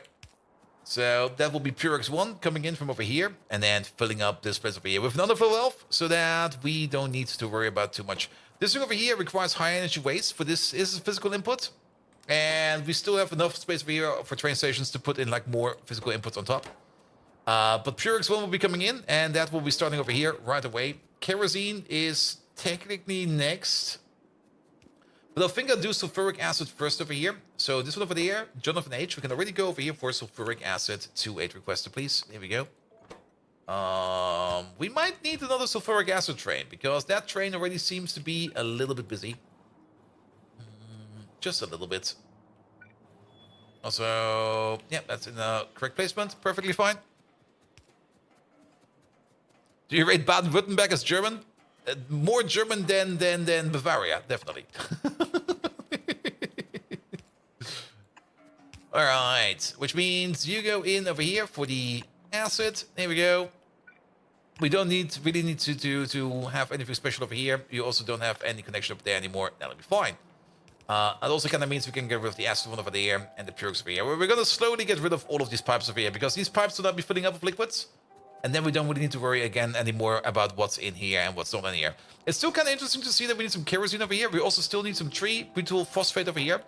Tributyl phosphate, we're making that right over there. And how are we actually on tributyl phosphate? We got a bit of it. There's a train available over here with tributyl phosphate. Trying to figure out where it needs to go. And there is at least another shipment available over here. But currently we're not really making any more additional tributyl phosphate over here. The reason for that is an ingredient shortage, because we're not making any of this stuff over here, and we're not making any of this stuff over here because we are missing this stuff. We're not making this stuff over there because we're missing the liquid stuff. And the liquid stuff over here, what is this? What are you? Ethanol. We're out of schnapps? What do you mean we're out of schnapps? Schnapps train doesn't want to pick up any schnapps. We just flew by the schnapps over here. Schnapps train is not making any schnapps because we are missing on whatever you're making, and whatever you're making is missing entirely on this belt. And that stuff that's missing on this belt is shrooms. Are we out of shrooms? No, we're making this out of potatoes. We are out of potatoes. We are making potato schnapps, not shroom schnapps. And we are out of shrooms because there are actually just not that many shrooms around. Which is actually not really much of an issue. Because keep in mind, we do got the new Potato Palace over here. And the new Potato Palace is just sitting over here idling with this many potatoes around. The thing we should probably do over here is either put down a new train station over here, bringing in new potatoes over here, and just maybe getting rid of this place over there finally. We can easily put down a train station like right over here with some landfill, and then just feed in the potatoes over there to turn them into potato schnapps. We could also rebuild the Potato Schnapps Palace. Or the potato schnapps making machine, because we could most likely beaconize it as well. So, yes. Ethanol unload seems broken as well. Where was that over there? Sure about that? I mean, the train is empty. There's still like... There could be like a micro sliver in these tanks. Very true. Because floating point numbers don't always empty out themselves over here all the way. And also the condition over here for the pump has turned itself off. I mean, the condition of the pump over here will turn itself off if there is nothing left in the tank. Sadly, floating point number comparisons and inaccuracy over here will make it so that it will be fine. But the train itself is entirely empty. The train wants to pick up new schnapps, but can't pick up new schnapps because lack of potatoes. All right, kerosene will be next over here. That will be you. Jacob, you're going to be kerosene. 2-8 requested, please. This train might also be on the way. Oh, he's coming over right away. Perfect.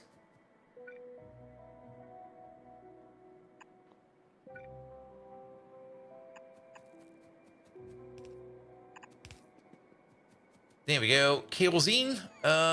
Which one of this is going to be kerosene? That's going to be you over there.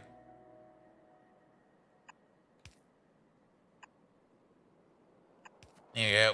There's not going to be anything like a top connection over here. So we can cut you, and we can cut you.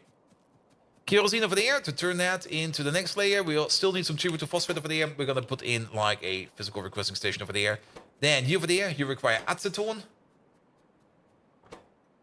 Mulgrow, no, acetone. 2-8 requested, please. Thank you very much. He should be coming right over because we got like metric tons of acetone. Wait, which one did we set? Is it this one? No, this one, right? Yeah, this one. Good, so we didn't fuck it up. We need a little bit of accuracy over here to make sure that this fits. There we go. And then you go in over there. And then acetone. Pom pom pom pom pom pom. That's gonna be the other connection right over there. That's a good connection over there. Put you in over there. You are also not gonna get any kind of top connection, so we can also get rid of you over there. Good. Acetone coming in. Lovely. All the liquids over here. Next one over here is going to be naphtha. That's going to be you. Which will be then you over there. Bone ash. No, you're going to be naphtha. 2-8 requester, please. Yeah, it's coming right over. Perfect. Tiny Irish Viking. Hello there. How you doing? Welcome, welcome, welcome. Get your protective gear out because we're doing some nuclear waste processing over here. And then, where is the naphtha train connector? That's this one over there. That will be naphtha. No connection over top, so we can get rid of this one over there as well. And there's another one all the way at the top. There we go. Sulfuric acid does come in. Perfect, perfect. We don't need you anymore. That'll be fine. Good. That is the naphtha over there. Then sulfuric acid over there. Sulfuric acid over here. Sulfuric acid over there. One does, as one does on Casual Tuesday. Yeah, we kind of wanted to do something different actually today. I kind of wanted to go more into Pi Alien Life, but we kind of ended up working on nuclear waste processing. And technically, we went more into Pi Alien Life because we did kind of realize that we need more Bodos. If we want to do the Bodos upgrade, where are they? I'm being blind again.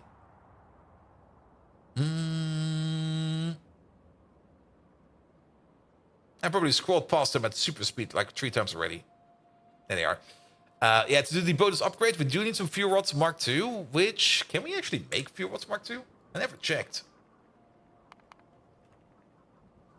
Fuel rods Mark II. What do we need for them? Duh.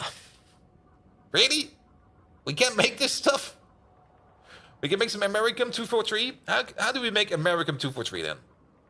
That's something we make out of plutonium 242 by just spinning it to win it. Oh, that's actually not too bad. Plutonium 242 is something we should already have quite a bit of.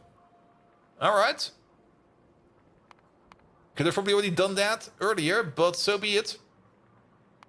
But yeah, we can just spin some Americum 243 into some fuel rods Mark II. And actually, this is not too bad. The only thing that's kind of annoying over here is the coated containers because they require advanced coatings, and advanced coatings are kind of expensive. But we do need the plutonium 243 for that, which is something that we have. Which one is it? Which exact color of plutonium do we need over here? Could be this. It's not this one. Oh, could be this one, actually. Either way, we most likely have a lot of it, because this is plutonium stuff over here that we don't really use that often. Yeah, it's most likely, if it's the last one, that's actually pretty good, because we got metric fuck tons of plutonium 242. And to be perfectly honest, the only thing we can use plutonium 242 for is to actually turn it into americum. And some more uranium. And helium. We can make some helium out of this. That's not too bad. We definitely want to make some helium. The other way around, it's 15%. No, it's 50%. Yeah, it's most likely this stuff over here, because we got like tons of it. The other useful part is gonna be plutonium 239, which we have already spent most of it. That's sitting over there. And then we got like a little bit of 240 and 241. What can we do with these over there? Nothing. Lovely. Love it. We can turn it into 2 for 1. All right, 2 for 1. Okay, 2 for 1. We can at least already do something with it if we got some neutrons.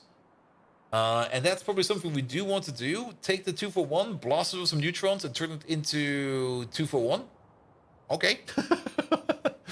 And turn it into more 2 for 2 and American 2 for 1. American 2 for 1, we can't really do much with, but we can sit it to spin it into plutonium 238 at some point in time. Which is part of nuclear samples. Nice. And plutonium 242 is going to go into americum 243. What's that element called again? Americum. It's just Alpha Decay. Yep, it is. If you hear anything different in Americum, that's on you, man. I'm pretty sure it's called Americum. I mean, from America, but then just like as the element with an in at the end. Are you sure? Yes. Would you ever think that I would do it any way different just to be funny? No. Actually, what's it called? It's called Americium. Which is so much more annoying to say, to be perfectly honest. Yeah, Americium. Americum.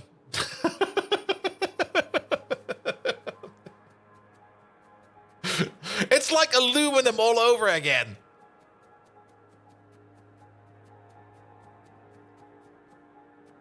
Or we could go with the German name. Americanarium.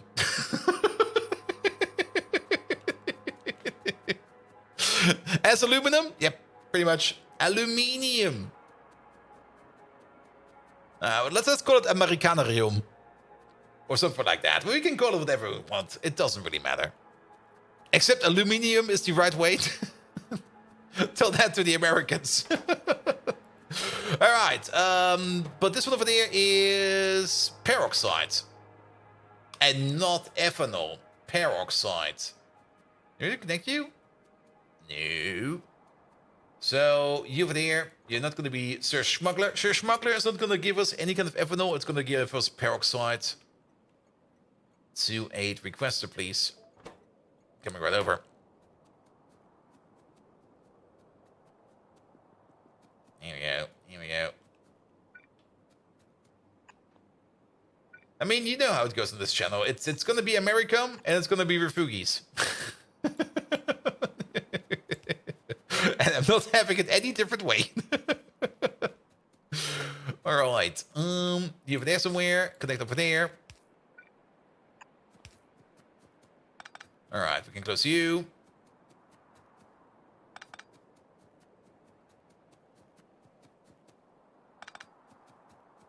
And they also use the wrong measurement system. Who cares what they think? They not only drive on the left side of the road because they would be agreeing with the UK. Yep. But then again, the UK is also using like really weird measurements. Definitely not made us fun. Definitely not made us much fun of as the Americans. But in England, I mean, you got the pints, which are fine. But if you want to measure your own body weight, it's going to be in stone. They definitely also got like English miles. At least the UK has a valid reason. Well, they started it. That's very true. But they definitely do use things like Celsius and stuff like that.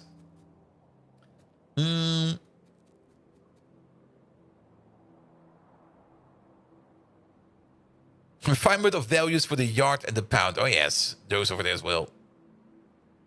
And they're on an island. Yes. Yeah, they can stay on the island. But then again, England is also a lot of fun. Actually, Scotland and Northern England is a lot of fun. Southern England was fine, I guess. But I definitely enjoyed every time I went up to the Northern England, especially Glasgow and Scotland. Oh, I had so much fun over there. No problems at all with pints? Nah, pints are fine. Pints are fine. All right, chlorine gas and hydrochloric acid will be next. You there. Chloric acid. All right. Hydrochloric acid. HCl. That will be next over there. Bum, bum, bum. Bum, bum, bum.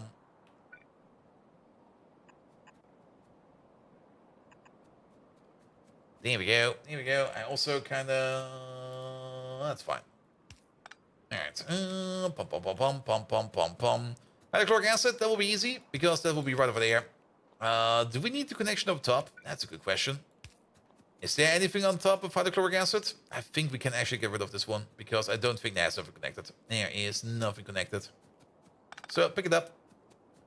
There might be some kind of connection coming again in the future, but, I mean, we got the space for it, so we don't need to worry about it. Here you go. West England can also be fun. Ooh, Wales and stuff. Maybe. Never been there, so I don't know. Alright, then you go down, you go over, and I'll be fine.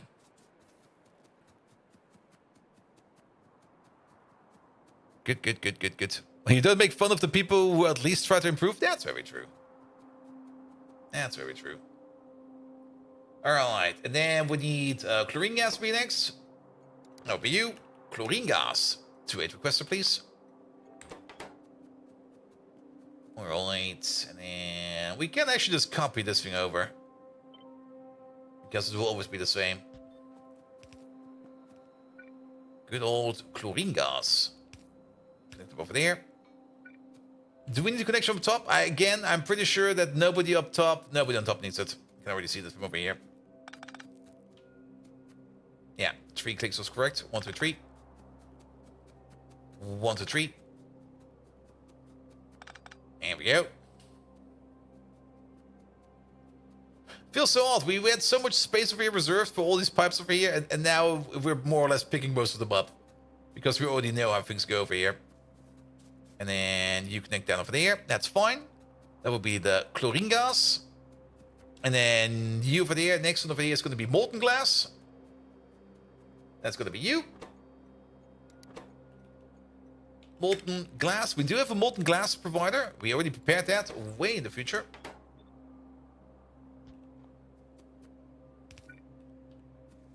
Here we go. And then you'll be connecting them up over there. We can also get rid of you.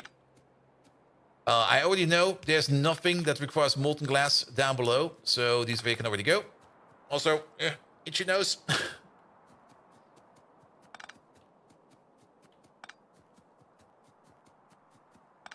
Isn't the inch the size of the thumb of some English king? No, it's from the famous knight, Sir Inch-a-Lot. Why is New Zealand an island with Australian continent? Don't ask. I mean, keep in mind, the people who did the colonization were all drunks all the time. Don't really ask why they came up with reason A or reason B or reason C. It's more like, yes, they were drunk. They were heavily drunk.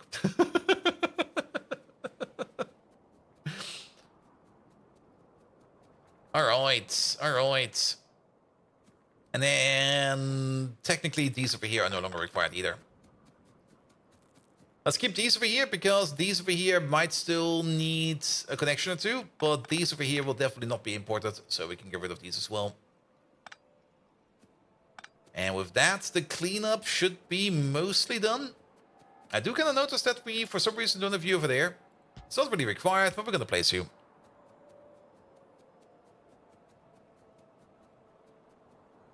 There we go. There comes the molten glass.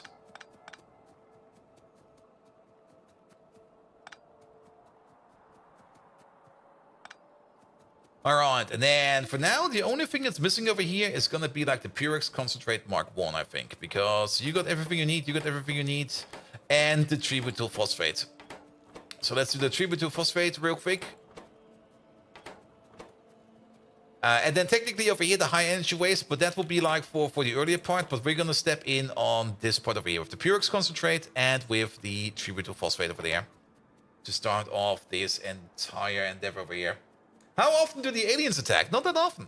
Also, they're not aliens, they're natives. The alien over here is this little guy over here. He's the alien. I mean, come on. Where is it? He did crash land. Where's the spaceship? He did crash land, so technically we're the alien. And the people outside over here, these are the natives. Though, then again, they don't really attack that often because we do take care of our pollution over here. They will only attack if the pollution cloud over here is covering their nests. And as long as the pollution cloud over here is not covering the nests, then nothing will happen. And in places where we have a lot of pollution, well, we do have a lot of liberation over here. We got something called the Black Plague. And the Black Plague is basically consisting of just thermoactive nukes. So whenever we see like a nest that's getting a little bit too close for comfort, we just nuke the shit out of them. So we're the invader? Yes. We are the invaders. And I do kind of hope that in Factorio 2.0 that we get a little bit more info or maybe some more story behind that. Who knows? But I would love to see a little bit more about that in Factorio 2.0. And you'll be over there. Actually, this doesn't work like that. Pick you up for a second. To it requester. Boop. Because then the cables are missing. Now the cables are not missing. Alright. Also, is it just me or do we... turn this off. Yeah, we kind of got like 3 extra stations over here for liquids. I guess that'll be fine. I mean, we could turn one of them into a provider station for the plutonium oxide, or we could turn it into a thing, a magic that, well, we got some extra space now. You'll definitely get any story, and you never know. I mean, was there ever a story part on the original roadmap of Factorio? Did they ever want to provide a story?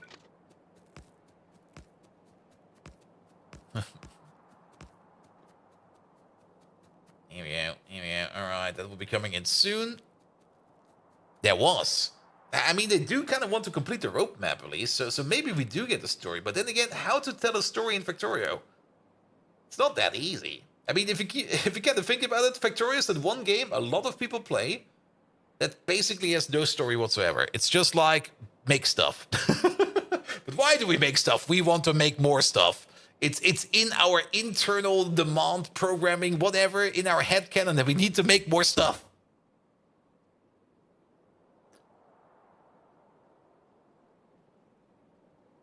I think they hit a good balance for the story in this version, which is basically not at all.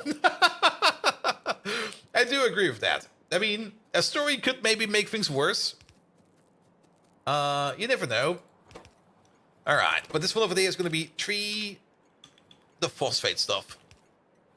It's not in there. What's it called? What's the internal name for you? TBP2 or TBP. So TBP, there we go. Butyl phosphate. There it is. 2-8 requester, please. Off you go. We'll be coming over soon. You got the power connector over there, so don't need to worry about anything. And then it's just going to be like a singular output over there, not over there, one higher.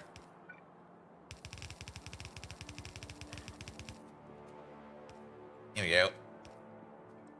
And then just do a skip.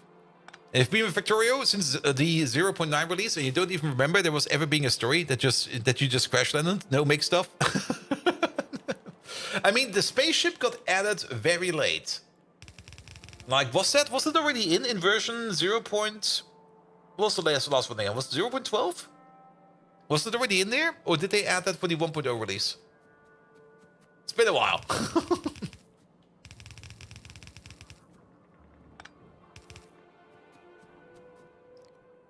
Here we go, here we go.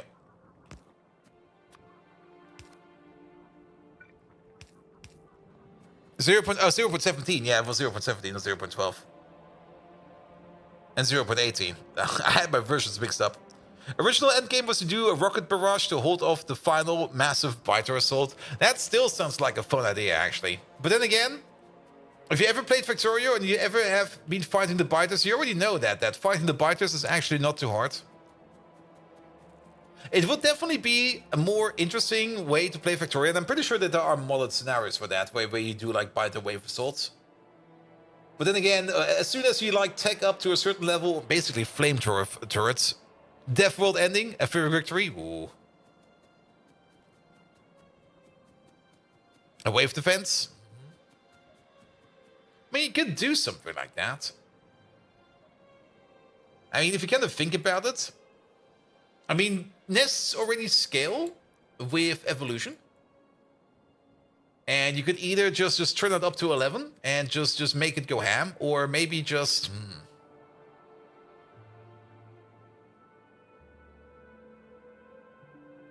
A wave defense is an established mode? Oh yeah, it is. I forgot. I never played that one.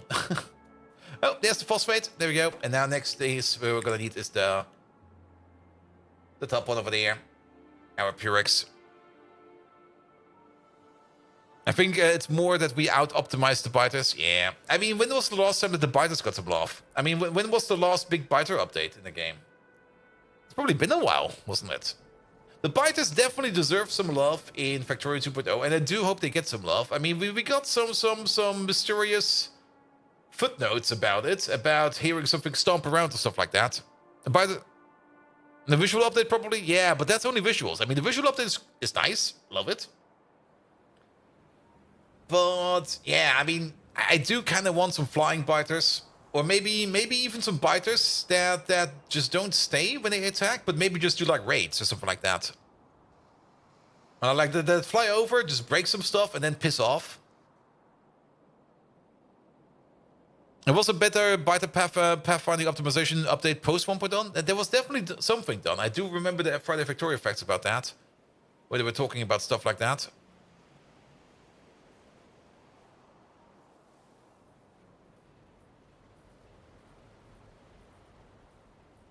But I would love to see some like more advanced biter mechanics. Alright, this is probably okay, it's maybe not that important of a power pool. This one, please. Liquid provider. Here we go. I guess somewhere over here is fine.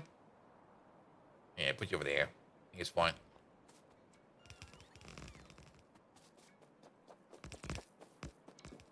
It's a good time when you needed to kill them for the science thingies. Oh, good God, I remember that time. That was horrible. I hated it. All right. To get like the science giblets from your biters. Yeah, I think there's still an Angels and Bobs version out there that reactivates that. It's a miracle that nobody adapted the StarCraft 1 Zerg. I would love to see that a little bit more. I mean, if you think about it, the biters are already behaving like the Zerg. I mean, in Factorio 2, you do got like the biter creep that spawn underneath the nests, which already make things very interesting. But like some more Zerg-like mechanics would definitely be great. I would love to see some Zerg-like mechanics. Where also the nests will be evolving like over time. Like getting like more advanced buildings in there, and like some of the biters where they are already turning into like more advanced buildings.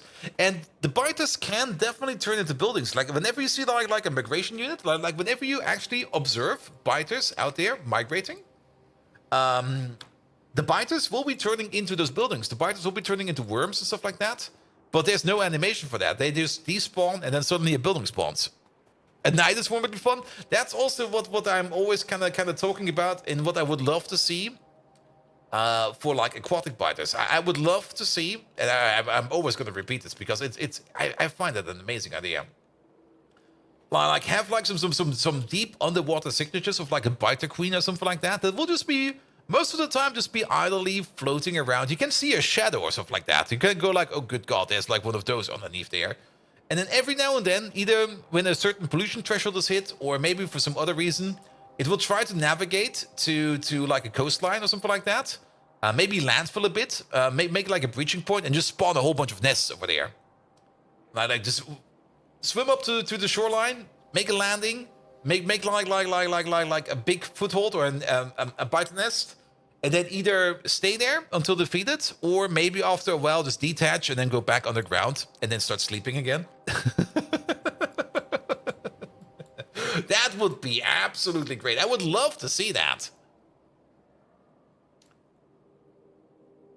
It's an automation game, not an RTS. That's very, very true. And that's probably something that the Factorio devs themselves have been talking about quite a bit. In what direction do they want the game to be going? Because the more biter combat you add into it, the more RTS-like elements you'll be getting. And the more RTS-like elements you get, the more you go away from like an actual automation game.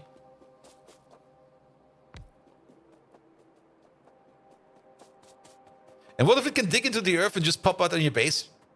It could also be great, like underground biters. But then again, then you would need something different. You could maybe do that. I mean, you could do the same mechanic which I just talked about. Maybe not on Novus itself, but maybe on like one of the other planets they're trying to introduce. On maybe the areas where you can't really build upon right away, like sandy areas and stuff like that. And if land filled and at least a massive attack, could also be the case. I mean, instead of maybe pollution, You could maybe also just measure the size of the body of water it's sitting in. I mean, you can definitely easily just figure out how big this body of water is with a simple algorithm. And it will not change that much. And you don't even need a that accurate version of actually, the moment you put down any kind of landfill and you figure out to which body of water it belongs, you just like subtract the number. And if you maybe cross the threshold, she'll pop up. Or she maybe go like full aggro mode.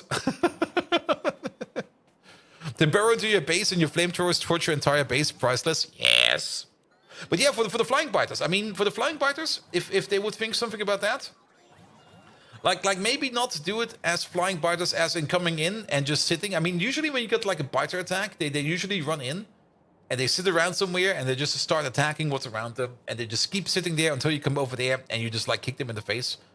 But for flying biters, maybe just do like some air raids. This would also be a good part for like these islands over here. Like instead of having like land-based biters on like a stupid island like this, make flyers. And then every now and then just like fly over, poop on everything, more or less, because I guess that is what they're going to be doing if they're flying biters. Don't necessarily linger around over there, but do like strafing runs and just start damaging stuff over time. And combat and automation are not mutually exclusive though, but we need the complex tools to handle the things they add. Very true. Very true. There we go. But then again, if you do want to do a whole bunch of biter fighting, just spin it all the way up to Death World, and then you more or less are going to get exactly that. But yeah, I mean, at the end of the day, it's always like your decision how you want to play the game. But I do really want to see some really nice and spicy biter mechanics in Factorio 2.0. But we can only hope. Never know what's going to come out. But maybe at some point in time, a Friday Factorio Fact will show along and go like, here. Now we got this. Enjoy. And everybody will be like, no! Why did you do this?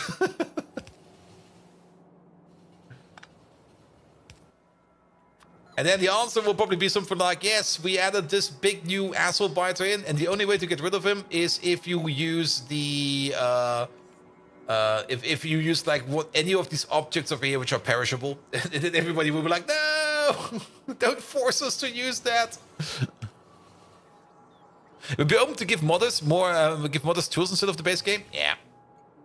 And that's also something I kind of hope about the Factorio 2.0 update, that there will be like a lot of new toys for modders to play around with. And maybe also like entirely new possibilities for them to integrate stuff into it, because the Factorio devs do know that one of the main reasons Factorio is so fucking popular is because of the amount of mods people have made for it. But most of those mods are usually not really that intrusive in terms of actually switching up the game mechanics too much. If the Factorio devs would open up the base game for more intrusive mods that can actually change a lot of things in it, maybe even entirely change certain mechanics, that would be even better. That would be even more amazing. For example, I think it would probably be, well, actually, it will probably be possible to do. I mean, the modding API already has a lot of features you can do. You can basically, with scripts, you can more or less do whatever the fuck you want. But the way currently scripts are being handled is not really that effective if you have like long, complicated scripts. And that's probably also a bit of the issue. Also, why are we talking about automatic underground pipe connectors? What is that?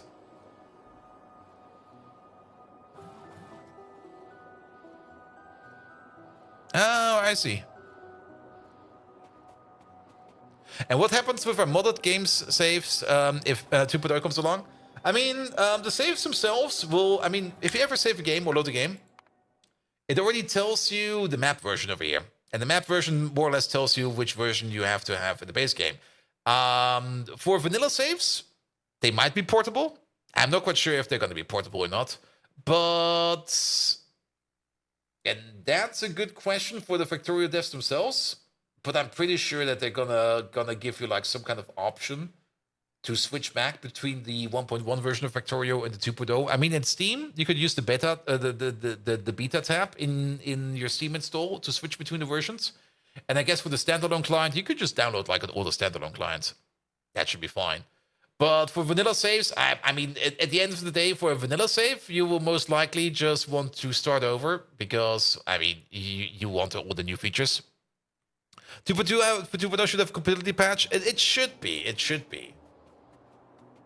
Modded saves, I mean, for modded saves, it's a little bit more complicated for two reasons. Because the mods yourself that you're running will need to be compatible with Factorio 2.0. And then every mod also does have a migration script, every mod does have the capability of doing migrations between Factorio base versions. So you might be fine over there as well, but that's a little, well, you can't really tell. You hope space exploration didn't broke? I think space exploration will probably be the one mod that will probably be the easiest to upgrade.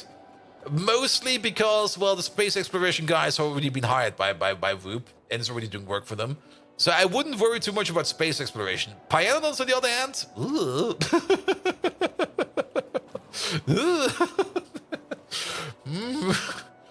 I do worry about Pi. But then again, maybe we don't need to upgrade. Maybe there will be some kind of migration possible, but we will need to wait and see for that. You feel for the Pi devs, so many changes? It's definitely gonna be rough. What's the toughest enemy for Face of Form? I mean, there's not really that much as a tough enemy in Factorio. I mean, the toughest enemy is probably gonna be like the Behemoth Biter, but those are pretty silly, actually. Alright, we actually need to queue up some more signs after this one, because we are getting into... Can we get to artillery? No. Well, actually, wait a minute. Oh, we don't even have Artillery 1 yet? We could go into Artillery 2 and finally complete Project Fat Man over here. Project Bolt Viking, top secret, revealed to no one. And there are rumors, Mike, that the Pi devs are aiming for an alpha 3 months after release. Yeah, I don't really trust that. But the Pi devs, let them cook, and it'll be fine. All right.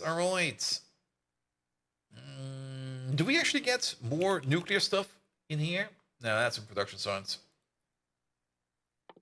We could definitely go for the even... Ooh, Seaweed Mark IV is also pretty easy to make. I'm actually kind of surprised how easy it is to make Seaweed Mark IV. You know what? Put that in. Why not? And then maybe also Sap Trees Mark IV. These are probably also not too hard to make. Nah, that's pretty straightforward as well. Get more of these base upgrades. We don't really need the tank. The rocket, on the other hand. Wait a minute, the rocket. So we do get access to rockets kind of early, which do give us access to Folines. But we don't really want to do Folines right now. We don't really need that. But maybe let's maybe keep the good upgrades in there. Key Calc we definitely want. Foggies we definitely want. Seaweed, yes please. I don't think we need the cats just now. We definitely want to think about updating our existing processes. And actually, of all the processes I see in here, the anti-money process over here is probably the one we definitely do want to upgrade the most. Because the anti-money rebuild has been on our to-do list for quite some time. And we definitely want to do the anti-money rebuild. And then let's just get some of these things in here. Is there no moss upgrade? Or are we already at the final moss stage? I think we're already at the final moss stage. There's definitely more Guar beans coming along.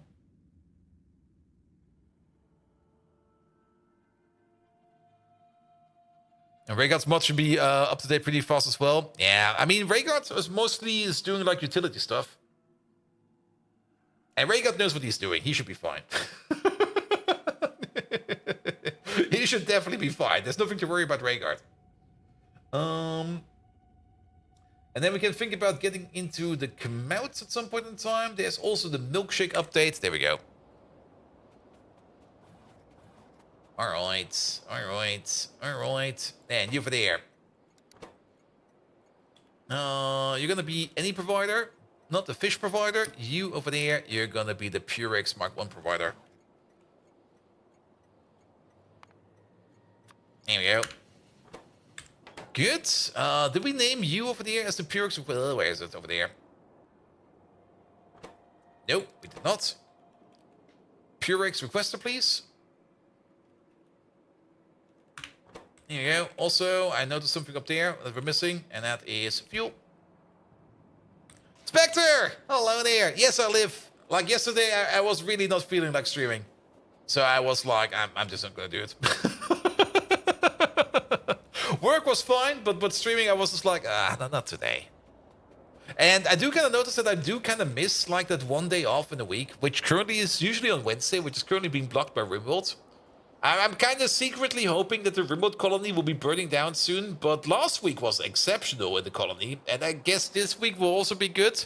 I think we just need to like torture Cassie a bit more, and then she just comes over and just absolutely brutalizes us. Not judging, just came back from the office. You're traumatized, might have joined the list. Oh, good God. And does anyone know if you can delete the concrete paths? Yes, you can. Yeah, let me show you. The easiest way to delete the concrete path is just pick it up, but you do need to have a path in your hand. Actually, I think I can do it with landfill. There we go. Have any kind of path in your hand, press right click, hold, and you'll pick it up.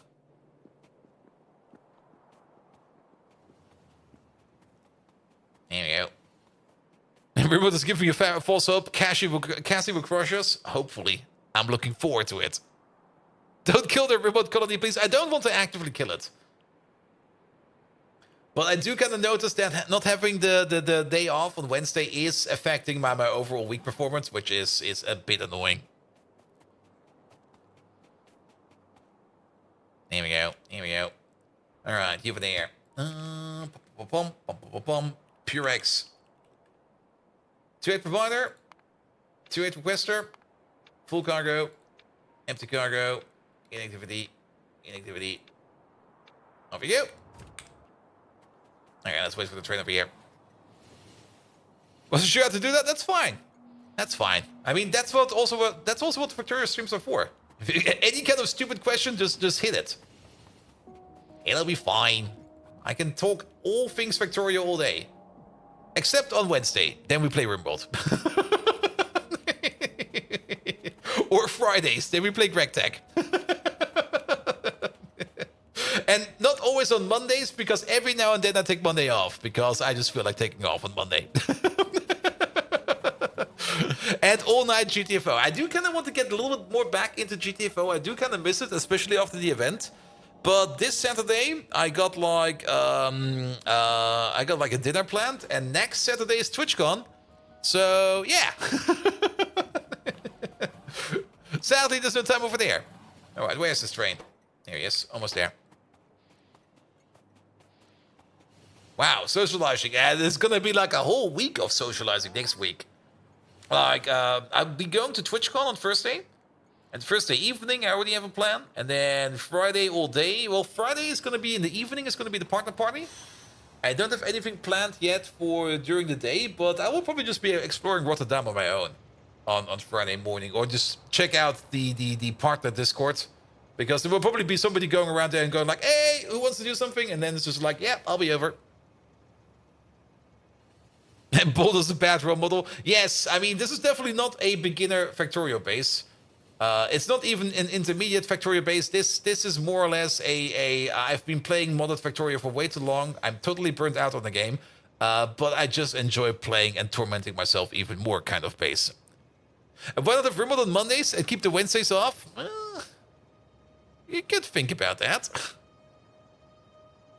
You have a dinner date? Yes, with all my friends. It's gonna be a huge gangbang afterwards. Nah, I kind of do enjoy that we're trying to get more often together in my friend group. Because all of my friends are all parents and they all don't really go out much more. So we really have to drive most of them to come out and play. It really sounds kind of silly, but you really have to go fetch them and go like, "Hey dudes, we're gonna have some drinks tonight. You're not gonna be staying at home and playing that again. No, no, no, no, no, no."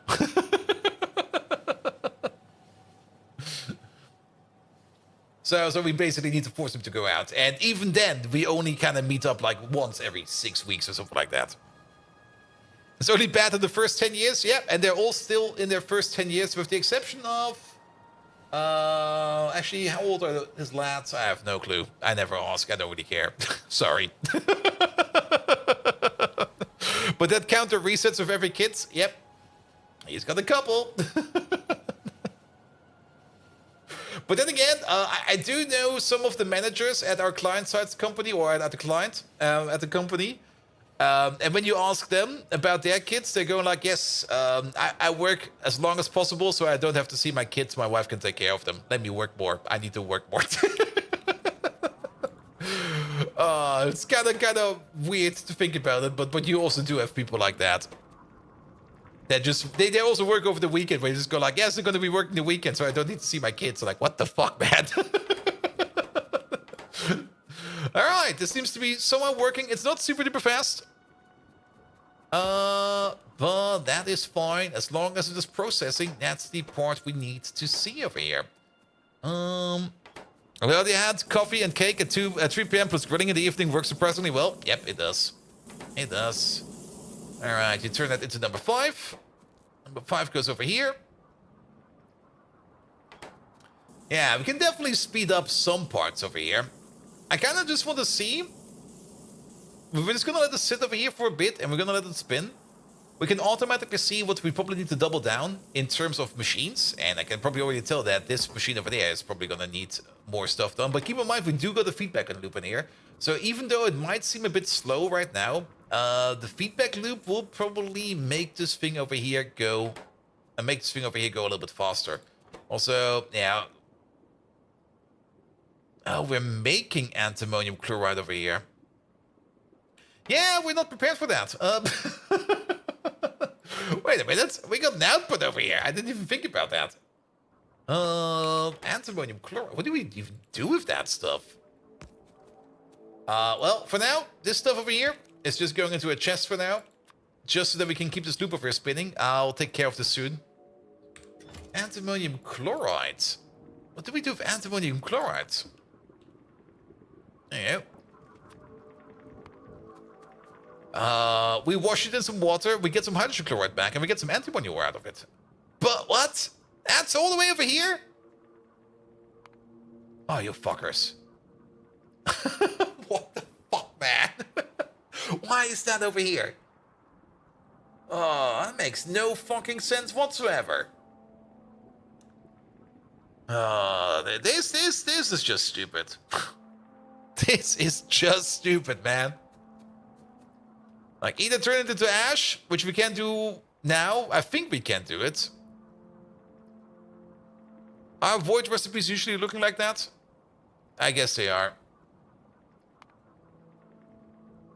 Well then, we'll just stockpile it for now. I mean, we're not really making that much of it, but that's fine. Then, here over there, you need some more Purex waste of the next stage, which you'll be hopefully getting soon over here. And then over here, we still need some stainless steel over here. We still need some sugar over here. We do got these 2 extra stations over here. Actually, these 3 extra stations over here. We can turn 2 of these, take out the liquid parts over here, and start ordering in things like stainless steel over here, as well as sugar. Can we proc about this? No, we can't, but that's fine. We also do technically need some kind of combustible over here. And that also does mean that we're going to be making some kind of ash over here. But we might be lucky and we might be able to find some coke. There's some coke right over there. And then what do we do with the ash over here? Do we got an ash provider over here or something like that? There is... Okay. That's been around for a while. Future pods will solve it. Well, I guess the problem over here is gone. Why is there still molten salt over there? Oh, for the power plant over here. I see. God damn it. Well, so be it. But yeah, we're getting some Purex waste number 3 over there, but it's not really backing up yet. And also, is it just me, or did this thing get stuck?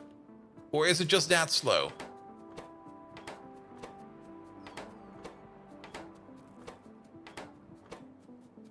Oh, yes, the Purex U concentrate backed up. Because we are not exporting this yet. And the Purex U concentrate real quick. There you go, the Purex U concentrate. We can't do anything with that yet, right? No, we cannot.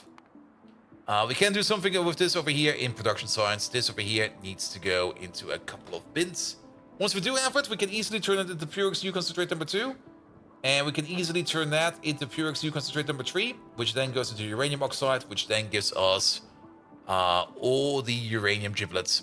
Perfect. Alright, alright. But overall, this is fine. This over here just needs a little bit more refinement. And a little bit more of the extra outputs over here. But this is more or less nuclear waste processing. Now, there's definitely going to be more buildings to the right over here. Or at least we're definitely going to reserve the space over here for more buildings on the right. For now, the speed at which it's going over here is probably fine. Because we're already not really making that much Purex out of the process we already have sitting over there. I mean, this thing over here is currently consuming 6 per second, actually 12 per second at this speed. And if this place over here would be running at full speed, and that's a very, very big if, then you over here, that's going to be these over there and these over there. That's a total of 20 machines over here spinning plutonium oxide. Not plutonium oxide. What are we spinning over here? Well, it's the precursor of plutonium oxide. We're spinning antimony phosphate over there. And these over here, we got 20 of these down at Mark II. So we got 40 of these down over here. Which would mean we're making 400 Purex concentrate number 1 if they would all be spinning at full speed. Which means we're making about 3 per second. Actually, 2.66666 to be exact. And over here, we're consuming it at 12. So, yeah. That'll be fine.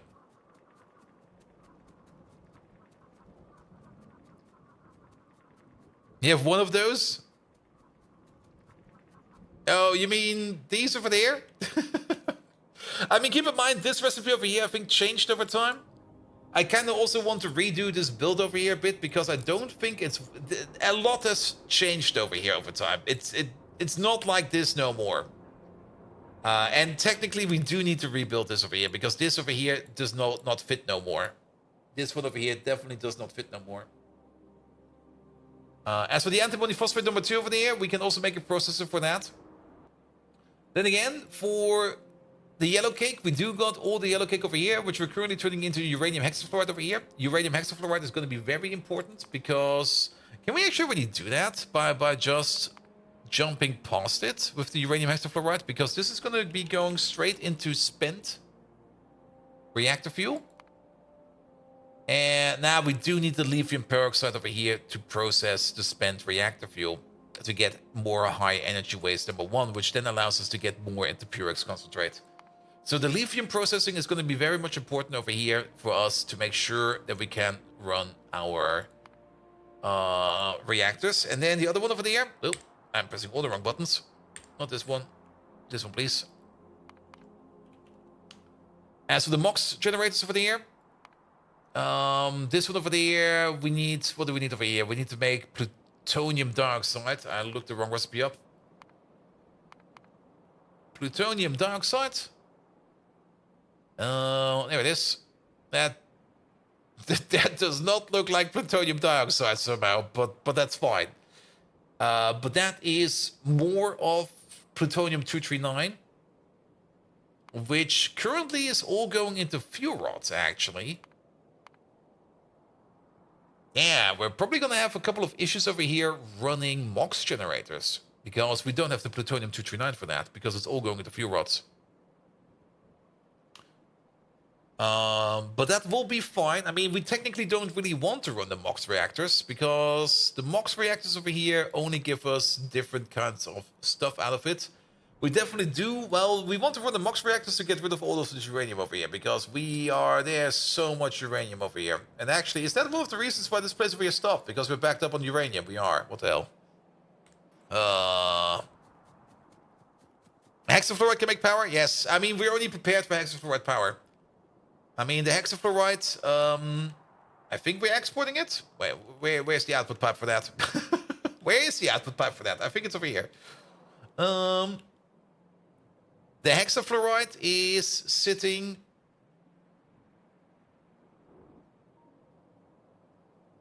There it is. The hexafluoride is sitting over here in the train station, ready to be exported. The nuclear power plant will be somewhere. I don't really care where it's going to be. But we do got hexafluoride at the current max temperature that we can make over here.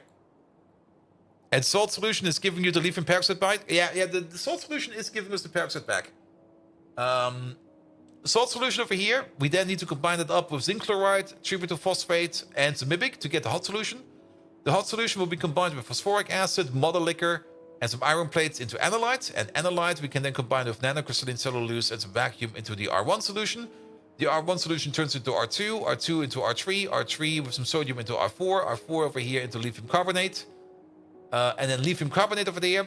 That's more or less the precursor to turn lithium carbonate with some coated containers over there back into lithium hydroxide. So that's more or less going to be the lithium loop for nuclear power. And if your math is not too off, it should be able to run your whole base of one nuclear power plant. Well, it didn't calculate it with beacons because that's just impossible on paper. Yeah, that's the other good question. And that's something we never really looked at before. I mean, if this process over here is running 24/7, we do get 10,000 hot molten salt every 20 seconds. And let's just assume we're going to be at crafting speed 1 for now. Let's just assume crafting speed 1. So 10,000 divided by 20, that is 1,000. That's about 500 hot molten salt per second at 5,000 degrees. And 500 hot molten salt over here per second. That's going to be turned into 3/4 of that in pressurized steam. So that 500 will be turned into just shy of 375, I think it is, if I remember correctly. And let's just use a calculator because it's late. 500 times 0.75. Yeah, 375. 375 pressurized steam per second at 5,000 degrees. And that 5,000 degrees is very important. Can we actually already handle that? Oh, we can't even handle that. Can we handle that?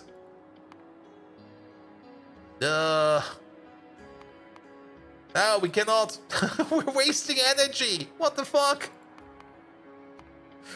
Oh, what the shit is this? I mean, we can make it if we get to this tech. Or okay, we can at least get to 3,000 degrees.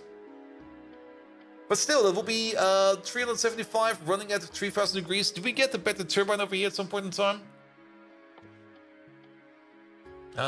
When do we get the next turbine? Turbina. There it is. So we do get to the Mark III turbine, which could consume that, but the Mark III turbine eats, what does that eat? 6,000 per second? Oh, that kind of sucks.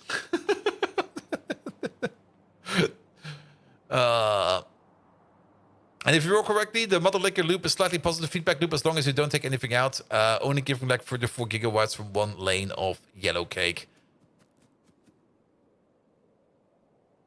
The bigger question is, and I never checked that, do nuclear, that's something I want to know. I mean, there have been some changes over time in the power generation. And keep in mind, now with efficiency modules, things like gas power plants, even coal power plants and oil power plants are way more effective than before. And if one lane of yellow cake is only making 34 gigawatts, then it's not even worth it. Because our oil-based power plant down there is making way more than that. Like, way more.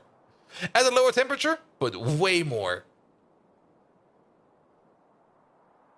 But I'm kind of curious if we can actually put efficiency modules in these. If we can't put efficiency modules in these, then it's gonna be absolute fucking nuts. We do have some of them around here somewhere. They should be over here. I think. I hope. There they are.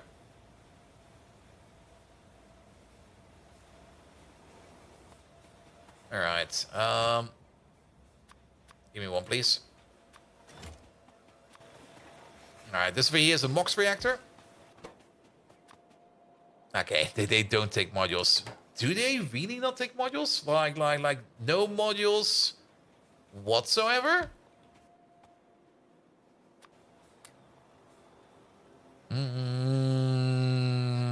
No. Do they take speed modules? Nope. And while we're at it, the actual nuclear reactor over there you go. We can just convert it on the fly. Also doesn't take anything. I'm pretty sure that these over here do not take any kind of reactor or any kind of speed or efficiency module. All right. Yeah, I'm not quite sure if this over here is actually something we really want to delve. Well, we will see. We will see. I mean, if it's only 34 gigawatts, this place over here, and this is a massive place, this place over here is currently making at least 80 gigawatts. Though, then again, the nuclear power plant's footprint size will probably be less. Very true. Very true. And at 375 steam per second. Can we even feed this one over? This one needs 600. We can't even feed a single high pressure turbine Mark II with a single one of them. Really? I mean, we do need to do nuclear power just to get to the fuel rods. But effectively, crafting speed is 2. So we do make... We basically make 10 spent reactor fuel per second. Or the other way around, based upon the molten salt, we can just calculate it based upon the molten salt. We consume 1,000 molten salt per second. At crafting speed 2, it's going to be 2,000 molten salt per second. That's definitely something we want to provide. So 2,000 molten salt per second will be heated up. And then from over there, we can already tell that we're going to get 1,500 pressurized steam out of that. 1,500 pressurized steam. Okay, that at least is... We need 4 of these to fire up a singular Mark III turbine. And then a singular Mark III turbine over here. There it is. A singular Mark III turbine over here at least will be making 143 gigawatts of power. So that's at least something. That's at least something, but that would also mean we need to run 4 of these. And for that, we would need to make about 240 uranium hexafluoride per second, because we already know that at the moment in time, the uranium hexafluoride that we make, at the temperature that we have it, is barely enough to run 1 of these. And then the final question is, how much do we make over here per second? And we do know that answer, whatever you're making over here. And for the hexafluoride, nuclear power in Factorio, man. And we're making about 200 per second at crafting speed 2, 400 per second. That's not too bad. We might be able to pull this off, actually. All right. Doesn't look as grim as I thought it would be. Now we know. Now we know. Imagine building a generator of 34 gigawatts of power being not worth it. Yep. I mean, 34 gigawatts in this space, that's like 10%. That's 10% more power we're making. That's really not worth it. It needs to be 4 times as much. But that's fine. That's fine. We actually do know that we're going to be getting something like 143 gigawatts. 143 gigawatts is definitely worth it, because that's more or less 4 times. The entire base is about 3.4 gigawatts. Yeah, we're spending a bit. We're spending a bit. But then again, most of our power, and we still got like these steam engines over here. I do want to get rid of these steam engines over here because, like I already said, the amount of power which more or less trying to sink over here is not worth it anymore. We should just actively sink it. And we got some random hots in here for... We got 40 of them? Okay. Don't care. They're probably the hearts that we have sitting around in our power plants in case you press the button. They're also connected to this whole thing over here. And then there's still some fish turbines around. And we still got like 41 high pressure turbines, really. But yeah, putting down like a single one of these over here is currently making more than we're making with our existing turbines. So it's definitely worth it to get to the nuclear power. Yeah, the cusp of complex circuits and peaking at 3.1 gigawatts. What are you guys building, man? You're making way too small bases. Build bigger. Spend more power on beacons. I mean, even if we take out all the beacons over here, we would still be spending like 40 gigawatts somewhere. Not quite sure where. All right. But it's midnight, and you know what that means? It's time for us to take a rest over here. And to be perfectly honest, I'm very happy that we did some nuclear stuff, because nuclear stuff is important, that we do need to work on that. I'm also very happy that we got some science done. We're almost at blue circuits, and blue circuits will be coming soon. You have one of each machine making the product. Well, that's definitely one way of doing it. All right. Last objective for today. Who are we going to raid today? Where is everybody? There's like 10 people on my follower list who are live. It's Father's Day today. Are they all celebrating? Don't tell me they're all celebrating. What the fuck, man? Is it Father's Day today in America? Mike, why are you not live? Mike, come on. You should still be around. That's the first. There's actually absolutely nobody over here. Even those random other Germans I'm following over there are also not live anymore. That was last Sunday? Okay. Am I missing out on something? The sudden urge of a thought of missing out on something is setting in like, wait a minute. All right. Who is still in the Factorio channel? There you go. Anything else we can raid over there? So lovely Japanese streamer over there. What are you doing?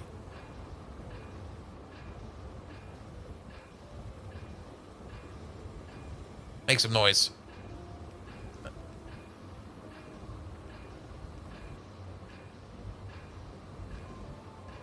Same size, same as us. VTuber, Japanese. But also some English chat.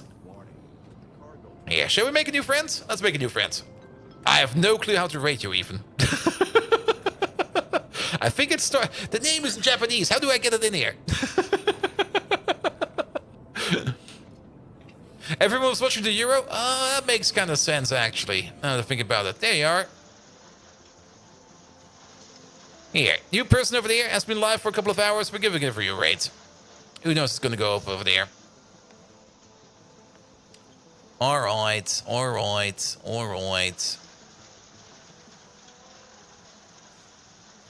Yeah, rate is going out. Perfect.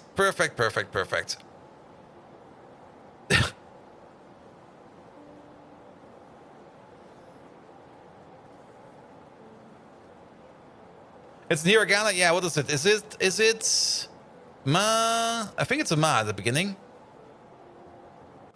Matsu. It's been a while. I have to relearn my hiragana. It's been a while. An unusual name, yes. Nevertheless, thank you so much for the night. Thank you so much for all the lovely follows. Thank you so much for all the resubs. Let's have a look at them. Where are they? Turkey Pilgrim, thank you for the resub. Mr. Macalito, thank you for the resub. Kintaru, thank you for the resub as well. There's a whole bunch of VIPs. VIPs are now more or less all taken care of. There's no more VIP slots free, so hopefully we can do something about that soon. Demon BM, thank you for the prime resub. Doopy Smurf, thank you for the prime resub. Inspector, thank you for the resub yesterday. I did see that. Most names are in kanji. That's true. Nevertheless, have fun over there with the other Factorio player. Who knows what's going on over there? I don't know. We'll figure that out in a second or two. And thank you so much for the night and have an amazing evening. Until next time, I'll be back tomorrow. Don't forget about that. Wednesday, more Rimworld, and Thursday, more Factorio. So see you about that soon as well. Try to hide the resub? Nah, you can see that over there. Have a good one. Until next time, good night.